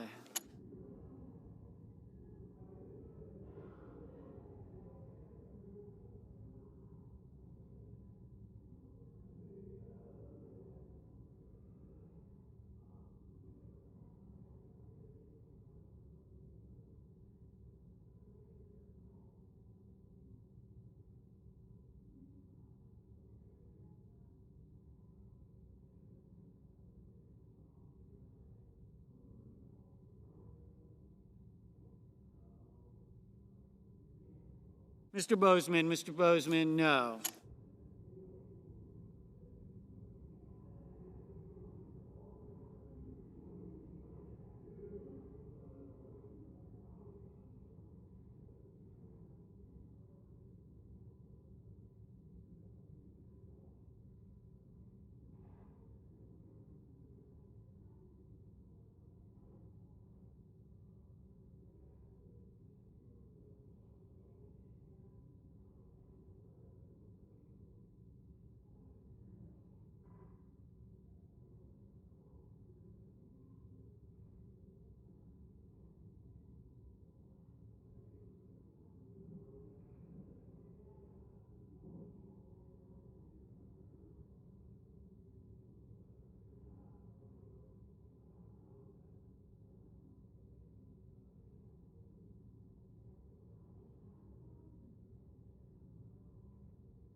Mr. Sullivan, no.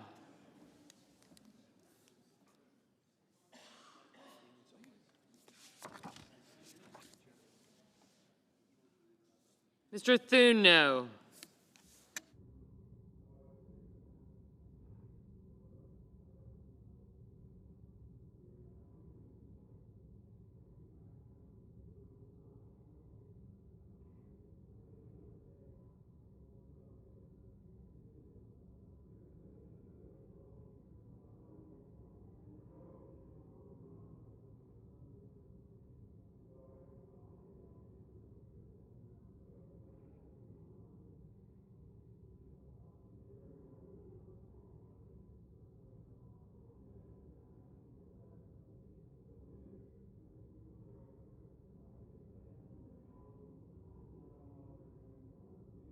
Mr. Booker, aye.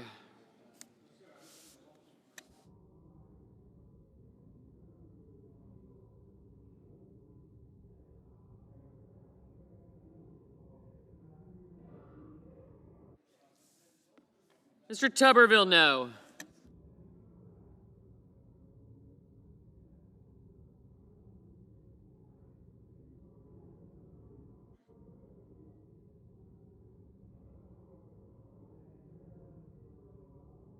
Mr. Hawley, no.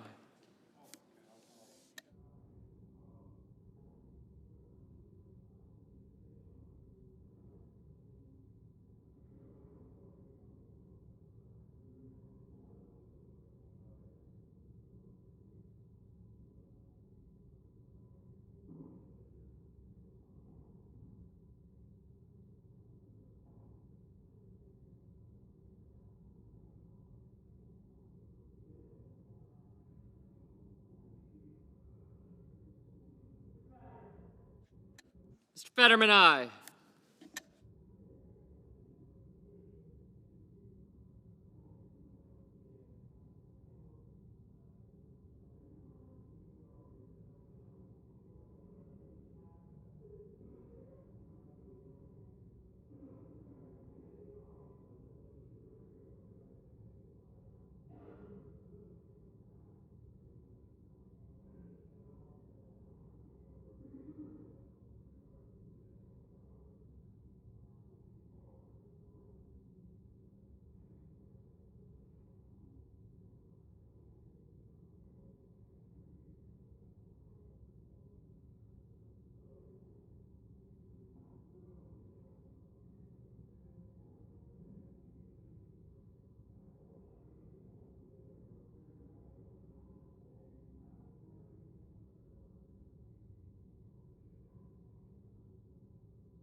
Ms. Rosen, aye.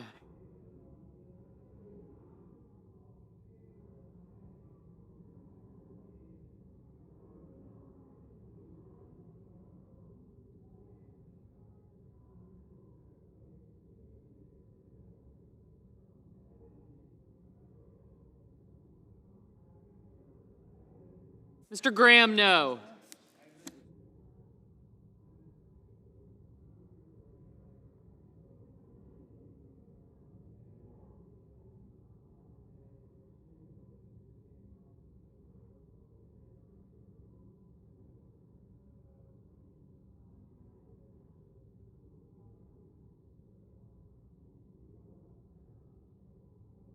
Mr. Romney, no.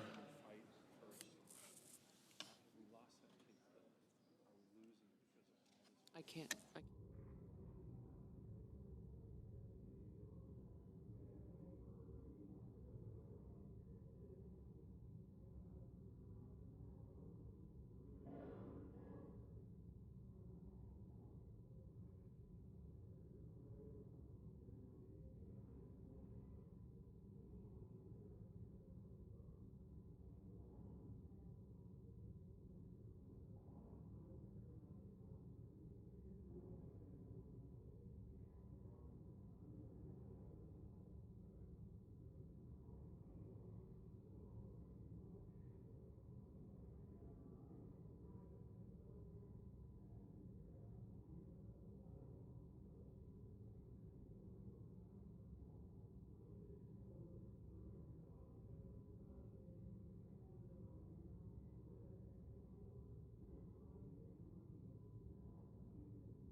Mr. Budd, no. Mr. Peters, aye.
Mrs. Britt, no. Ms. Cinema, aye.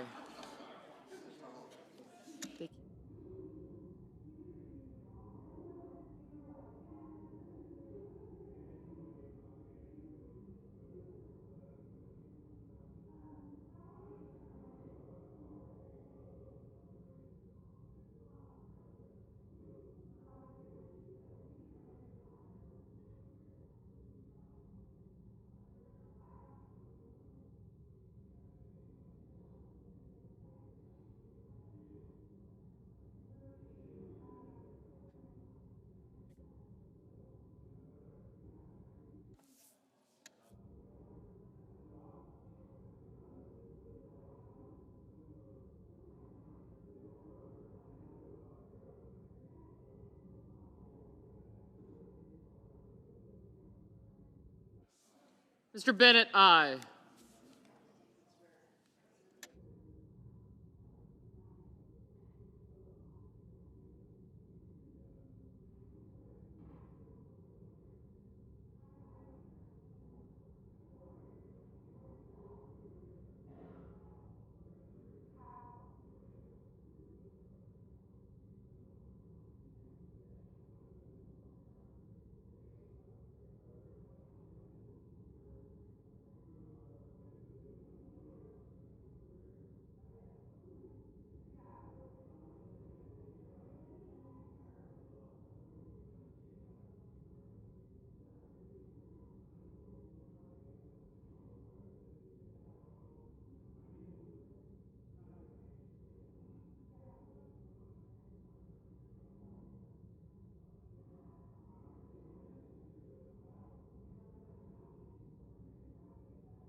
Mr. Welch, aye.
Mr. Hoven, no.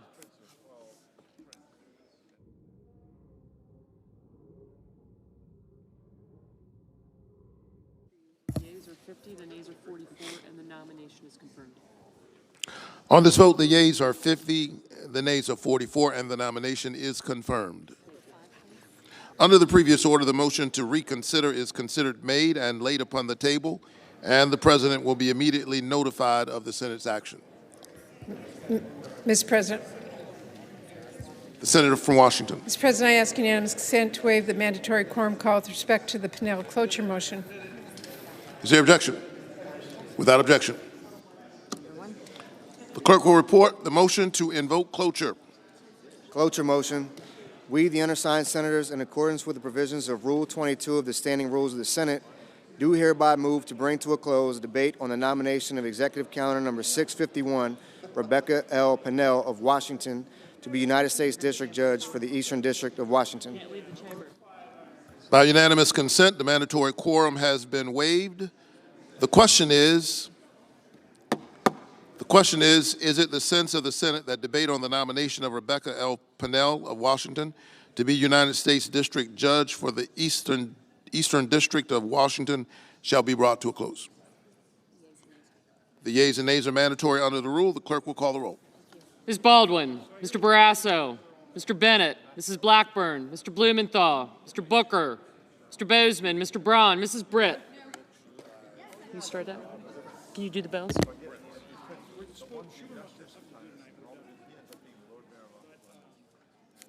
Bye, guys. Got it.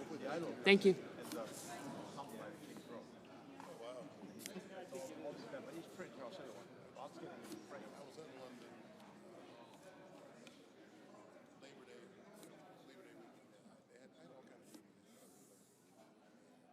Mr. Brown, Mr. Budd, Ms. Butler,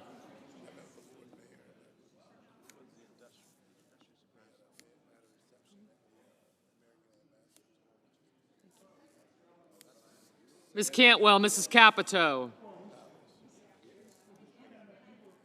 Mr. Cardin, Mr. Carper,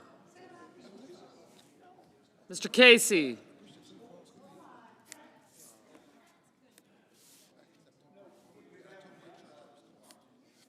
Mr. Cassidy, Ms. Collins,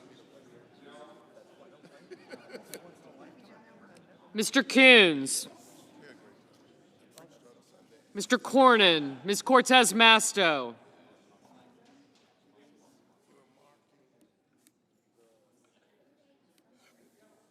Mr. Cotton, Mr. Kramer. Thank you.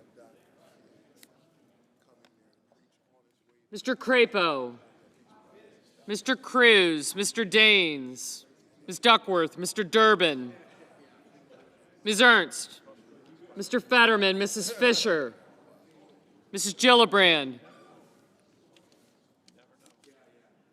Mr. Graham, Mr. Grassley, Mr. Haggerty, Ms. Hassan,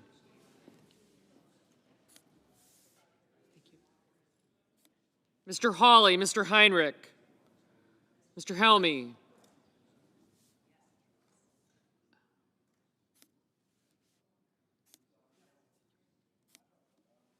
Mr. Hickenlooper, Ms. Hirono, Mr. Hoven, Mrs. Hyde-Smith, Mr. Johnson, Mr. Kane, Mr. Kelly,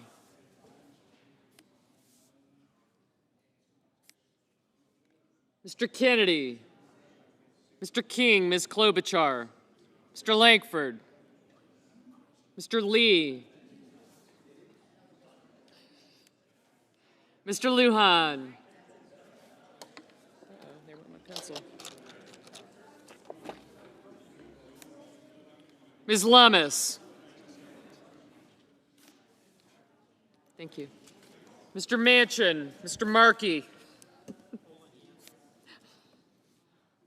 Gotcha. Mr. Marshall, Mr. McConnell, You did get me right. I did, thank you. Mr. Merkley, Mr. Moran, Mr. Mullen, Ms. Murkowski, Mr. Murphy, Mrs. Murray.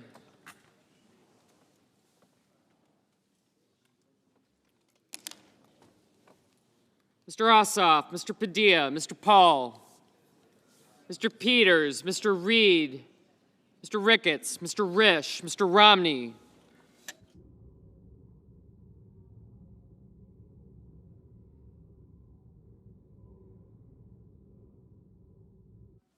Mr. Risch, Mr. Romney, Ms. Rosen, Mr. Rounds, Mr. Rubio, Mr. Sanders, Mr. Schatz, Mr. Schmidt, Mr. Schumer, Mr. Scott of Florida, Mr. Scott of South Carolina, Mrs. Shaheen, Ms. Sinema, Ms. Smith, Ms. Stabenow, Mr. Sullivan, Mr. Tester, Mr. Thune, Mr. Tillis, Mr. Tuberville, Mr. Van Hollen, Mr. Vance, Mr. Warner, Mr. Warnock, Ms. Warren, Mr. Welch, Mr. Whitehouse, Mr. Wicker, Mr. Wyden, Mr. Young,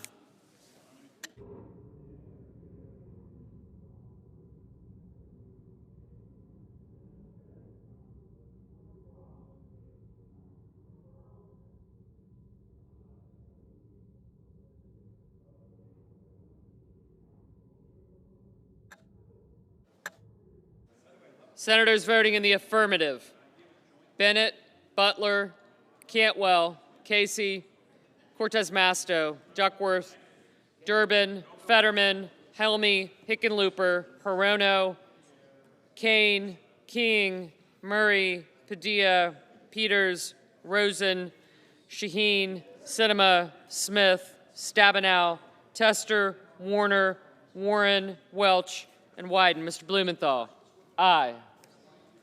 Senators voting in the negative: Bozeman, Britt, Budd, Capito, Cornyn, Cotton, Crapo, Graham, Grassley, Hawley, Hoeven, Heidsmith, Johnson, Marshall, Moran, Murkowski, Paul, Risch, Romney, Schmidt, Thune, Tillis, Tuberville, and Young.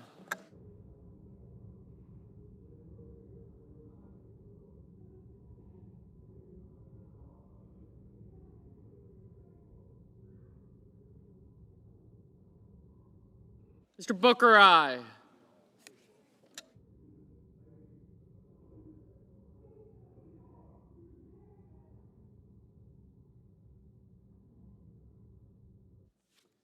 Mr. Scott of South Carolina, no.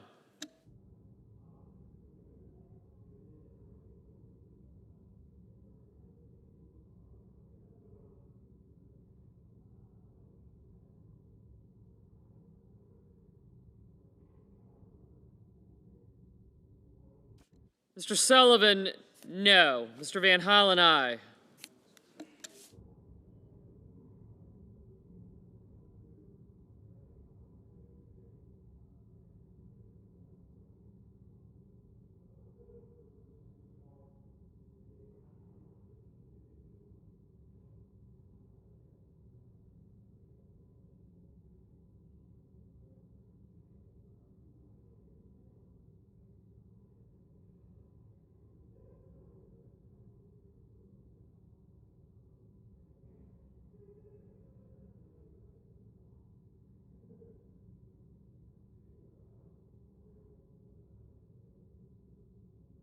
Mr. Lee, no.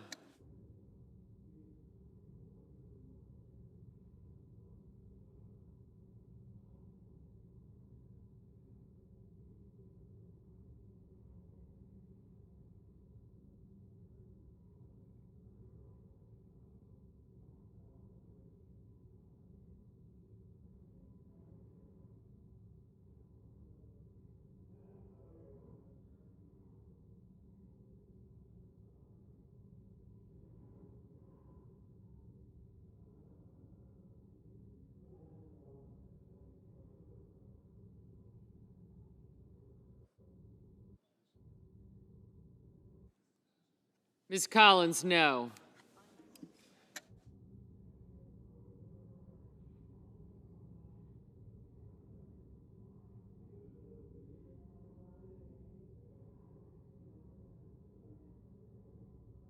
Mr. Brown, aye.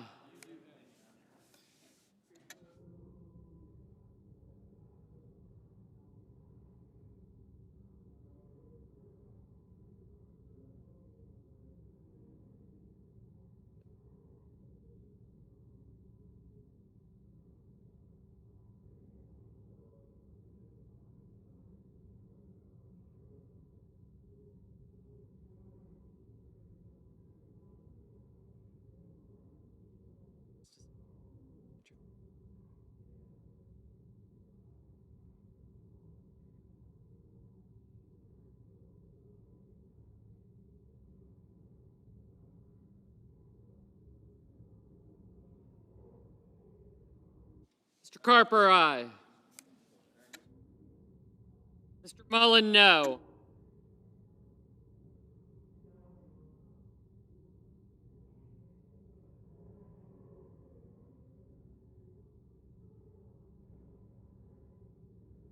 Mr. Ricketts, no.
Mr. Murphy, aye.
Mr. Lujan, aye.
Mrs. Fisher, no.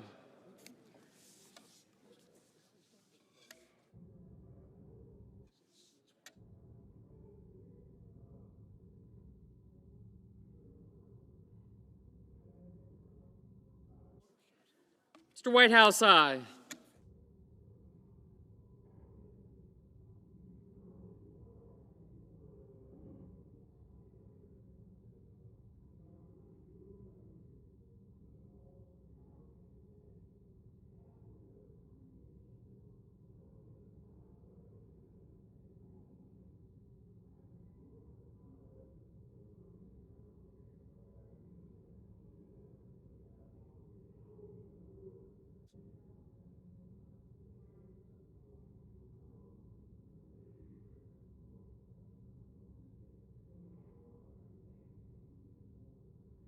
Mr. Kennedy, no.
Mr. Warnock, aye.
Mr. Reed, aye.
Mr. Schumer, aye.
Mr. Heinrich, aye. Mrs. Blackburn, no.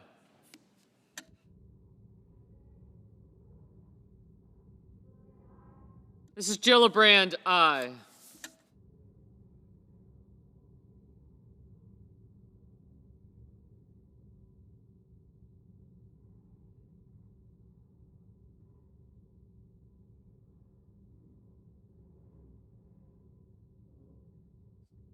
Mr. McConnell, no.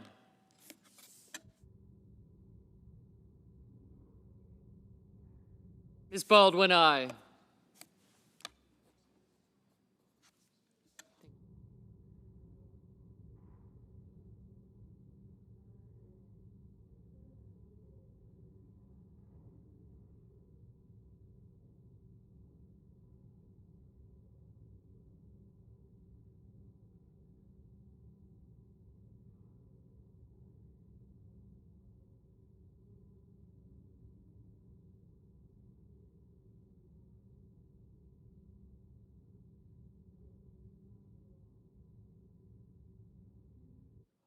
Ms. Hassan, aye.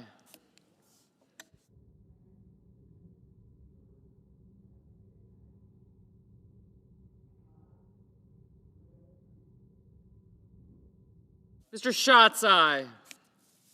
Ms. Klobuchar, aye.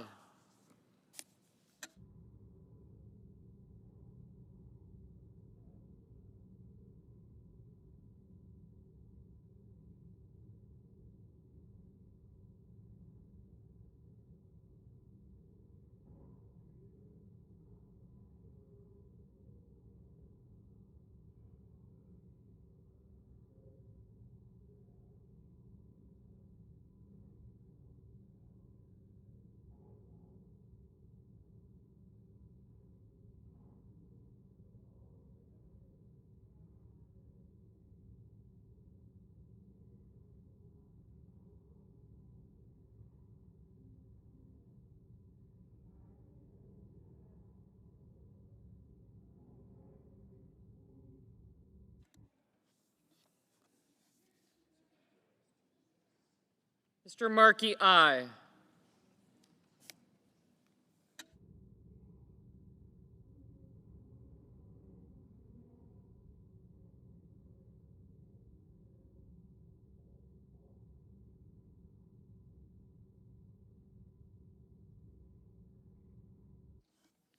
Ms. Ernst, no.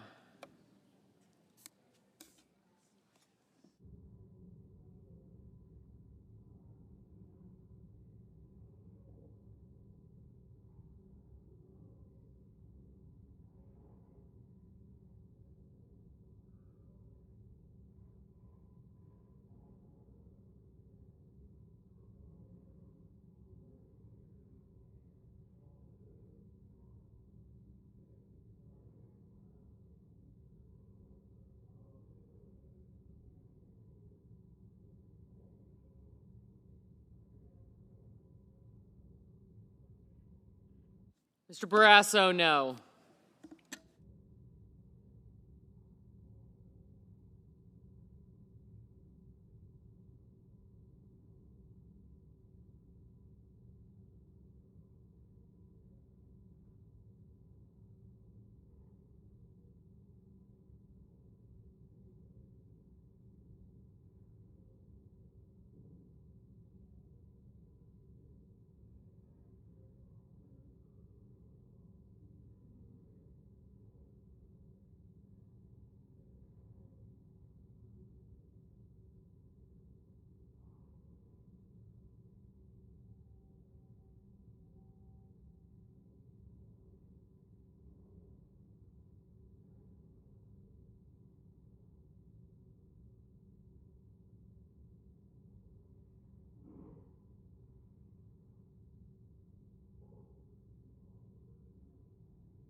Mr. Sanders, aye.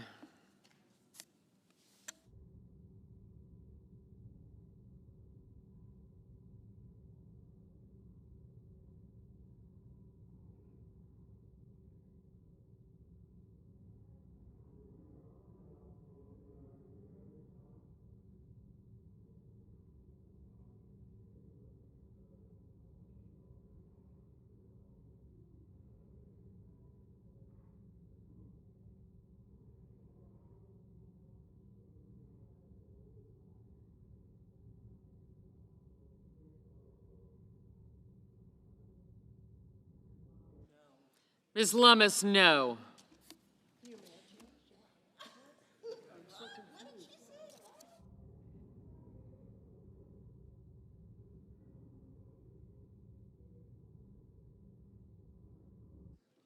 Mr. Merkley, aye.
Mr. Scott of Florida, no.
Mr. Cardin, aye.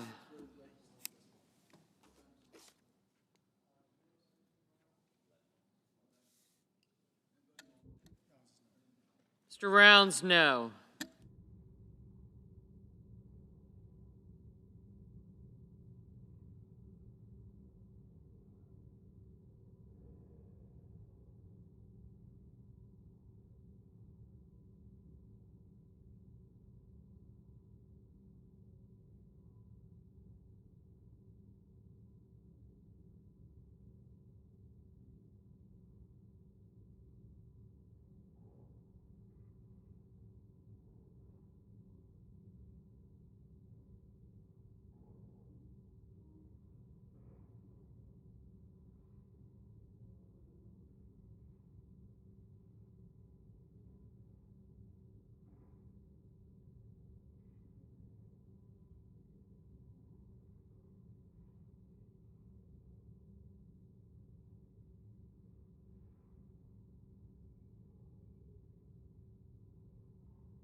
Mr. Kelly, aye.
Mr. Langford, no.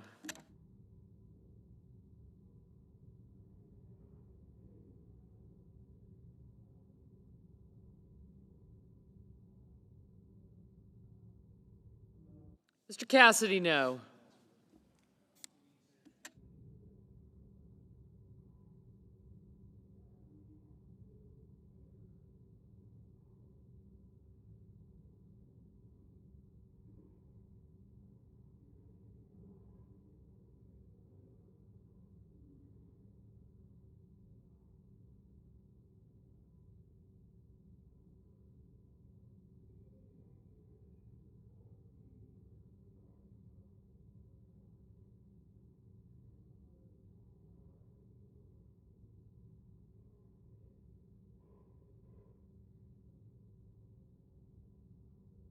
Mr. Ossoff, aye.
Mr. Coons, aye.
Mr. Daines, no.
The yeas are 50, the nays are 42, and the motion's agreed to.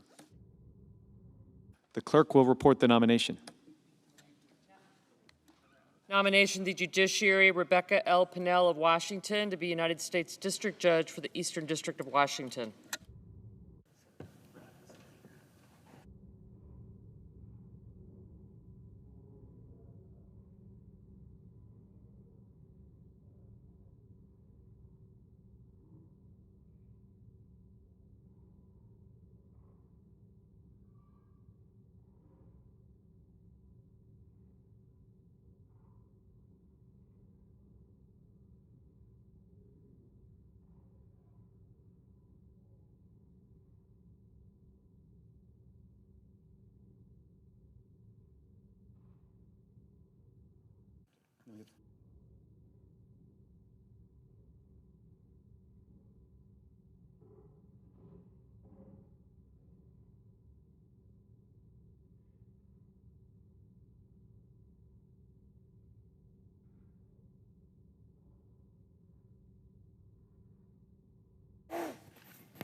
Mr. President.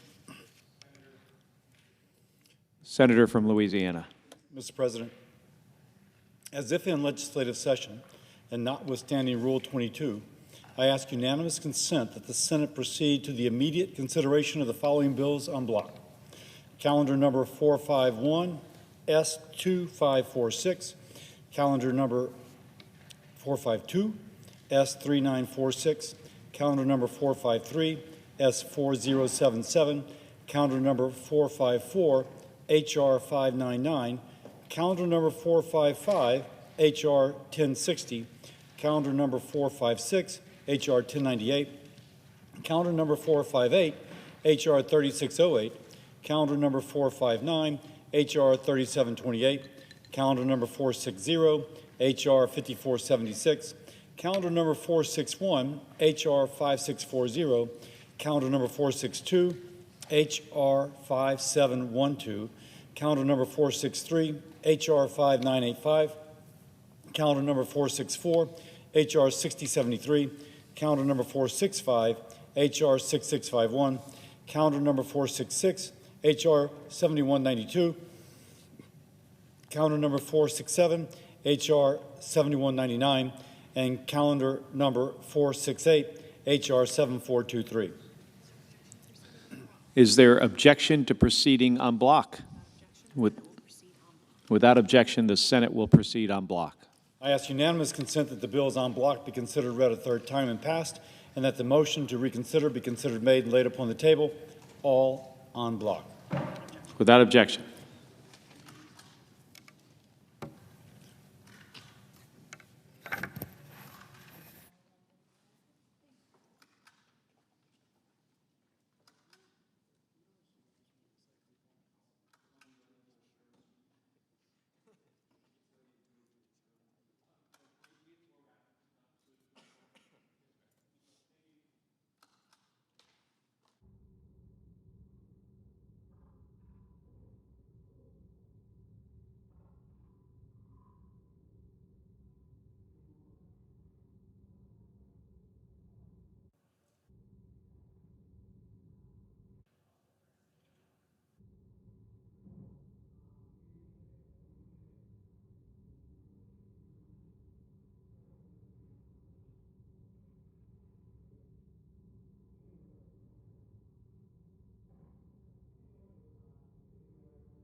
This is.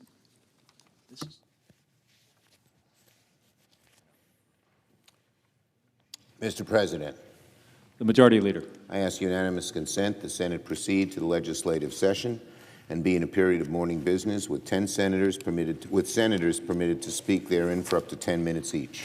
Without objection. I ask unanimous consent the Senate proceed to the immediate consideration of Calendar 441, H.R. 6249. The clerk will report. Calendar number 441, H.R. 6249, an act to provide for a review and report on the assistance and resources and so forth and for other purposes. Without objection, the Senate will proceed. I further ask that the bill be considered read a third time and passed, the motion to reconsider be considered made and laid upon the table with no intervening action or debate. Without objection. Mr. President, I ask unanimous consent the Senate proceed to the immediate consideration of Calendar 546, H.R. 5490. The clerk will report. Calendar 546, H.R. 5490, an act to amend the Coastal Barrier Resources Act and so forth. Without objection, the Senate will proceed. I ask unanimous consent the bill be considered read a third time. Without objection. I know of no further debate on the bill. Is there further debate? If not, all those in favor say aye. Aye. All opposed, no. The ayes appear to have it.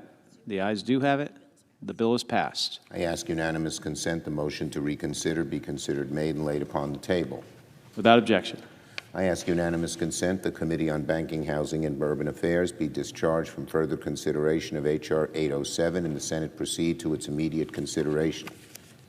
The clerk will report. H.R. 807, an act to require the Secretary of the Treasury to mint coins in commemoration of the invaluable service that working dogs provide to society.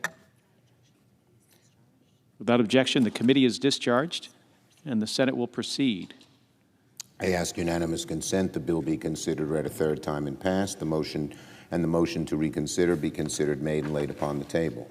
Without objection. I ask unanimous consent that the Committee on Judiciary be discharged from further consideration of H.R. 1505 and the Senate proceed to its immediate consideration. The clerk will report. H.R. 1505, an act to modify the prohibition on recognition by United States courts of certain rights relating to certain marks, trade names, or commercial names.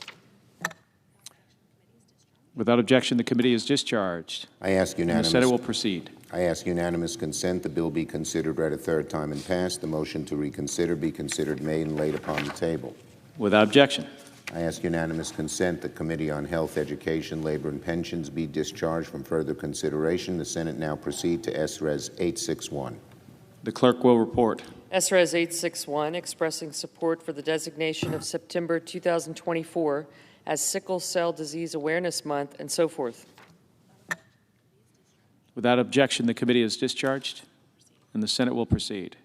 I ask unanimous consent the resolution be agreed to, the preamble be agreed to, the motions to reconsider be considered made and laid upon the table. Without objection. I ask unanimous consent the Committee on Judiciary be discharged from further consideration, and the Senate now proceed to S-Res 872. The clerk will report. S-Res 872, recognizing the life and the death of Daniel J. Evans, former Senator for the state of Washington. Without objection, the committee is discharged, and the Senate will proceed. I ask unanimous consent that the resolution be agreed to, the Murray Amendment at the desk to the preamble be agreed to, the preamble as amended be agreed to, and motions to reconsider be considered made and laid upon the table. Without objection. I ask unanimous consent the Committee on Judiciary be discharged from further consideration, and the Senate now proceed to the immediate consideration of S-Res 875. The clerk will report. S-Res 875, designating September 21, 2024 through September 29, 2024 as Blue Star Welcome Week. I ask unanimous consent that without objection, the committee is discharged, and the Senate will proceed. I ask unanimous consent the resolution be agreed to, the preamble be agreed to, and the motions to reconsider be considered made and laid upon the table with no intervening action or debate. Without objection. I ask unanimous consent the Senate proceed to the en bloc consideration of the following Senate resolutions: S-Res 896, S-Res 897, S-Res 898, S-Res 899, S-Res 900. Is there objection to proceeding on block? Without objection. I ask unanimous consent the resolutions be agreed to, the preambles be agreed to, the motions to reconsider be considered made and laid upon the table. Without objection. I have 6 requests for committees to meet during today's session. They have the approval of the majority and minority leaders. Duly noted. I ask unanimous consent that when the Senate completes its business today, it stand adjourned under the provisions of S-Res 872 until 10 a.m. on Wednesday, November 20. That following the prayer and pledge, the journal of proceedings be approved to date, the morning hour be deemed expired, the time for the 2 leaders be reserved for their use later in the day, and morning business be closed. That following the conclusion of morning business, the Senate proceed to executive session to resume consideration of the Pinnell nomination post-cloture. Further, that notwithstanding Rule 22, all time on the Pinnell nomination be considered expired at 11 a.m. Further, that if cloture is invoked on the Alley nomination and upon disposition of the nomination, notwithstanding Rule 22, the Senate proceed to legislative session, and Senator Sanders or his designee be recognized to make motion to discharge S.J. Res. 111 from the Foreign Relations Committee, that there be up to 2 hours for debate equally divided between opponents and proponents on the motion to discharge, and that upon the use or yielding back of time, the Senate vote in relation to the motion to discharge. Further, that if the motion to discharge S.J. Res. 111 is not agreed to, Senator Sanders or his designee be recognized to make a motion to discharge S.J. Res. 113. And if the motion is made, the Senate vote in relation to the motion to discharge. Further, if the motion to discharge S.J. Res. 113 is not agreed to, Senator Sanders or his designee be recognized to make a motion to discharge S.J. Res. 115. And that if the motion is made, the Senate vote in relation to the motion to discharge, that there be up to 2 minutes for debate equally divided prior to each vote with respect to a motion to discharge. Further, that if the motion to discharge S.J. Res. 115 is not agreed to, and if the requisite 16 signatures have been filed at the desk, Senator Paul or his designee be recognized to make a motion to proceed to the consideration of S.J. Res. 117, that there be up to 1 hour of debate equally divided on the motion, and that upon the use or yielding back of time, the Senate vote in relation to the motion to proceed. Finally, that if any nominations are confirmed during Wednesday's session, the motions to reconsider be considered made and laid upon the table, and the President be immediately notified of the Senate's action. Without objection. If there's no further business to come before the Senate, I ask that it stand adjourned under the previous order. Under the previous order and pursuant to S.Res. 872, the Senate stands adjourned until 10 a.m. on Wednesday, November 20th, 2024, and does so as a further mark of respect to the late Daniel J. Evans, former senator from Washington.